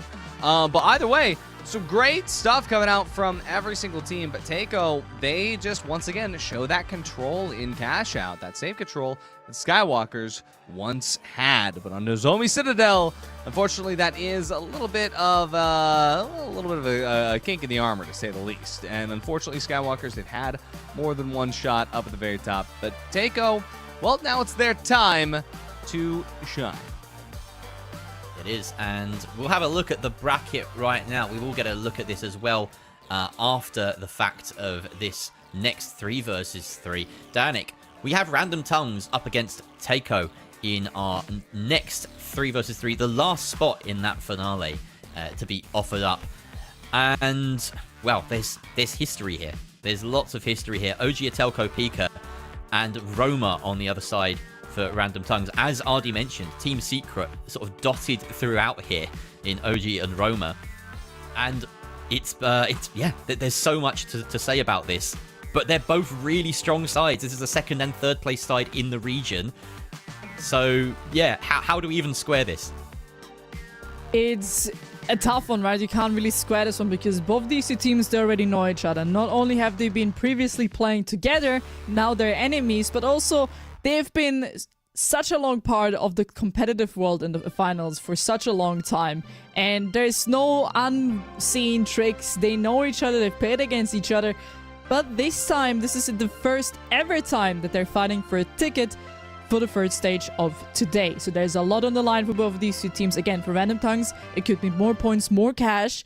For Tycho, it could also kind of be, you know, defending a little bit the title because they won the 1st cycle. They didn't qualify for the 2nd, and then 3rd, they find themselves at the very bitter end. It is a tough one because in the 3v3s, both of these 2 teams have been performing quite well. And Random Tongues, they're coming from a bit of an upset when it comes to the 3v3s, losing against Fake Owls, while Tycho lost their last 3v3 against 5 Fears. So, ain't easy. So much to say. Again, maybe habits and herbs are colliding at this point when it comes to feelings and knowledge and who to predict at this point. So, I can't tell you right now. So, Jerry, I'm gonna have to give you the mic. That's fine. You have a think on it. I'm looking at Random Tongues and I'm thinking that this is Rybinski, specifically, his first chance to make a top 4. It's his first chance to sort of break into this realm of players. And for a player who's been part of the scene for so long and been the mind behind a lot of good teams, strong teams, but never really punched up into the elite, could this be his moment, Ardy? I think it could. I'm going to back Random Tongues in this one. I agree with everything you just said, but I already got Takeo tattooed on my left thigh. So I will say it is Takeo all the way to the very bitter end. And the reason for that is that they got points that they need to win. Now, Takeo was struggling in that last one. Don't get me wrong. I saw them on the divide fighting on that. I think that Rainbow Road had them a little bit tripped up. But at the end of it, Takeo was able to kind of walk back, say, all right, How do we fight into this? Okay, it's a third party. We're just gonna wait. When they waited and they third party, that's one thing. But that macro control, that stability, that ability to say, okay, not now, wait a second, go in, that is the winning technique that I think will allow them to also win in the 3v3 final round. All right, Danik, you've had time to think. Where are you placing your flag? You get the deciding vote. Oh my god, the deciding vote is so tough. Again, it's so many things I could speak for both of these two teams, but I think I'm gonna have to be consistent with my vote here. Random Tongues will be my choice yet again. I know Taiko has been struggling today. I know Taiko can do this, but at the end of the day, Random Tongues have impressed me today much more than Taiko has. The loser here will only take 20 points. That would put Random Tongues out of contention for the golden ticket, but spot in the finale up for grabs. RD, Danik, go! Ah, where am I going? Into the map. Oh, well, we're in the Nozomi side of the map. Fun fact, the CNS side is Nozomi, and then on the other side of it, the Via side, that's Citadel. And that's why the map has the slash in it, because that's the divide. And fun fact, the Rainbow Road is officially called The Divide, and there's even a song in the Season 7 OST about it. Shout out to my boy Carl. It was the best song that is in this game. You know what you sound like? You know the meme of the guy pushing up his glasses on the nose and be like, actually. That's what you sound like. Dianic, I'm going to kill you with a gun. Now we have Random Tongues holding this vault, but it's Taiko up at the top. That red barrel didn't do anything, but those KS-23 shots are doing a whole lot less. Ooh, look at that damage. The Rana taking in, coming in strong, getting a first kill onto Taiko, but he's looking for more, of course. Taiko falling back a little bit, trying to get themselves out of this heat of a fight. Of course, losing now Olgi could be quite dangerously as they're trying to chase him down. Of course, he's placed in a bit of an unfortunate position. He's gone as well, Pika. As last man standing. Of course, this is going to just delay them quite a lot. He's going to have to reset his teammates. As Gateway's already coming through for a bit of a plug. It's going to be the quicker they get this plug, the better for them. More advantage. Pika just waiting patiently and making sure that these teammates spawn close to him while the plug is happening. Yeah, it's good positioning, and it's a good heads-up play from Random Tongues to be able to kind of like duck around that height and understand where Taiko's coming from. I will say, Random Tongues do have something about them, and that something is slightly tung Sahur-shaped, but we'll see as Taiko comes from the bottom floor here, whether or not they're just going to remove the floor, given the fact that they have KS-23, they can do that. They can just decide to dematerialize from afar. In fact, actually, what I love to call the KS-23, it's a Bluetooth dematerializer. Bluetooth dematerializer. Yeah. I kind of like that. I kind of like that. That's quite juicy. But look at that beautiful going through. Fortunately, the match still is going to be prepared. There's a second one now coming in.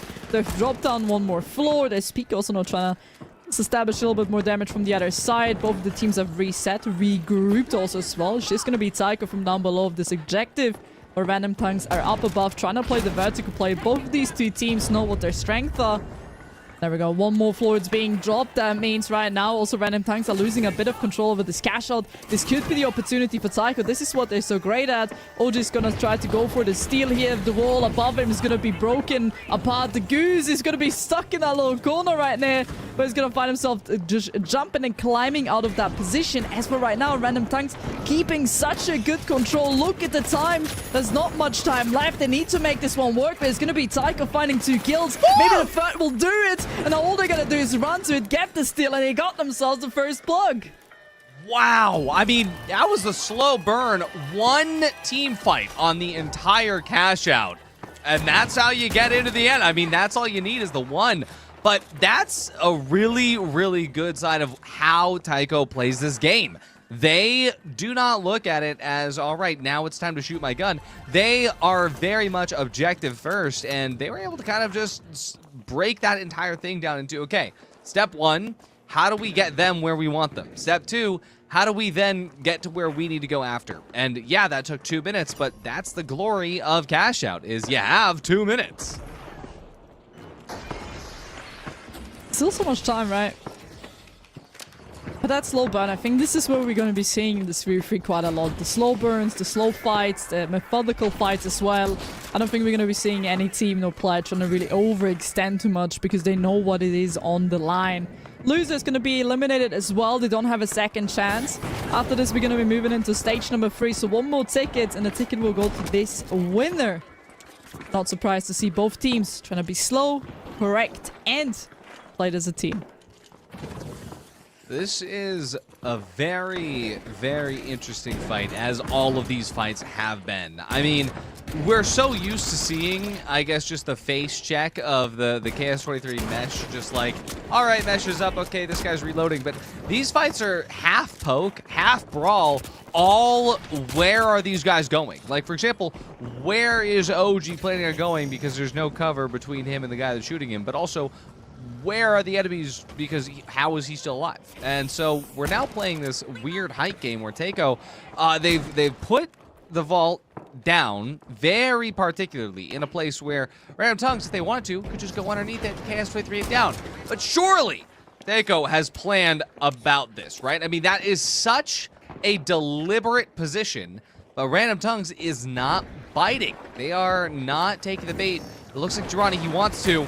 Looks like he's finally taking the bait, Dianic. Do you think that this is what Taeko's planned through? That vault has just been kidnapped, and I don't see Taeko following through anywhere. Here again, if you can't find the opponents, make sure the opponents come to you. Bait them into rotating in, and that's something that Random Tongues and here also Taeko has been using quite a lot in their journey of this whole day. And it's just much easier to make them panic and Taeko to try to push Random Tongues and the other way around and trying to look for the opponents. As for right now, the vault will still stand down. No movement has been done, but the possession, of course, of the control right now is in the hands of the Random Tongues. As Taeko, they're just regrouping, trying to not overextend or find themselves in positions where they have the disadvantage. If they've already taken quite a lot of damage, Random Tongues, they're just going back into the building, trying to play this one slow. And again, very slow burner. The second a kill falls, that's when we're going to be seeing the execute. I mean, I'm still waiting to see the kill. I'm still waiting to see the execute. I'm still waiting to see...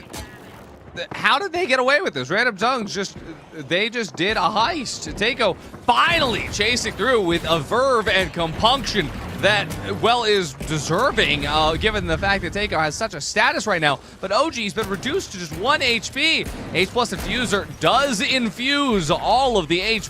However, neither Random Tongues nor Taeko have taken space that will actually convert into anything more than just another step in this fight. And once again, finally though, we have the brawl going through, and it's Girani that's the first to fall. It's Rabinski that's the second as Pika puts this entire fight on his back. Roma finally goes out, and that's Taeko taking, I believe, 4 minutes between when that fight started and when it's ended, Dianic.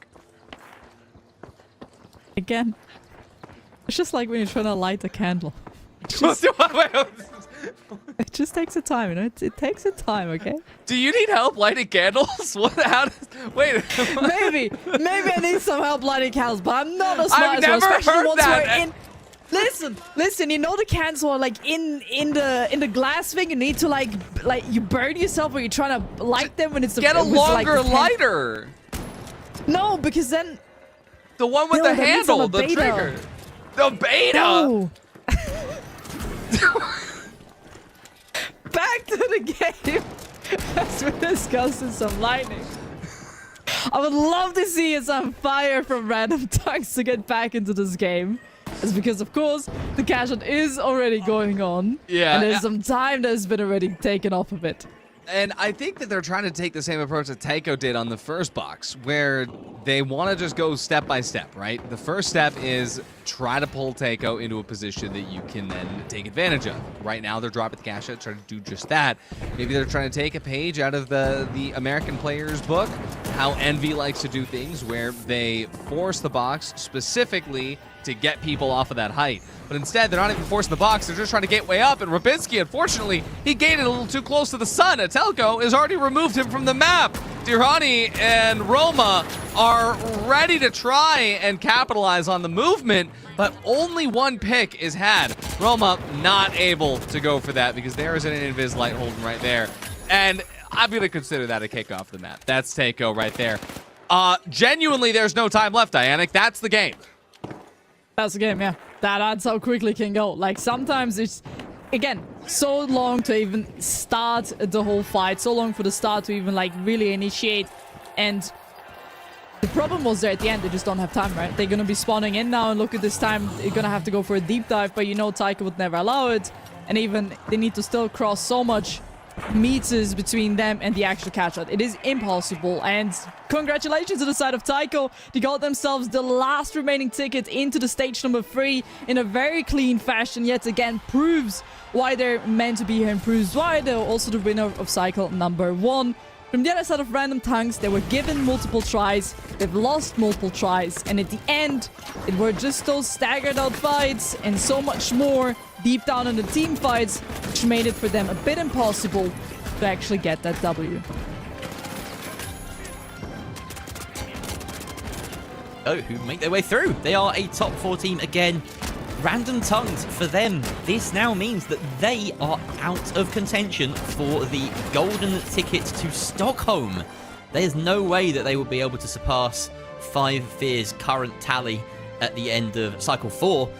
And yeah, it's basically a two-way scrap now between 5 Fears and Taiko for that number 1 spot. Of course, everything's still up in the air when it comes to who's going to make it to the closed qualifiers and all that, and we've got the top 4 to come. But that was a big game. Ardy. Atelco, do you think he did that for Elix? This is the team, Random Tongues, that dropped Elix not a month ago, and his twin brother's probably cheering. Oh yeah, in the background here.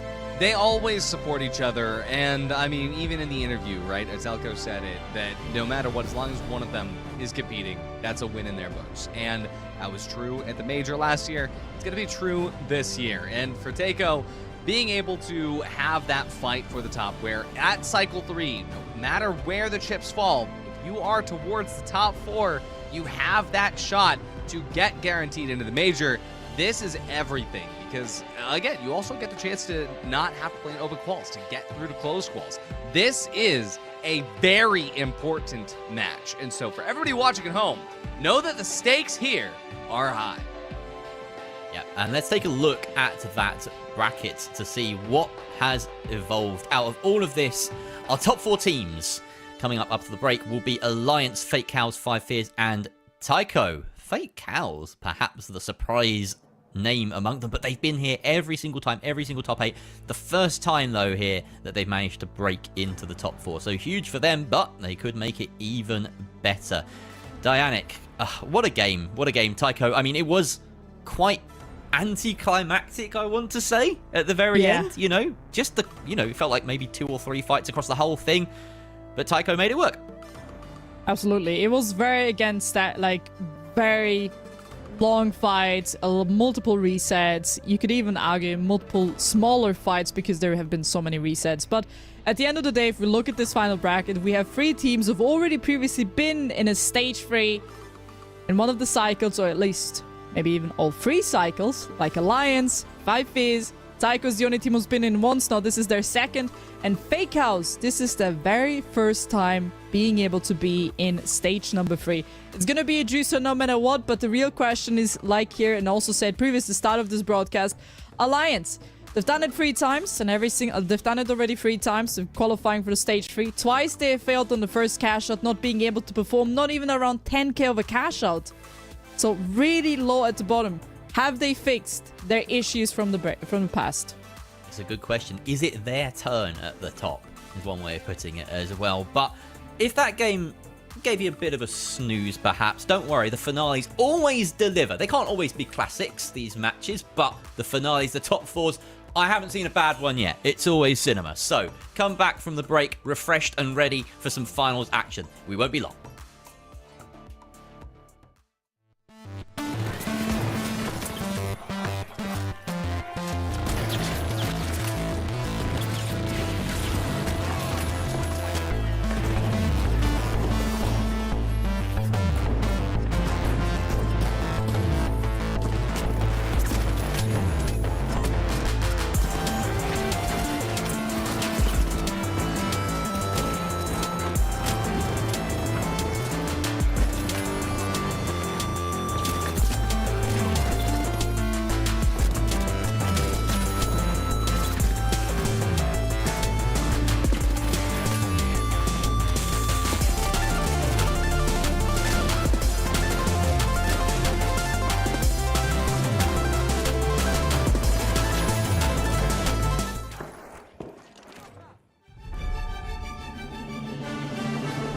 Scotty, how well do you ever really know a contestant? Funny you should ask, June, because part 2 of our exclusive interview with Takeo hits closer to home than anybody expected.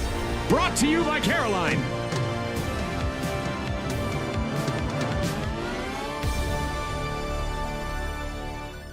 You went to the qualifiers and you didn't make it to the major. I think we all that were in the studio where we recorded or like streamed the qualifiers, we were all a little bit sad. I'm not gonna lie. I think we were all a little bit sad. It took us a little bit, but it was still so cool that you still showed up to the major. You watched it and you were cheering on your brother Alex. How was it for you watching Alex play and then, you know, them ending up second in the Grand Major 25? Right, it was insane. Like my main goal, as you said, was to go to the major, and when I got eliminated, like I had a second chance, you know, to qualify thanks to my brother. Like obviously not me, but you know, like since we are twin brother, like it's complete different thing. And I was like cheering for him a lot. And when he got like qualified, I was like, damn, like we made it, I will say, but he made it, not me. And yeah, like watching him play like on the stage was like just insane. I was like, bro, like I want to do the same as well. And the first qualifier for the close qualifier of the major, the last day, Alex had a very urgent health issue, and he was like, you know, like in a very bad situation as well. And just like watching all of these players being qualified and being able to go to the major was just like insane already to me. And yeah, like when they made like the top 2 after, I was like, bro, what? It's impossible. And I was like so proud of him. Like I was cheering for him, as you said. And Oh, yeah, it was insane. The story is insane. it is it's such a beautiful story. And like I am very happy that like even if you did not make it last year, you still got to be part of that journey and share it through your brother Mm. instead. If I remember right, when he qualified, didn't you run into like his room or like by his and like you had a little cry party, Yeah. and I thought that was like the Yeah, cutest thing ever. I was watching with my parents. You know, on a big TV. And Wait, you when did? I didn't know that. That's so with the whole cool. family, you know, like we were all watching him playing.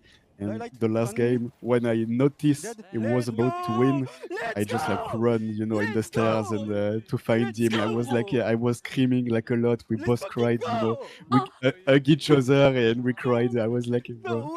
I think it was the first time I just cried, you know, in my with my brother, you know, hugging each other. Like it was like insane moments.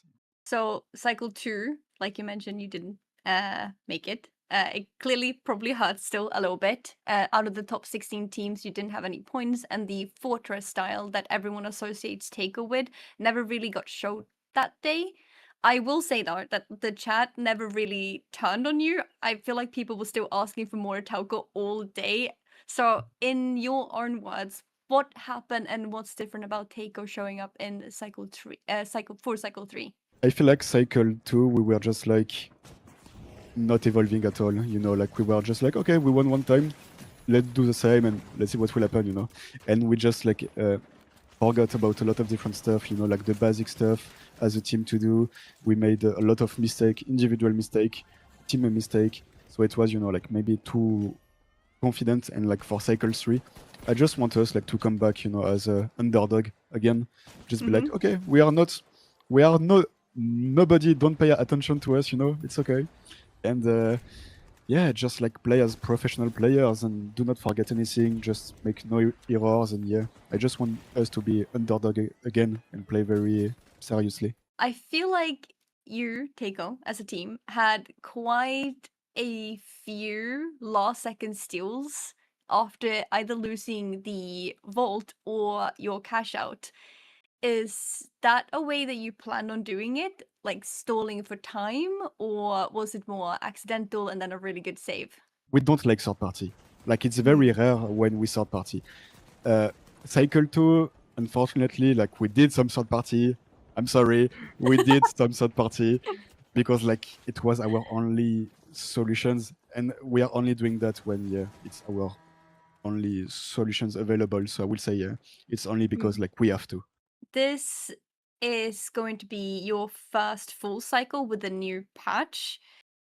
And, you know, with everything that you learned from cycle 1 and cycle 2 combined with that, is there anything that has changed how Takeo wants to play as a team? A lot.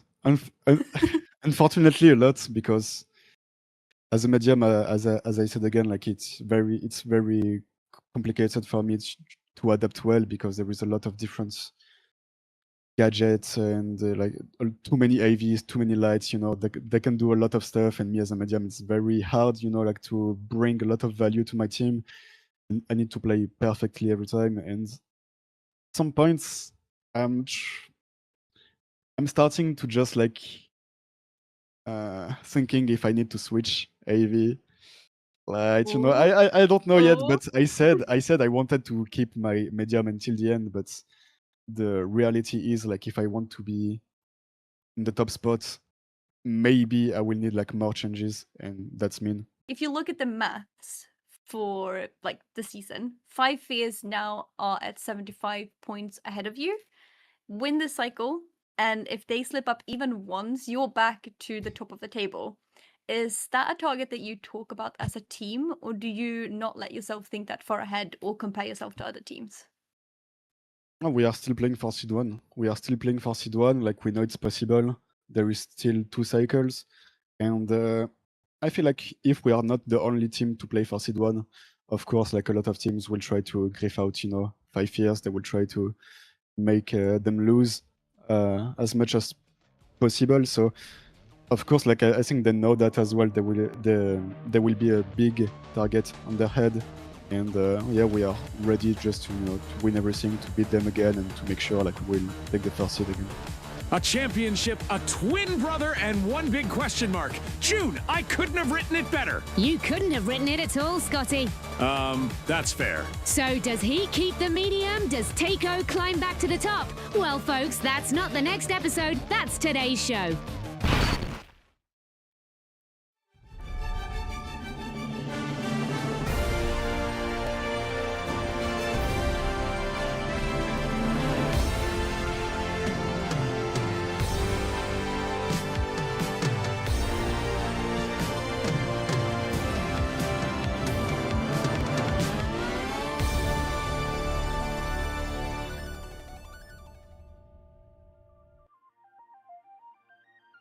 Hello, and welcome to the top 8. Or actually, now it's the top 4 of cycle number 3 here in EMEA. My name's Jerry the Music Man. I'm joined by Ardy and Dianic. And we have ourselves some really hot topics to go over. So far, nobody can hold a candle to 5 Fears, who are experts at reaching these finals, Ardy.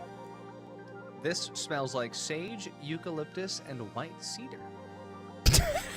Very insightful from you, Ardy. Dianic, what are your thoughts? Next time, try that with a small one and then try to put it down, right? And then you're going to see you burn yourself, yeah? Why would I use a small one when I've got this KS23 shaped lighter? Because you want to assert your alphaness, I just want to smell eucalyptus and cider. That's all. I just want to smell the sage plants. Okay, Dianic? And I want to deal with burnt hands. Not for you today. You know what you're going to be smelling? The next cash out, yeah? The next game. Because we have some sweaty teams. Let's look at the top 8 leaderboard.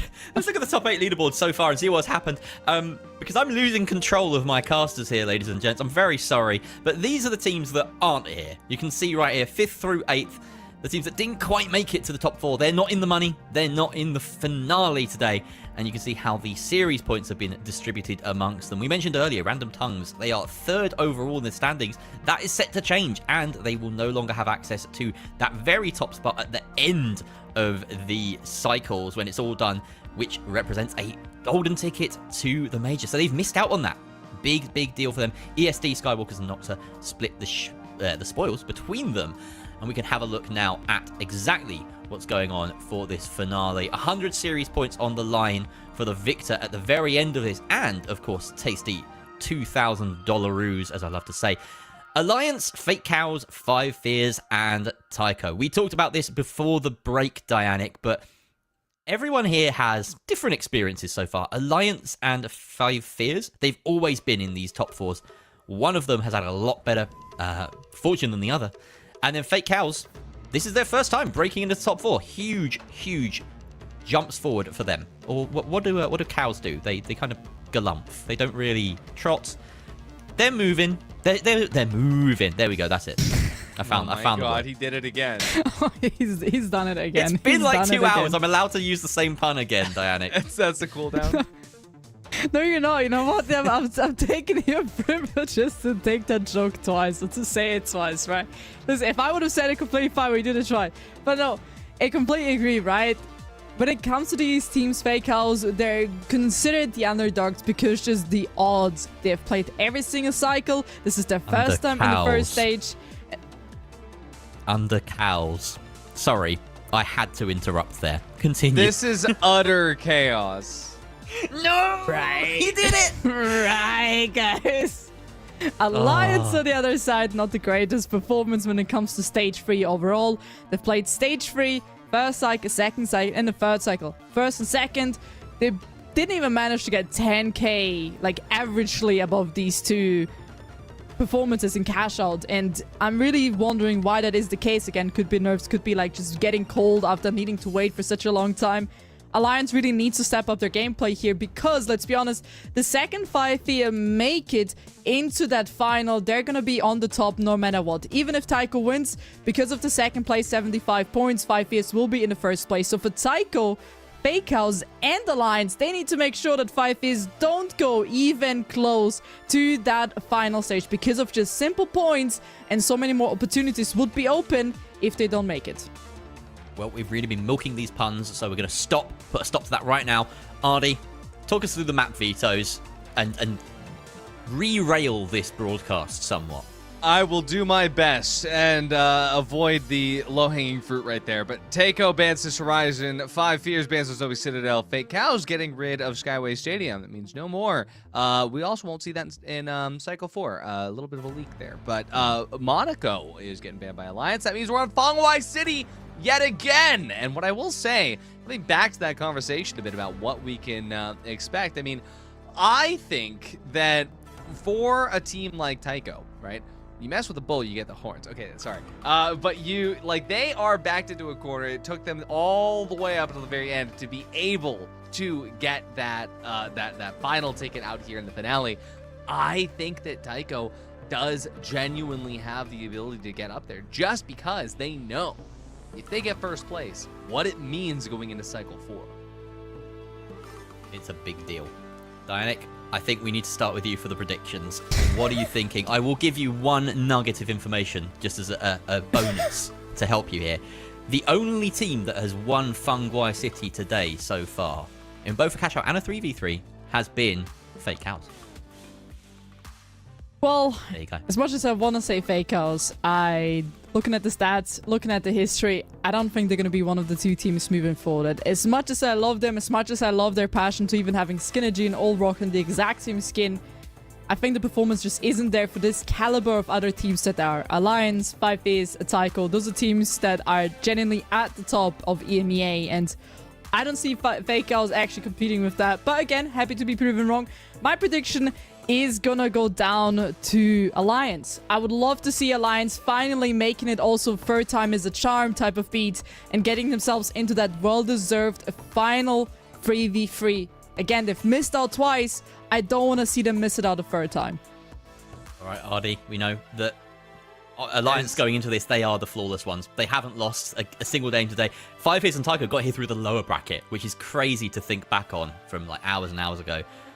And you've backed Tycho already, haven't you? I just telepathically had that happen. Well done. All right, smart. Very, very nice. I missed it. Everyone missed it. You've just got Tycho there. Now I have to ramble a tiny bit, and I'm going to say I don't have time to ramble.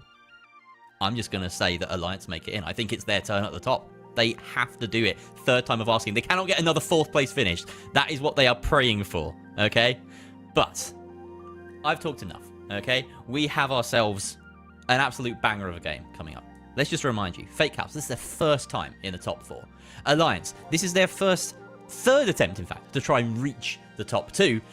Tycho and Alliance and 5 Fears, they are used to winning these games, but can they do it again? That's all I have to say. Ardy, Dianic, take us into it. Dianic, I'm so excited because Alliance, look at that. They got the jerseys on. They are ready to go. Ready to go again. Fangwai City, an interesting map. Not gonna lie, for a cash out in the final stage. Nothing that we would be typically seeing here in EMEA, but hey, even so better for teams like Fake House again. It is untypical. That's why a lot of teams may still struggle on the competitive side to play on it. So many things that could be said about, but the first engagement that we're going to have is going to be Alliance against Tycho. They'll be spawned in for Vault 2. On the other side, it's going to be Fake House and 5Fizz, and the first few damages is already being done. Look at this! Wow. My apologies! 5Fizz taking out 2 of the players of Fake House.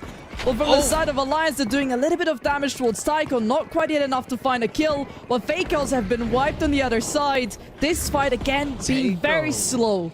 Yeah, Takeo here, they wrapped around Alliance, and that allowed them to find an early pick out of Palma, but OG being traded out is a massive deficit. Takeo trying to get that res is not going to work out, and as Pika gets picked, that's Alliance standing strong up towards the top here, being able to mitigate that. Wow, it really did start in Takeo's favor, but Alliance pulled it back, baited Takeo into trying to push, and they played together. Takeo playing completely split. But what is that spawn for Fake House? They're already on top of Alliance. This is not how Alliance expected this to play out. It's already just down to Palma. Oh, one more man standing all alone. He does have the mesh, but let's be honest, he cannot really withstand that damage. That was an absolute brutal of a spawn. Let's be honest about this. If this would have been anything else, then of course the story might be different, but Fake House will steal it away from, as for right now, Alliance, and Fake House and 5Fizz will keep theirs on the other side. So the two teams are yet again on top, but really interested to see what Alliance are going to do here to bring this one back in their favor. And let's not hope that Tycho's already fighting against 5Fizz, the top two teams, and again, we've seen him today multiple times. Wow, I'm looking at 5 Fears up towards the top here, and they just have such a good position. Again, Nagos with that winch, allowing him to be able to put that cash out anywhere that he wants in this KS23 world. It is hard for the KS teams to be able to do much or other than just goo it off. But this goo seems to have worked out well for OG as Takeo gets the steal up against 5 Fears. Now will put Takeo in a fantastic spot, but OG, those KS23 shots went straight into the floor. Now it's just up to OG and Telco, and both of them are 1 HP. Somehow, 5 Fears has recovered off the back of an amazing SA-12-16 play, but just a couple of whiffs of the KS-23 shows that that weapon does still have its weak points. 5 Fears recover with just enough time to get the steal, Dianic. Just enough to get the steal is going to be pulled through as well. Nobody can really deny that one. On the other side, we also see a little bit of a steal going on. Hold on here. Second Alliance. They're there to get their steal. They got the wipe as well. My bad. Everything back to the originals. Alliance and 5Fizz now standing out all the way on the top. Very, very quick execute. I was looking and watching the kill feed, also watching Fake House to see what's going on there. But it was just such a slap of... I forgot how to say it. You know when you snip of the finger. That's how quickly Fake House were removed. My god, English is a difficult language. It is a very difficult language. How about we swap to several different languages at the same time? No? Production is telling me to not do that. Okay, well, it looks like Alliance is going to be fighting over the box that 5 Fears tapped as Seiko comes in to also challenge this. I don't know where 5 Fears went, but I do know that OG's health bar went down and then it just went right back up because Pika H+ infused it. And then Alliance currently has to fight past where Takeo is holding in order to get the plug out of the office building. And it looks like Pika, he is getting aura farmed off of his height. At the moment, OG, he's taking a few shots and all of them will land. And that is in stark contrast to what happened up against 5 Fears earlier. But we see Takeo has not yet found the space to really push in and aggress this fight up against Palma and Nagiri, which does give Palma and Nagiri a little bit of chance to maybe get Cyborg back up. There it is. Cyborg is back up the top. Takeo does manage to run away with the vault here. That is going to be a good amount of height that they use to take out Palma. Dianic, this fight has gone very well for Takeo. Going really well as well right now, and we can also see 5Fizz pull out their second cash shot already. And on the other side is going to be Tycho. But Alliance, they're shifting their attention here a little bit. Of course, they're waiting for Palmer to spawn back into the game, but they're now moving towards a 5 Fizz and leaving Tycho by themselves. This could create a bit of a third-party scenario because there's already a fight going on between Fake Owls and 5 Fizz.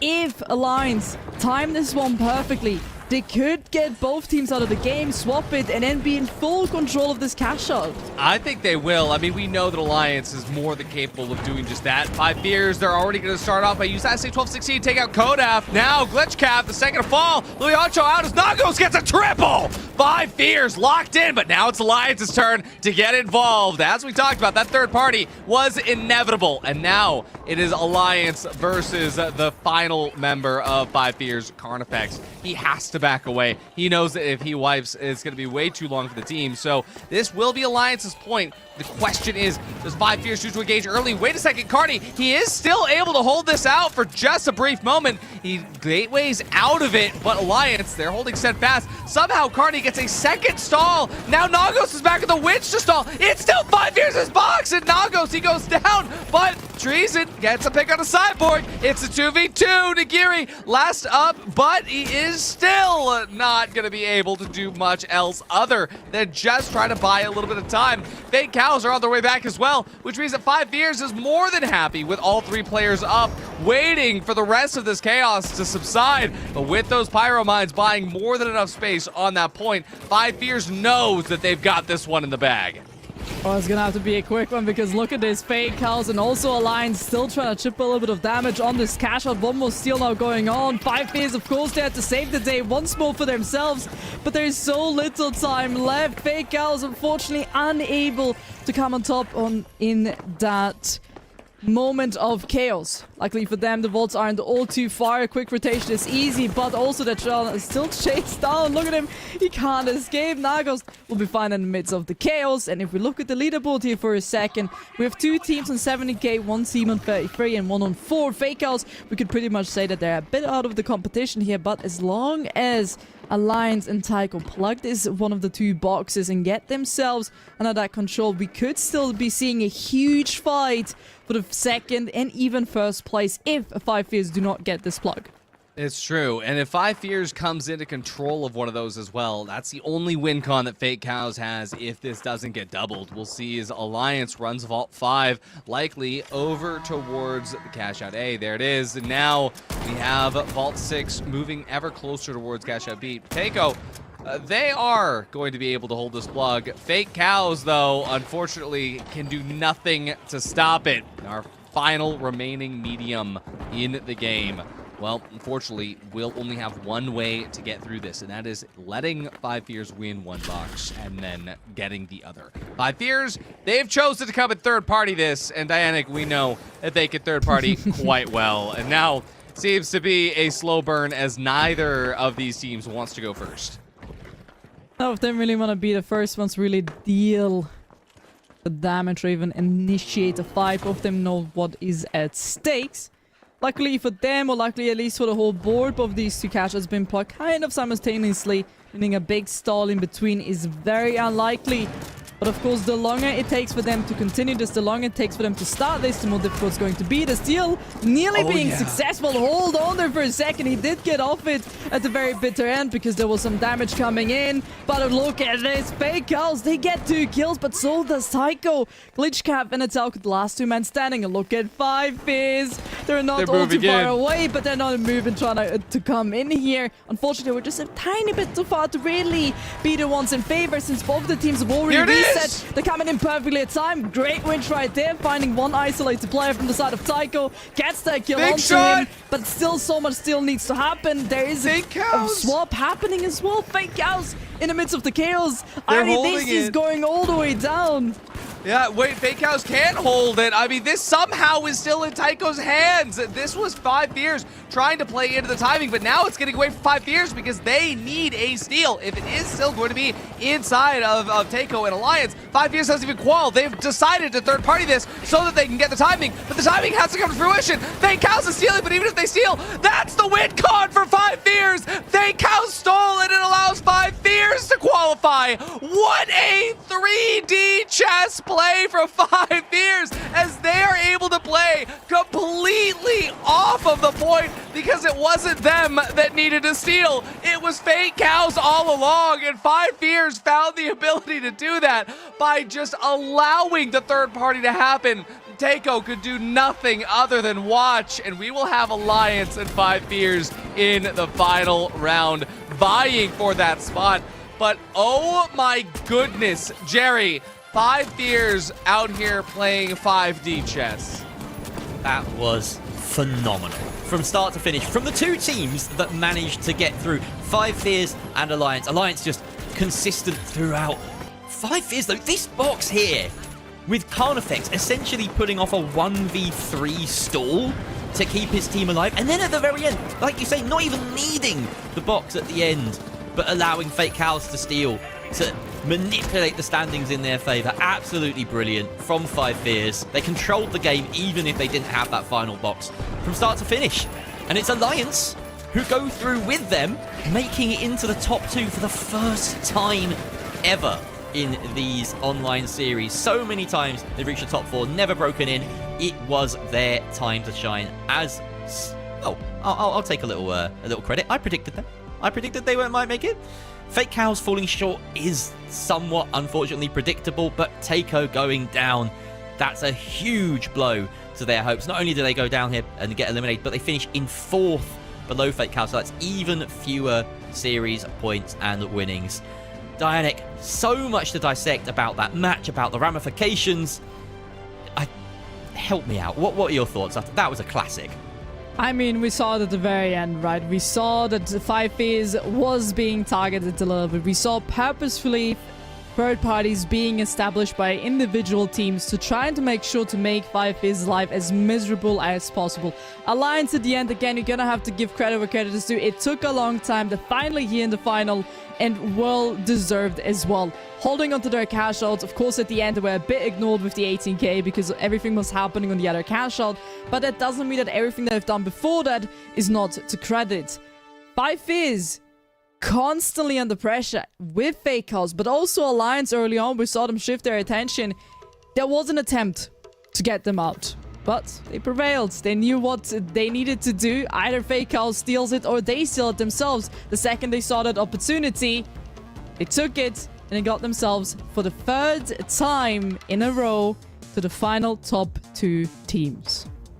Artie, that is now, I believe, that cash out and that result with Alliance reaching at least to the top 2 and Taiko finishing 4th.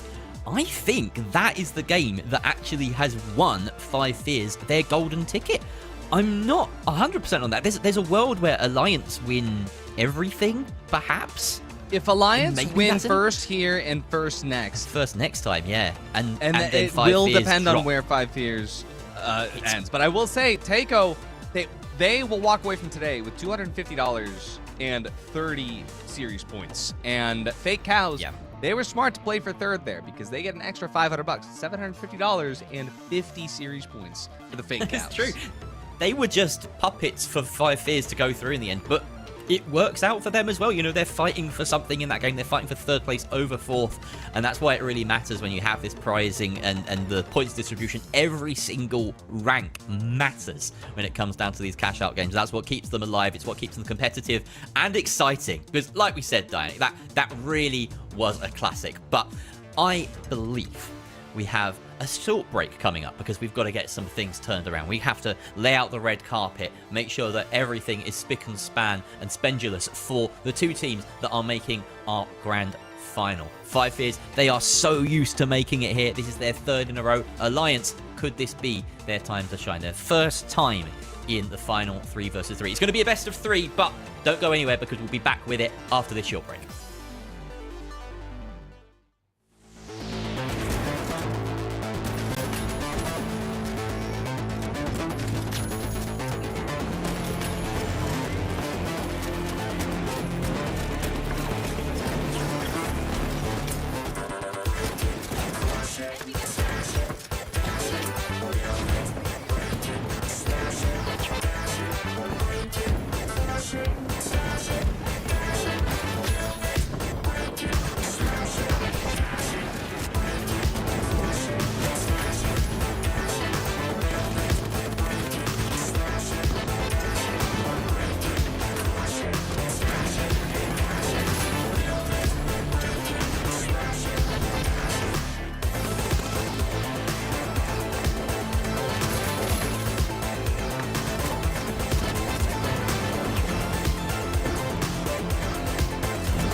need for Ospoos. Well, here they are, bringing you our top 3 plays.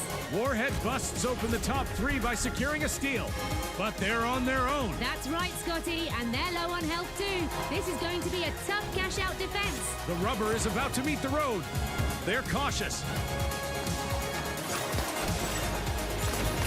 Holy holograms! I don't believe what I'm seeing. What a mighty solo effort from Warhead. Fizz dives right into the cash-out action for our second place play. And that's an early elimination under their belt. They're looking hungry with that M11 in their hands. And clearly not afraid to hunt for their next opportunity. Let's watch the action unfold. Happy to avoid that heavy. And that one got away, but they're not deterred. That's elimination number 2. And 3, and 4, and looking for more. They can't run and they can't hide from Ziz. They're certainly doing their best to hide.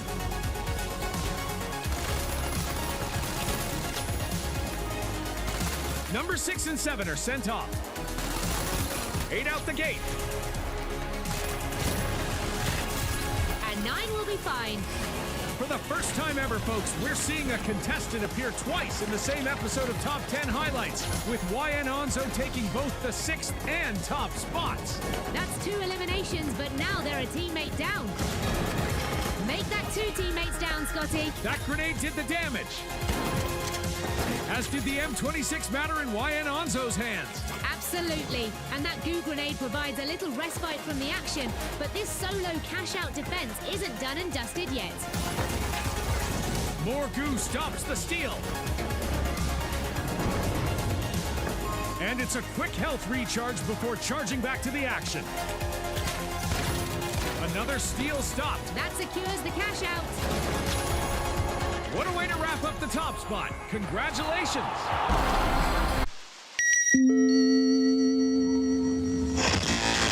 Absolutely. So, our advanced olfactory targeting system is designed to track strong, threatening odors like sweat, industrial glue, or even vanilla-flavored sodas. You know, criminals tend to smell like trouble, while your family smells like laundry and dinner. You'll know the difference. Now that's clever. Folks, you have the deal of a lifetime in front of you. The M134 minigun with the carry harness, the rate reducer, the geofence system, and the advanced olfactory targeting system. If you call now, we'll throw all of them in for free. Plus, the welcoming mat and the recoilless blade. Folks, this doesn't happen often, but I really feel this is too good of a deal to sit out. Now, let's pass the live feed over to Hector so we can see this bad boy in action.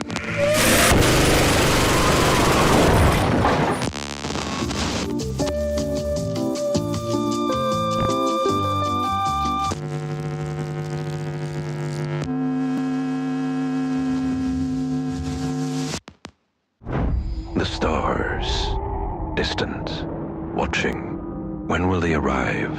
Will your loved ones be disintegrated first or last?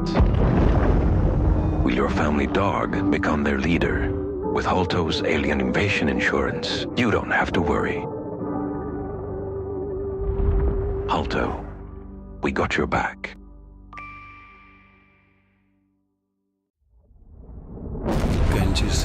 The real world can be unfriendly, misleading, confusing. But your world doesn't have to be. Reality Shield will protect you, cutting out the noise, making the world perfect. We do not censor. We cultivate. Engimo.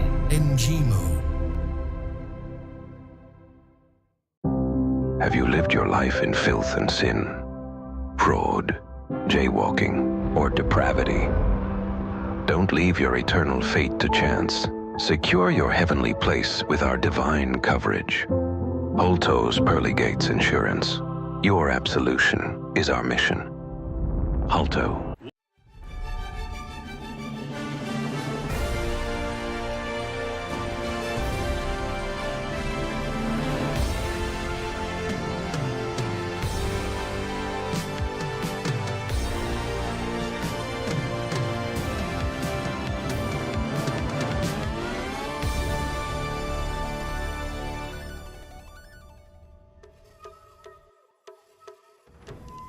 Hello and welcome back to the top 8, but now it's just the top 2, the grand final of Cycle 3 here at EMEA. I am Jerry the Music Man. I am joined by the wonderful, the ineffable Ardy and Dianic, who are wonderful people, and they're going to be taking us through this game, Alliance versus Five Fears. We've done a lot of talking about how these teams have got here. Let's have a look at that bracket, just to remind you what you saw before the break, that incredible cash-out match, a real classic of a game on Fungi City. And Dianic, perhaps you would like to take us first into what you're thinking, Alliance and Five Fears. Yeah, let's leave it open. What are you thinking? Again, I'm happy to see Alliance finally in one of the top 2 teams. Again, they had it every single time they were in stage 3, and this is one of the 3 times. So we're now able to convert how good they actually are when it comes to controlling a cash out into going to that final stage. So well deserved, incredibly talented team. A bit shocking to see Taiko all the way at the bottom, I must say. In the game, they were doing good, but the last cash out, all that chaos really hurt them quite a lot. All right, and Ardy, we'll have a look at these rosters right now. Nugos, Treason, Carnifex up against Palmer, Nagiri, and Cyborg. This is really a tale of 2 light mains, or well, flex players that have moved on to heavy for this series, or even for this top 8, because Cyborg, of course, was playing light on Alliance last week. Now it's Nagiri on the light, and Cyborg has been promoted to KS23 user, I want to say. Treason on the other side has been incredible with the KS23 in his hands. And then Nughost, who's just sort of breaking all the rules and not taking a KS23 at all. What's up with that? I mean, it's working well for them. They are trying to figure out, hey, in this world, is it better to match or is it better to figure out some way to circumvent what everyone else is doing? So far, it's been working well for them. And I'll say this. I'm not a numbers guy. I'm not a mathematician, but Five Fears, they've been in the final round in the top 2 for Cycle 1 and Cycle 2. I think that since they're here in the final round in Cycle 3, that says something about them. And, I mean, hey, Dianic whipped these together for us. Look at those numbers. She's a numbers person. Exactly. I mean, Adi, at least, you know, I'm not being 100% a numbers guy as well, but what I can tell you, I love numbers and I love stats. Again, this is the performance of both. Guy. Yeah. This is the performance. It does, yeah. This is the performance of both of these 2 teams when it comes across every 3v3 they have played. Cash shots are not included in this, and that's why you can see the percentages of cash shot control, for example, on 5 Fears being quite low. The first time when they performed in the first cycle, their control over cash shot against Taiko was very low. In the last cycle, of course, they're able to up it a little bit, but they plug quite a lot, but aren't able to really convert that one. But when it comes to Alliance, I mean, we've seen it previously today. We saw it last cycle as well. The second they find themselves in those 3v3, they have a lot of control, a lot of confidence, and I cannot wait to see what they're able and capable of doing with this boost now that they have from an orc, from the first time being in the final round. How much more it's going to enhance them, or are the nerves gonna kick in and the performance struggle is gonna start it again like we've seen the past 2 cycles. Five Fears is a safe bet. Very consistent. Nothing more to say about that team. Ardy, that's the thing that's standing out for me right now. 4 out of 13 for Five Fears across a lot of 3 versus 3s that they played over these many cycles. It's a strange thing to think that the best team in EMEA at the moment is one that gets stolen from so often. Right, but I mean, look at their retake conversion, Jerry. That's 3 for 3, right? True. And I mean, that's the thing, is that when you get the steal, yeah, it's one thing, but being able to retake it and then kind of come in from there and understand what's needed, that's where Five Fears has proven all day that Nagos knows what he's doing with that winch. And I'm just saying, it's not called a lose-ch, it's called a winch. You know what? I've never thought about it that way, Ardy. You can't spell winch without win, and maybe that's what Five Fears and Nagos in particular is banking on. So, as we come back to our lovely faces, we've got so much to talk about, but it's time to get into the game almost. Map vetoes. This is our first best of 3 of the entire day. So the map ban procedure works a little bit differently. That first map is going to be Fungi City, the map that we just played on Cash Out. We then have a couple of bans from each side. Alliance taking out Monaco. And then we have Five Fears banning both Nozomi Citadel and Fortune Stadium. So Alliance opting to ban sort of off-meta picks, while Five Fears ban the meta ones. And then we are left with Las Vegas Stadium banned by Alliance. So a decent mix in the pool at the end. We're going to have Alliance picking Cis Horizon and Five Fears bringing us to Bernal. So we're starting in very untread territory in terms of Fonguai City at the very beginning, but getting more and more familiar. Both of these teams will be absolutely comfortable on Cis Horizon, on Bernal. It's a fair fight from that point forward, Dianic. Absolutely. Again, I think with 3 really different maps as well, Fonguai, Cis Horizon, and even Bernal, every single map needs different things for your team to be really successful, especially Bernal, close range, Cis Horizon, long range, firing city, a map that is very uncommon, very unseen in the competitive scene as we're in EMEA, but that makes it so much more special because rotations are longer, there's buildings, there's long ranges, kind of a bit of a both combination in one. But it is also now coming down to our predictions. And this day has been very, very long for all of us. And listen, the stats are there, but there's also the history of Five Fears already being twice in the final, once winning, once losing. And I want to keep the Golden Goose alive. I want to say Alliance just because it's the first time they made it into the top 2. And I think they can win it based off just if you look at the stats and their dominance in the 3v3s. They've looked so good today, are they? Are they getting that new org boost, do you think?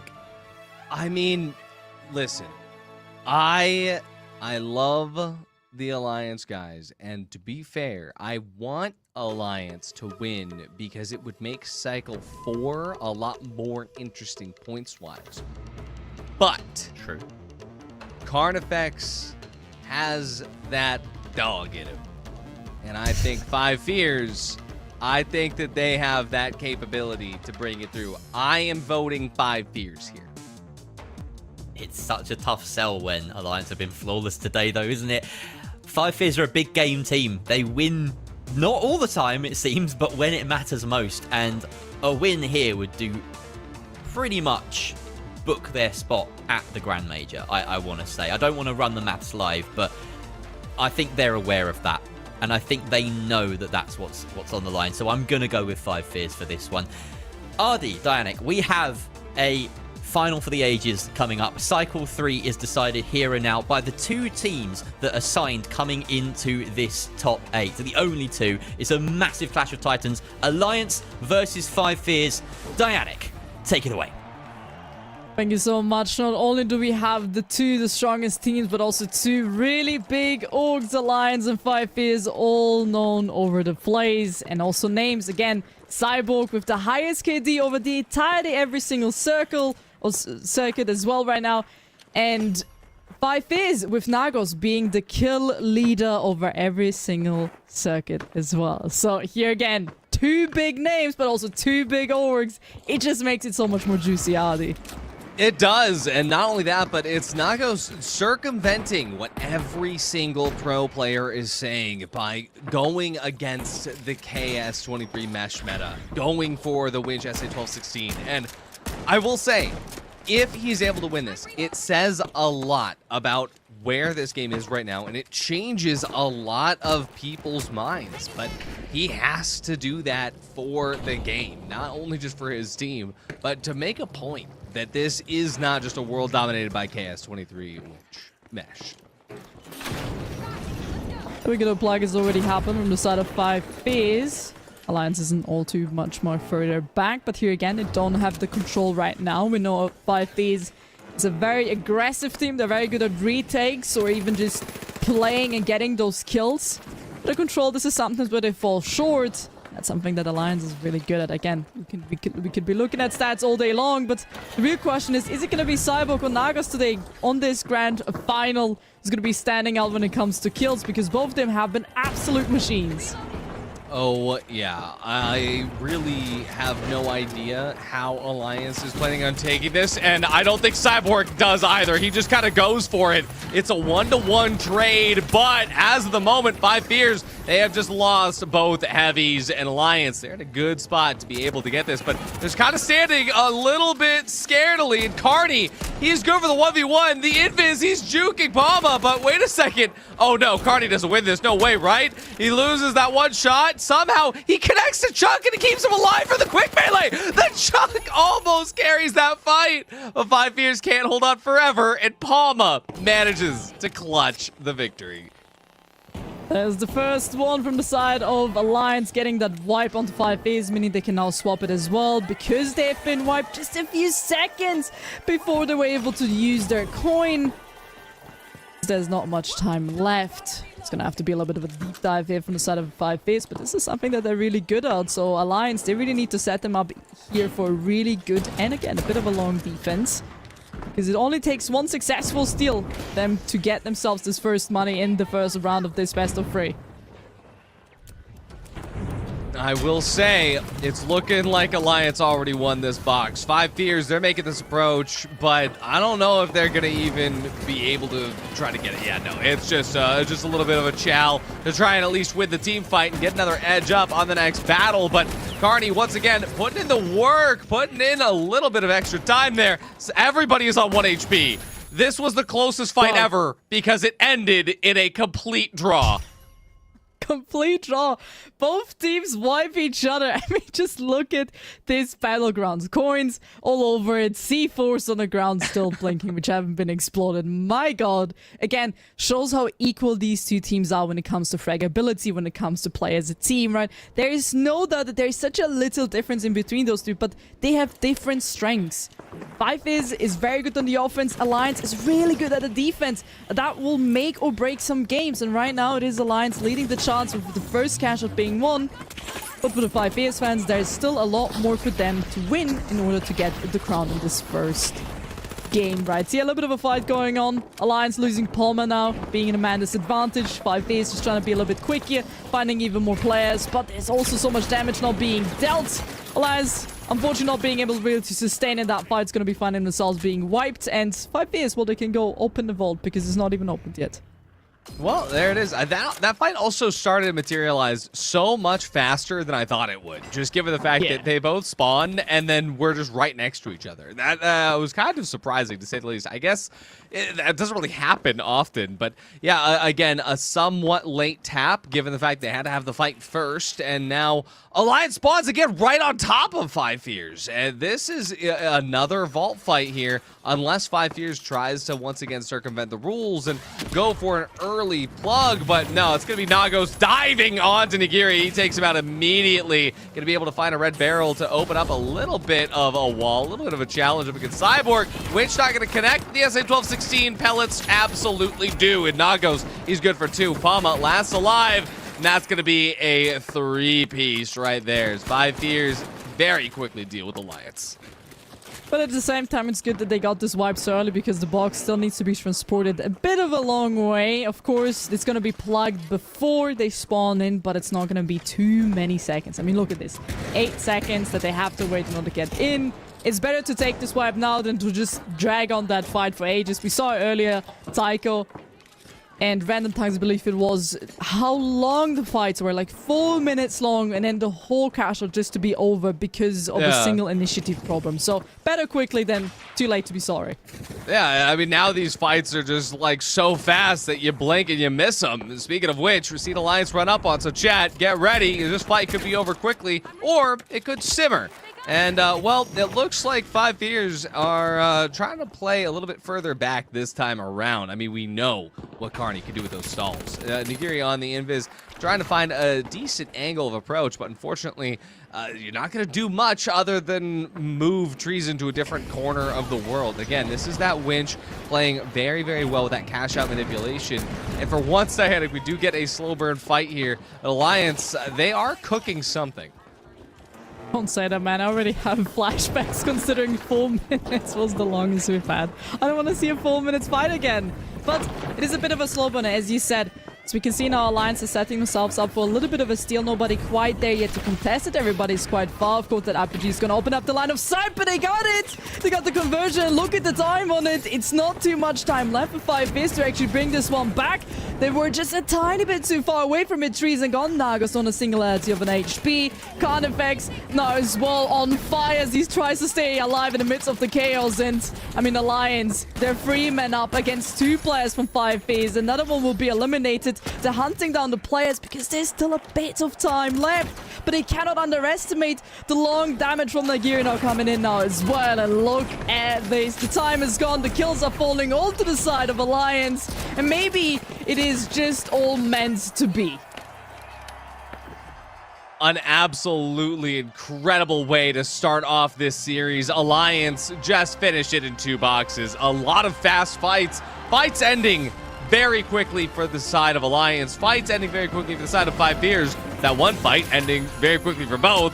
But I will say, Alliance showed a lot of respect for 5Fizz and the way that 5Fizz specifically is trying to play. And that is what Alliance has going for them, where they have this understanding of, hey, this team is doing something slightly different. This is why we're playing the way that we're playing, and this is what we'll do differently towards them. And for 5Fizz, they have to have that same level of adaptability. Here's that moment. Beep. Unskippable cutscene. It is beautiful, right? But also, like, in those moments, you do have a perfect time to just talk to your teammates. 20 seconds. What can we do better? What can we change? And it's all about these little moments where they make these decisions right here. But that long fight and playing so far away from the objective, of course, having multiple different angles makes it more difficult for the opponents to see and find you. AK should make the defense easier.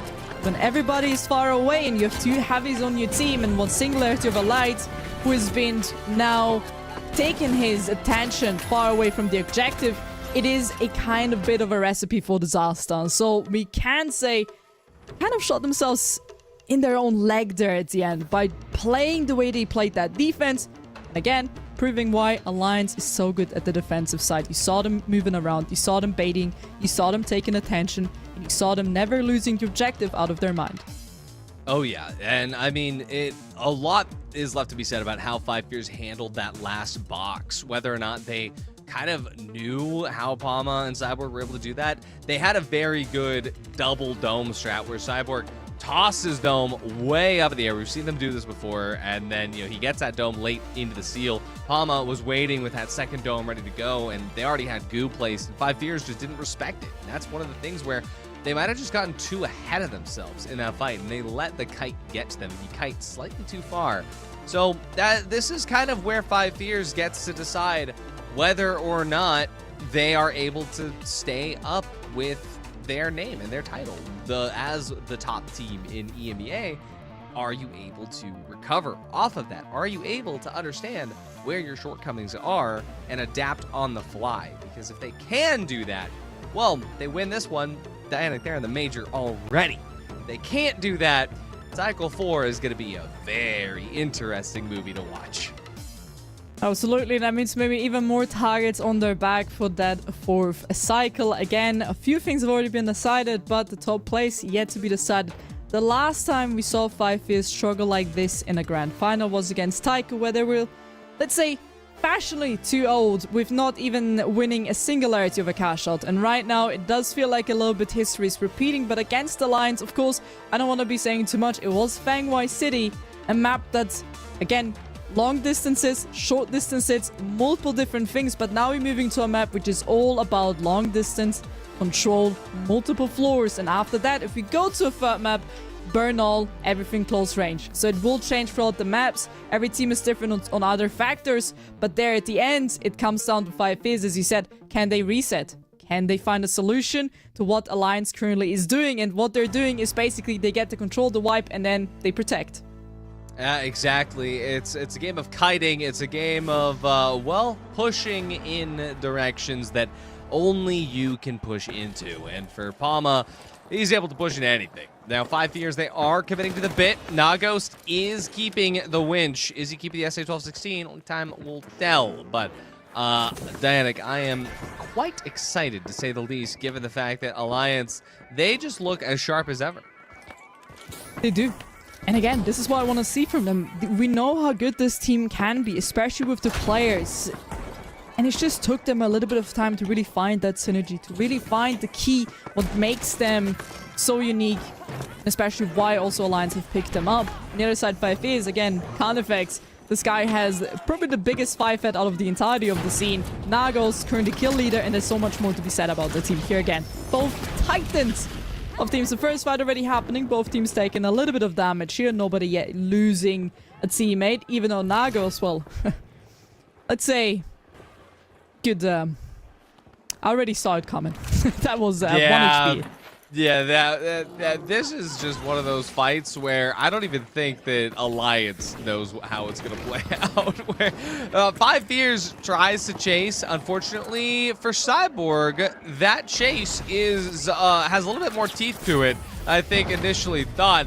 That C4 didn't do quite nearly as much I think 5 Fears was anticipating, but Nagos going down to Nigiri's XP 54 is absolutely brutal for 5 Fears in this approach. Treason, Aura farmed all the way to the back, but 5 Years have done what they set out to do, which is to stagger this plug so they can get the reset. Whether or not that reset's going to be 1 or 2 players, well, that's for this next fight to decide. Pyromine and KS43 ready to go, but I mean, 5 Years did a great job stalling that out. I have no idea how they even caught that vault in the first place.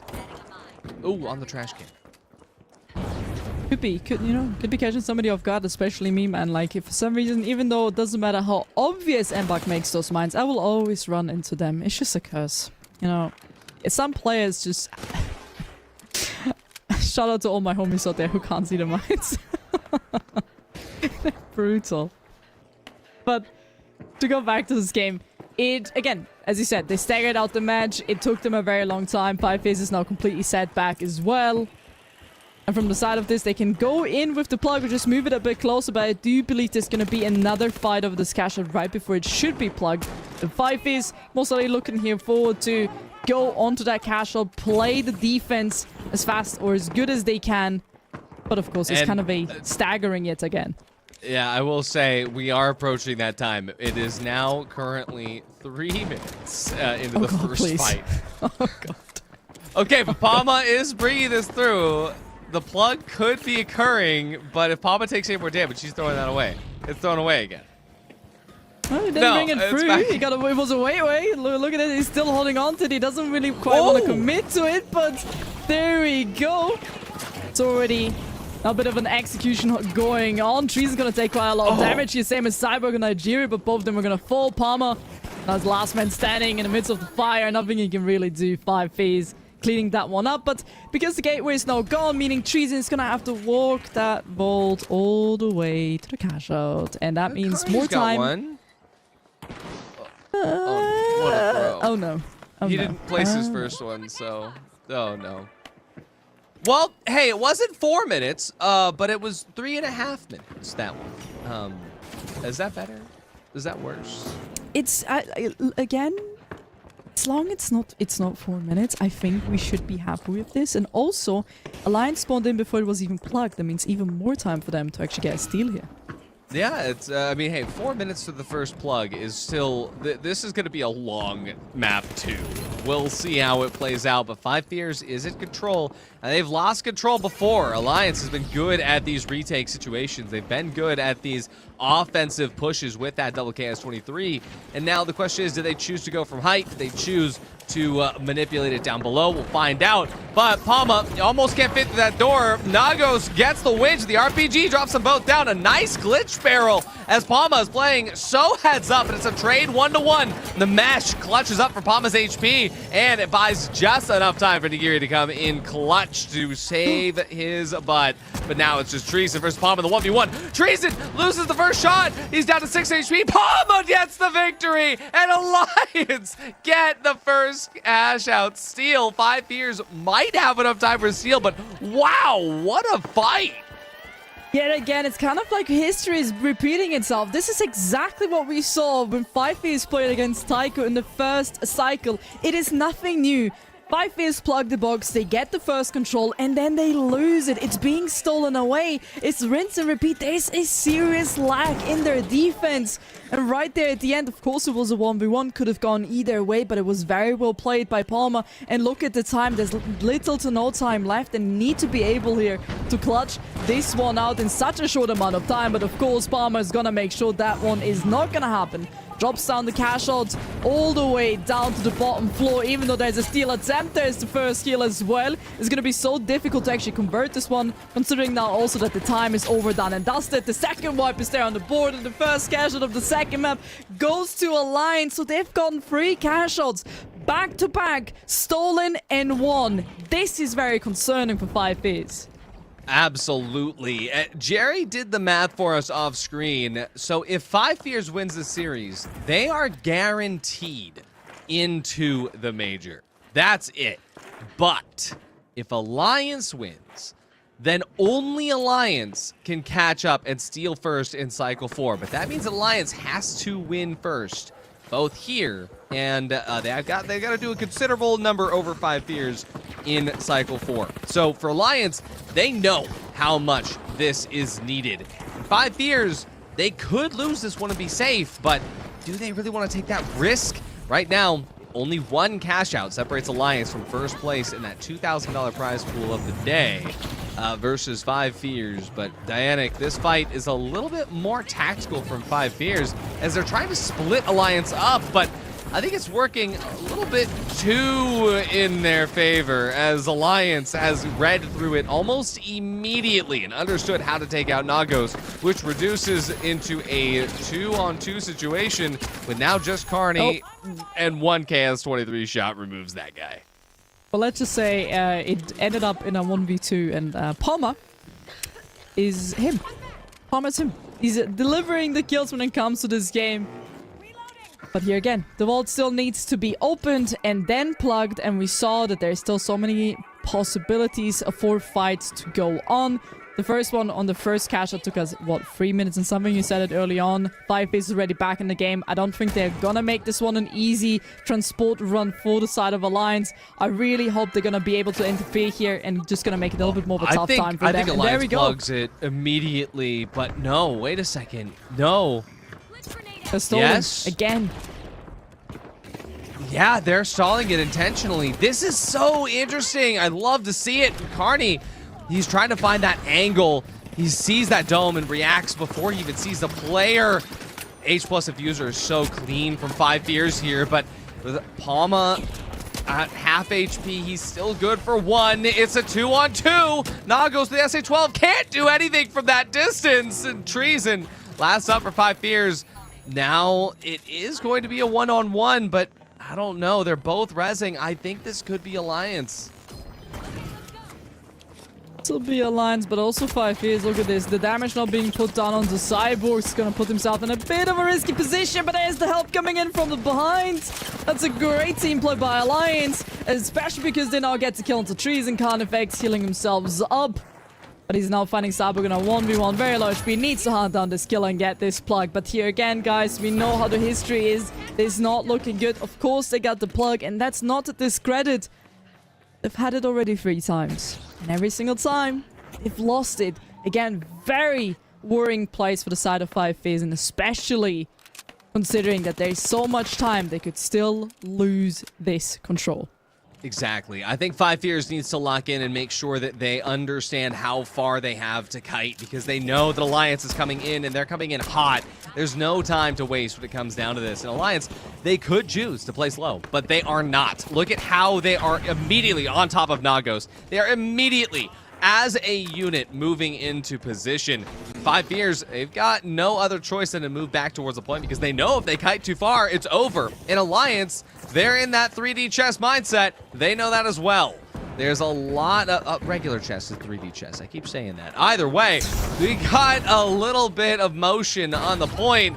Palma is going to be utilizing all of his util to try and bust through and cut through the noise. As that winch lands, it is capitalized on 5Fierce. They are looking like they've got this fight in the bag, Dianic. They're staggering him too. Oh, that is absolutely insane. Look at the time. There it is. That's this box set for 5Fierce. For some reason, I thought for a second the game is over. Sorry, I wanted to say something after that, but my brain just said, like, no, you're gonna stop thinking everything you just thought about. But yeah, no, absolutely insane, right? Especially those small things, staggering out, not killing the last player of Alliance, just making sure that she's a bit over the half, so it's gonna be such a pain if they're really gonna go in and deep dive, but there's no time left. Alliance are gonna have to fight for this next box, and already we can see a bit of an improvement from the side of 5-Phase. Playing together, focusing individual players first when it comes to it. That is something that Alliance has been doing against 5-Phase, and finally, they've clocked onto it a tiny bit, and they were able to utilize it for themselves. You talked about adapting, and they have adapted. That is the adaptation, and now comes the fun part, because technically, Alliance doesn't need to plug to win.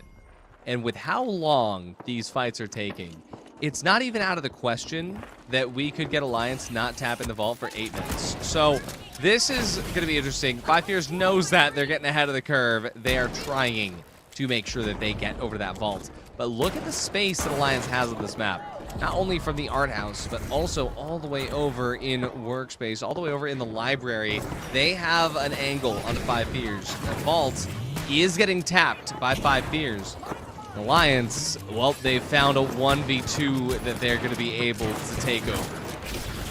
Also a bit of shotgun shots going on. Palmer's going to find the first kill onto Nagos here. Kozabuk being very low HP, no, doesn't put themselves in a great position, but look at the fights, look at the damage going through. Yet again, another one falls. Carnifex in a 1v2, left alone, and even he will be wiped by Cyborg. So that means 5-Fears again getting themselves onto a wipe. Alliance will prevail stronger than that. Cyborg already on the move to transport that vault to the next possible cash out. It is a plug for Alliance. It's a good start for them. And I mean, if we look at the cash out control rating, they have been quite successful. Even when it comes to steals, no even plug probability is very higher in plug conversion from Alliance than 5-Phase. And this is why I have a few worries. Nagos not finding the first opening pick is a great start. We all know what's going to happen. They really want to be now chasing down the other two players, then get on with the steal. Yeah, this is where Alliance just has that little bit of extra presence. Now, Cyborg will not be able to be rezzed here, which is so interesting to me that they weren't focusing on that. And that just kind of shows me the Alliance, at least, isn't too worried about taking this back. They just know they're going to be able to get the steal. They're going to be able to go for this fight.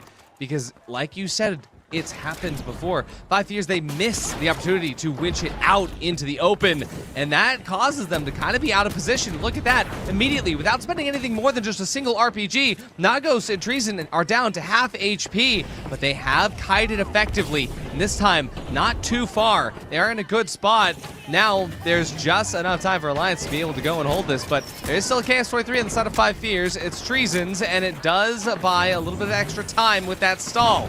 Now Treason, he does find a pick onto Cyborg. Nagiri goes out, and Palma is only half HP, and that is a tempered approach. And 5-Fears in one team fight brings us into a third map.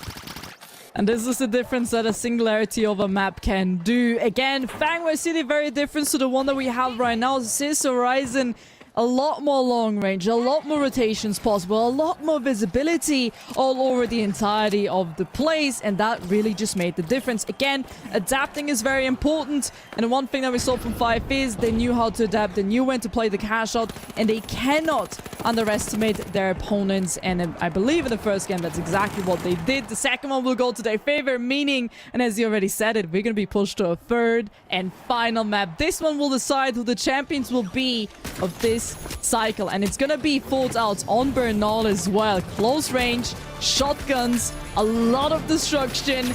It's going to be chaos no matter what. Chaos in the arena is what we love. This moment right here was just insane to me, where Treason somehow fumbled that, but I will say he absolutely took it back at the end. This was one of those games where I just didn't know who was going to end up with the box each time. I felt like on Bonwai, it was like, okay, Alliance was they were kind of rolling on that one. I couldn't lie to you. But 5-Fears on this were so explosive, so dangerous, and again, just so well-tempered towards each fight. Yeah, I 100% agree with you. This map was a lot more even, a lot more unknown, especially when it comes to kind of predicting who takes those cash shots, right? It doesn't seem like it is Alliance map pick. They feel like a team who want closure, who want small things, who want small rooms, and more coverability.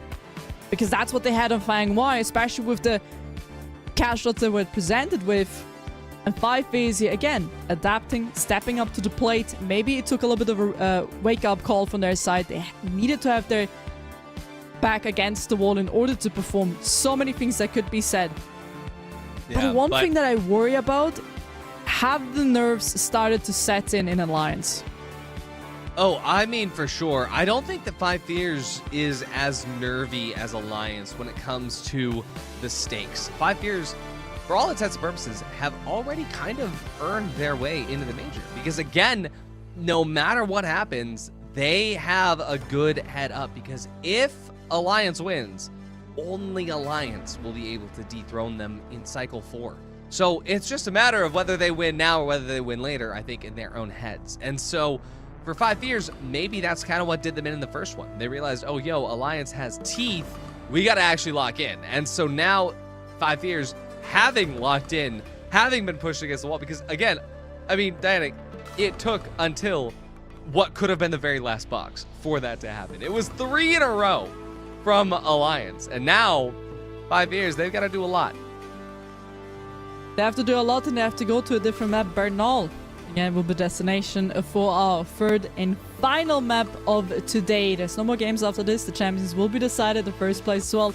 And here again, of course, it's 100 series points that they're getting, but it's also a lot of money on top of it, and that just helps. That just keeps them going. And let's be honest, you want to be in that first place, and as you said, I agree with you. I don't think 5Phase are in the side of the nerves. They've been here, they've done this multiple times, they've played more officials, multiple games in officials. Alliance on the other side, newly signed, first time in the top 2. And I think, especially if we look at the last 2 cycles, that's where really the nerves started to go in and really take place of them. And that's what I don't want to see here. I want to see them stay cool, maybe quick little breather, you know, 1, 2, 3, reset completely. But it's tough to keep the nerves out.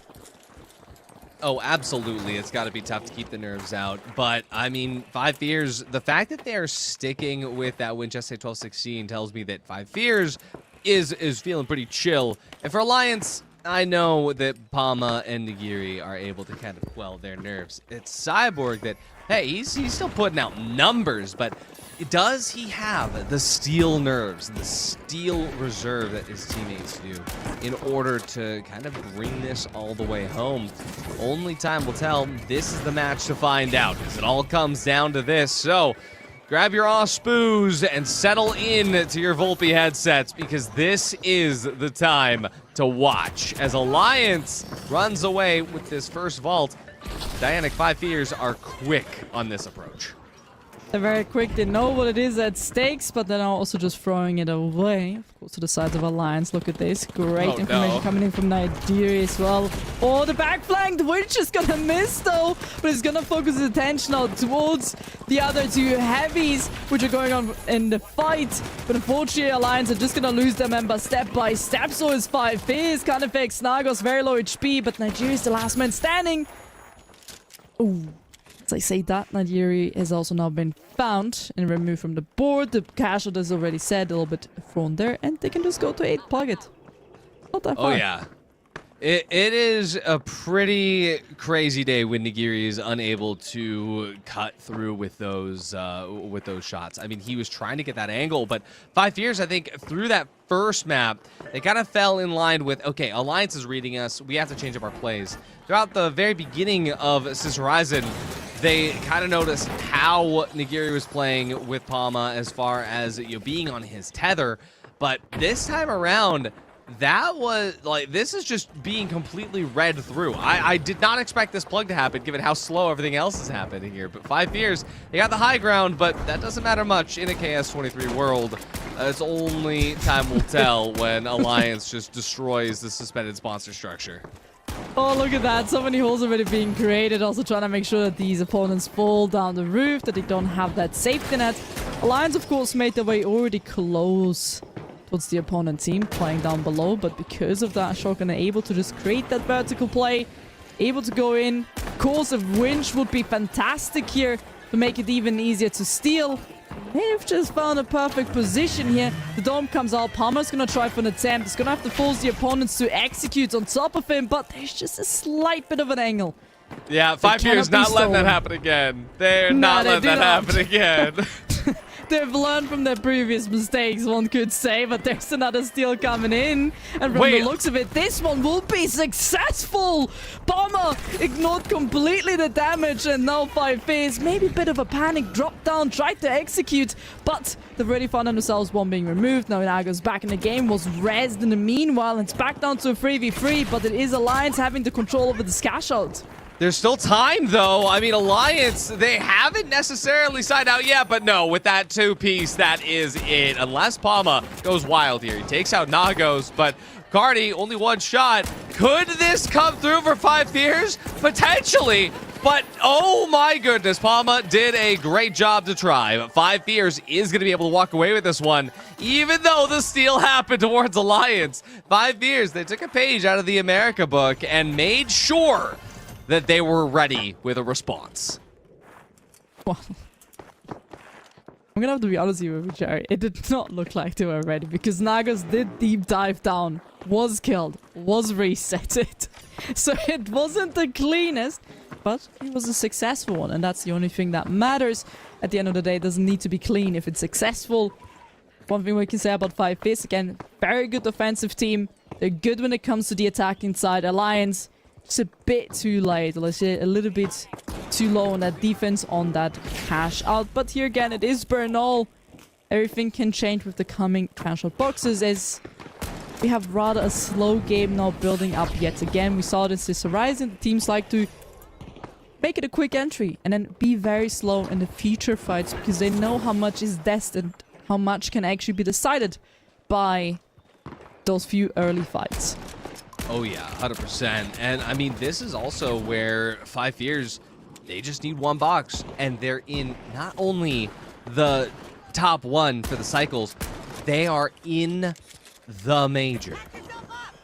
That is such an incredible thing to think about, where we could potentially have our first team signed for TGM26. And I think that for Alliance, that puts a lot of pressure on them to win this box. And for Alliance, it will be... If they don't, like, it's over for everyone. Yeah, it's not a great thing. But at the same time, you know, could have argued to maybe bully out 5-Phase early on in the competitions, which other teams have failed to do so. This shows how good 5-Phase are. And again, mentally even preparing to be targeted didn't even work out for any of the other teams.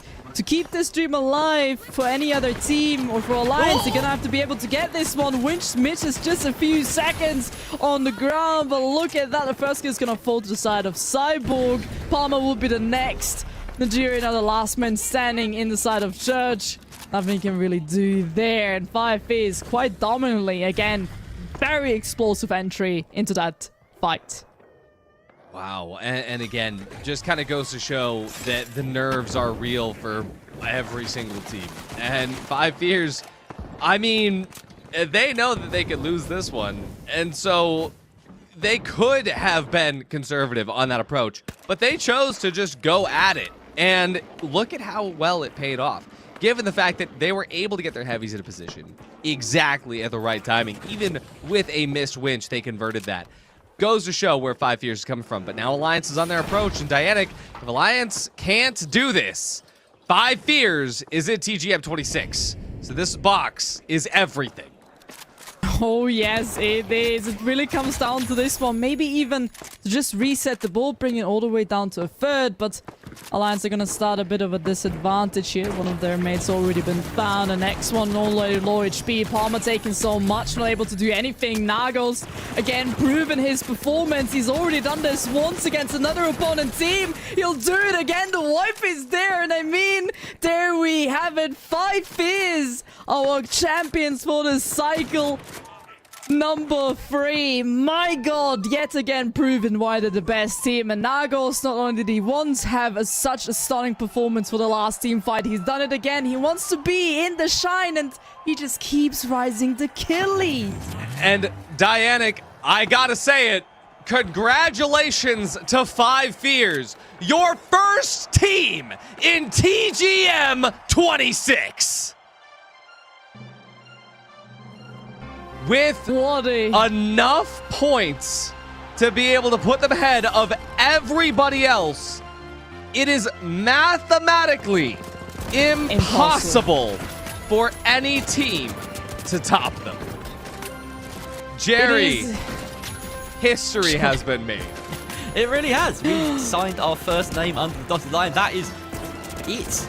5 Fears have locked in the first place in this region. They don't even need to compete in Cycle 4 if they want. They can take a day off. I'm sure they'll want to because there's prizes at stake, but that's huge. That's absolutely huge for the region. Alliance falling short at a further hurdle this time around, but a second place finish is not something that they will sniff at. They know that they can do better, though. They know that they can be the top team in this region given the opportunity, but this first opportunity has passed them by. So congratulations to 5 Fears again, it has to be said.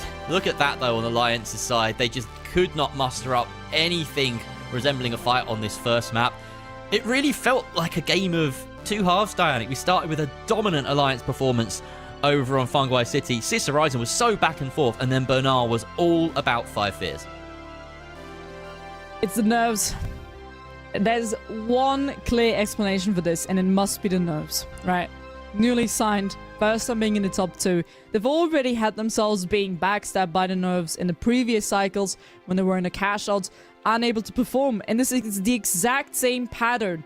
Unable to perform, unable to stay as a team. And this is what we've been seeing over every single stage 3 performance when it comes to Alliance. The second there's nervous, the second there's doubt, the second there's maybe even argument or, you know, questioning going around the team. Does he have my back? Does he not have my back? There's so many things that just evolve by being unsure, by being nervous.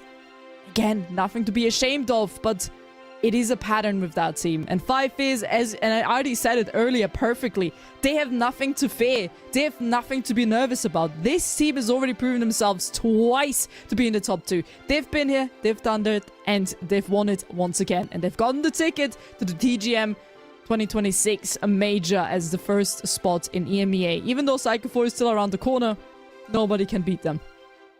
That's absolutely true. And now let's take a look at how things shook down today. Just take us back through the journey. At the very start of the day, Ardy, we had so much going on. We had 8 teams join us for the top 8, and every single one of them fought their socks off. I had Nocta as a dark horse. They went straight out, unfortunately. 5 Fears and Tycho went to the lower bracket. 5 Fears ended up winning the whole thing, Ardy. Yeah, 5 Fears on the lower bracket run of, I think, a generation here. The fact that Alliance won in the upper bracket at the very beginning, and then 5 Fears won in the lower bracket, and then won at the very end. I mean, you just got to say, 5 Fears just wanted to play the game more. Yeah, they're playing for screen time more than anything. It's very, very sensible of them to get more of that fame on their backs. Let's take a look at stage 2 to see how things transpired after we knocked out Nocta. And this was an exciting set of games. The first cash out, we saw 2 winners in Fake Cows and Random Tongues. And the second cash out, we saw 2 winners that weren't Fake Cows or Random Tongues. It was 5 Fears and Skywalkers who lost that first cash out. So a lot of variety in our 3 versus 3s. Fake Cows reaching top 4. Absolutely huge for them today. Lots of points on the board. It really cements their status as potentially one of those top 5, top 6 teams in the region, which is massive because there are 5 spots at the major for EMEA side. So they really want to be in amongst that discussion. Not only that, saw... but the top, the 2 through 4 will also guarantee into closed quals. So Cycle 4 is still worth playing for. There's lots to fight for. Yeah. There's absolutely lots to fight for. We'll get to that. But Dianic, I mean, this was a crazy stage too. Do you have any thoughts about what happened in the finale, though, as you and Ardi casted our way through it? The big cash out into the best of 3. The big cash out was a lot of confidence. We have 3 teams that have been there already. The underdogs of Fake House still making it through, but unable to perform. At least they got themselves in the 3rd place. A few points, a little bit of more money as well. But in the end, it is the experience. It is having done it already. And it is the nerves from Alliance which got the better of them. The stats were on their side, but historically, they have a history of dropping the performance once there is a chance for nerves. And unfortunately, that is exactly what we saw today. But at the end of the day, we also must say 5face against all the odds, dropping down in the lower bracket, going down and coming back up on the last 2nd stage, or not quite the last, but the middle one, right? Qualifying themselves into this position. It is a absolute performance of that team. And Nagos today, we're gonna have to give him credits again, right? Nagos constantly appearing on the killing feed, showing why not only the shotgun is the greatest gun, but also there's a secondary that teams should not be underestimating. Yeah, and we had a winch heavy win EMEA. In a world of mesh KS23, he stuck out. That's an unbelievable win for those off-meta Andys that are here talking about how you have to stick to the one thing. Ardi, we are going to have an interview with Carnifex. You talked about how he had the source. You predicted correctly 5 Fears taking the W here. And I can tell you that he's ready right now for that interview. So let's bring him on in. Carnifex, get on in here. We need to have a chat about that. And more importantly, I've been here before. I've congratulated you. This feels even more special because I can say congratulations on being the first team to book a spot at the Grand Major 26. How does it feel, Carney?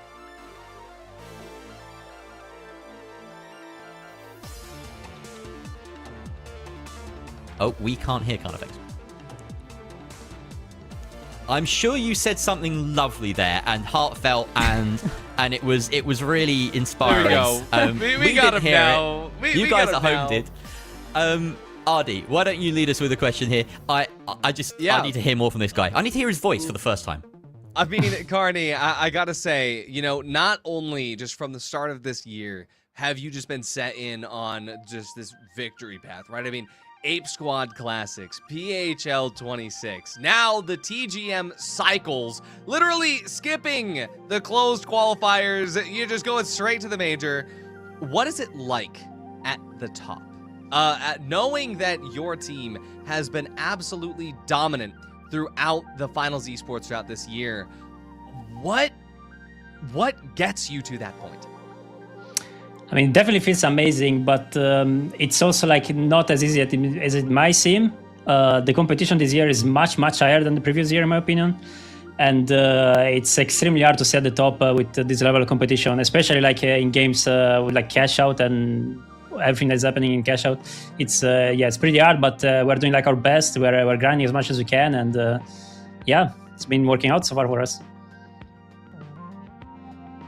Again, I can also just congratulate you guys for this straight ticket into the TGM 2026. You guys are an absolute fantastic team.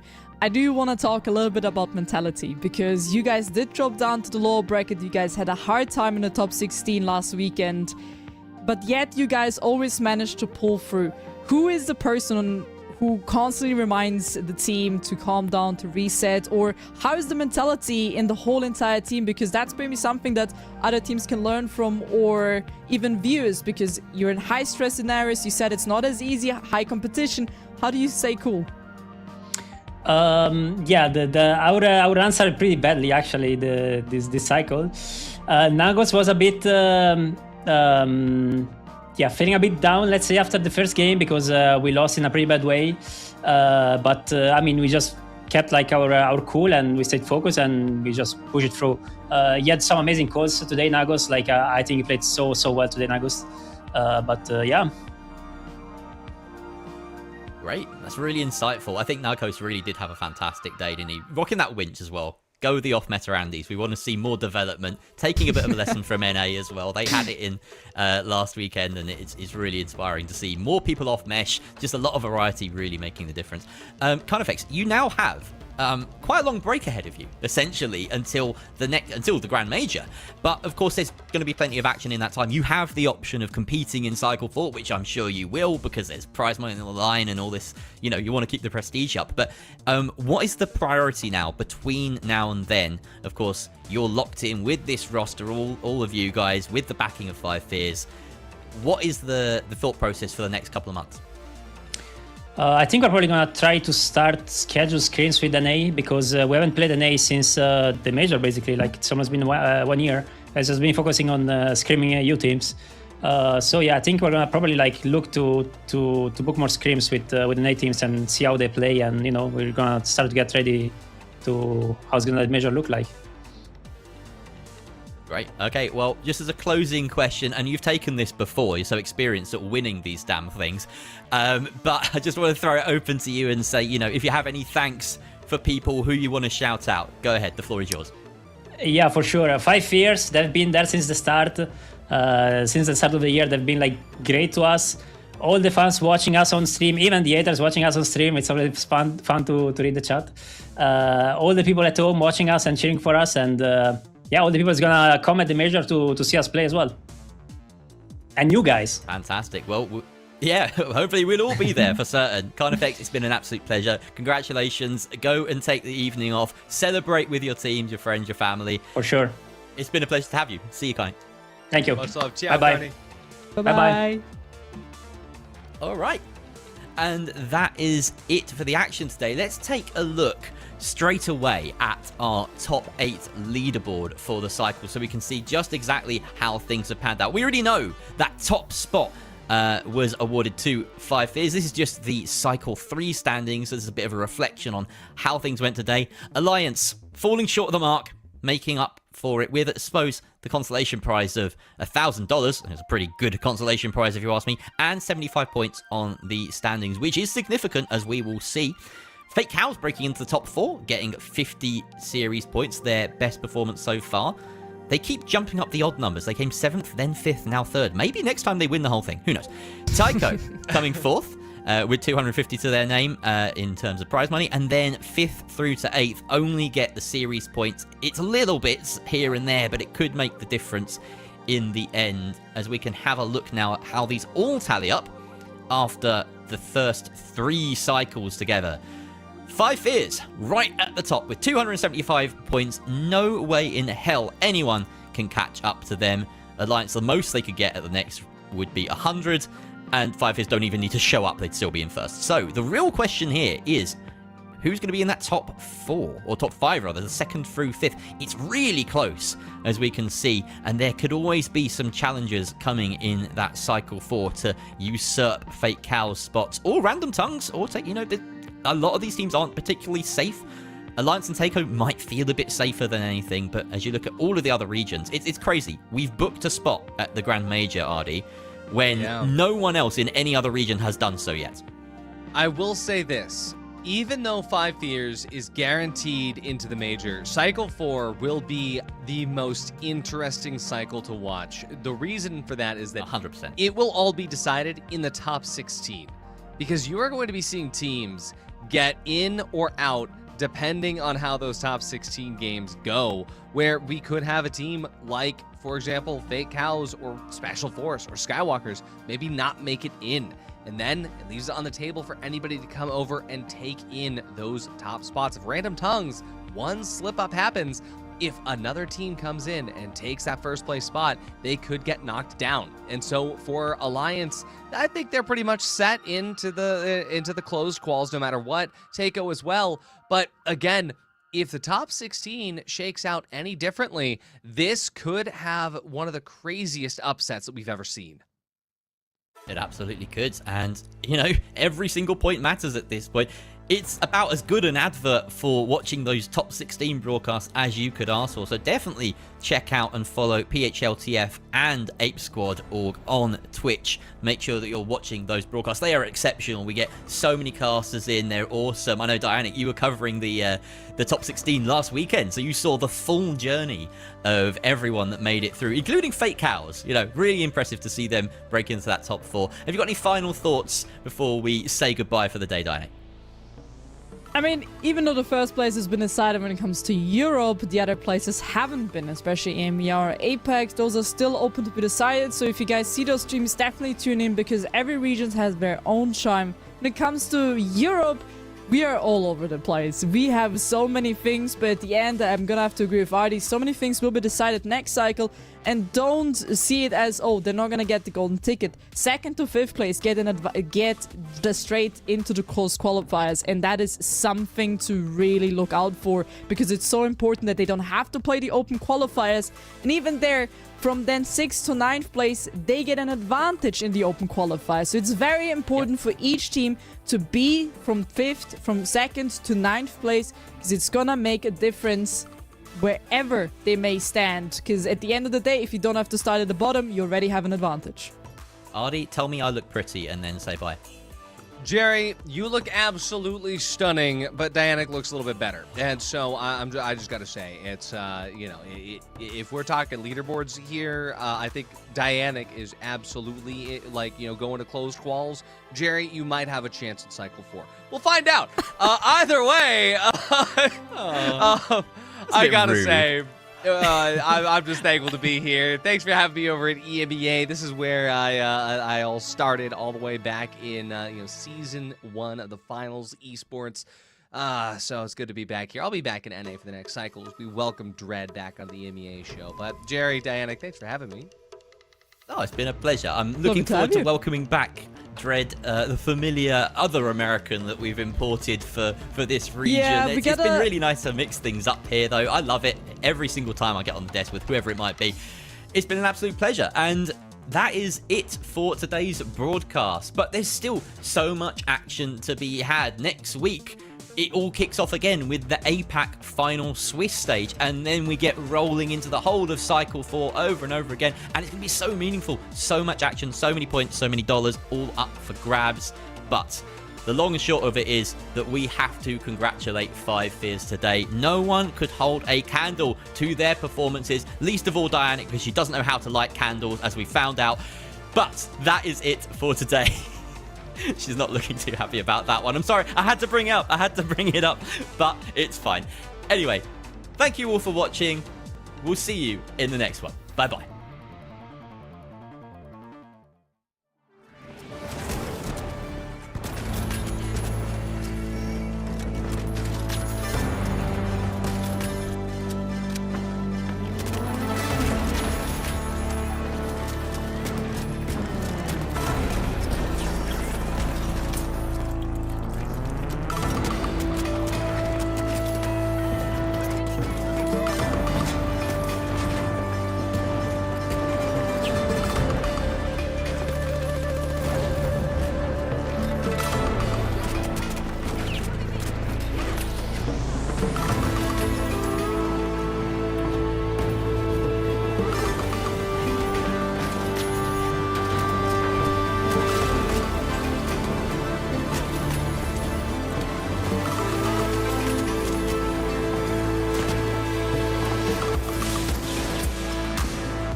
I feel the need for Ospoos. Well, here they are, bringing you our top 3 plays. Warhead busts open the top 3 by securing a steal, but they're on their own. That's right, Scotty, and they're low on health too. This is going to be a tough cash-out defense. The rubber is about to meet the road. They're cautious. Holy holograms! I don't believe what I'm seeing.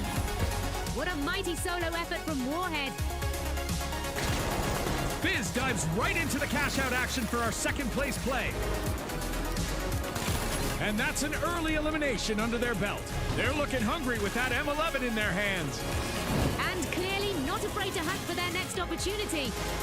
Let's watch the action unfold. Happy to avoid that heavy. And that one got away, but they're not deterred. That's elimination number 2. And 3, and 4, and looking for more. They can't run and they can't hide from Ziz.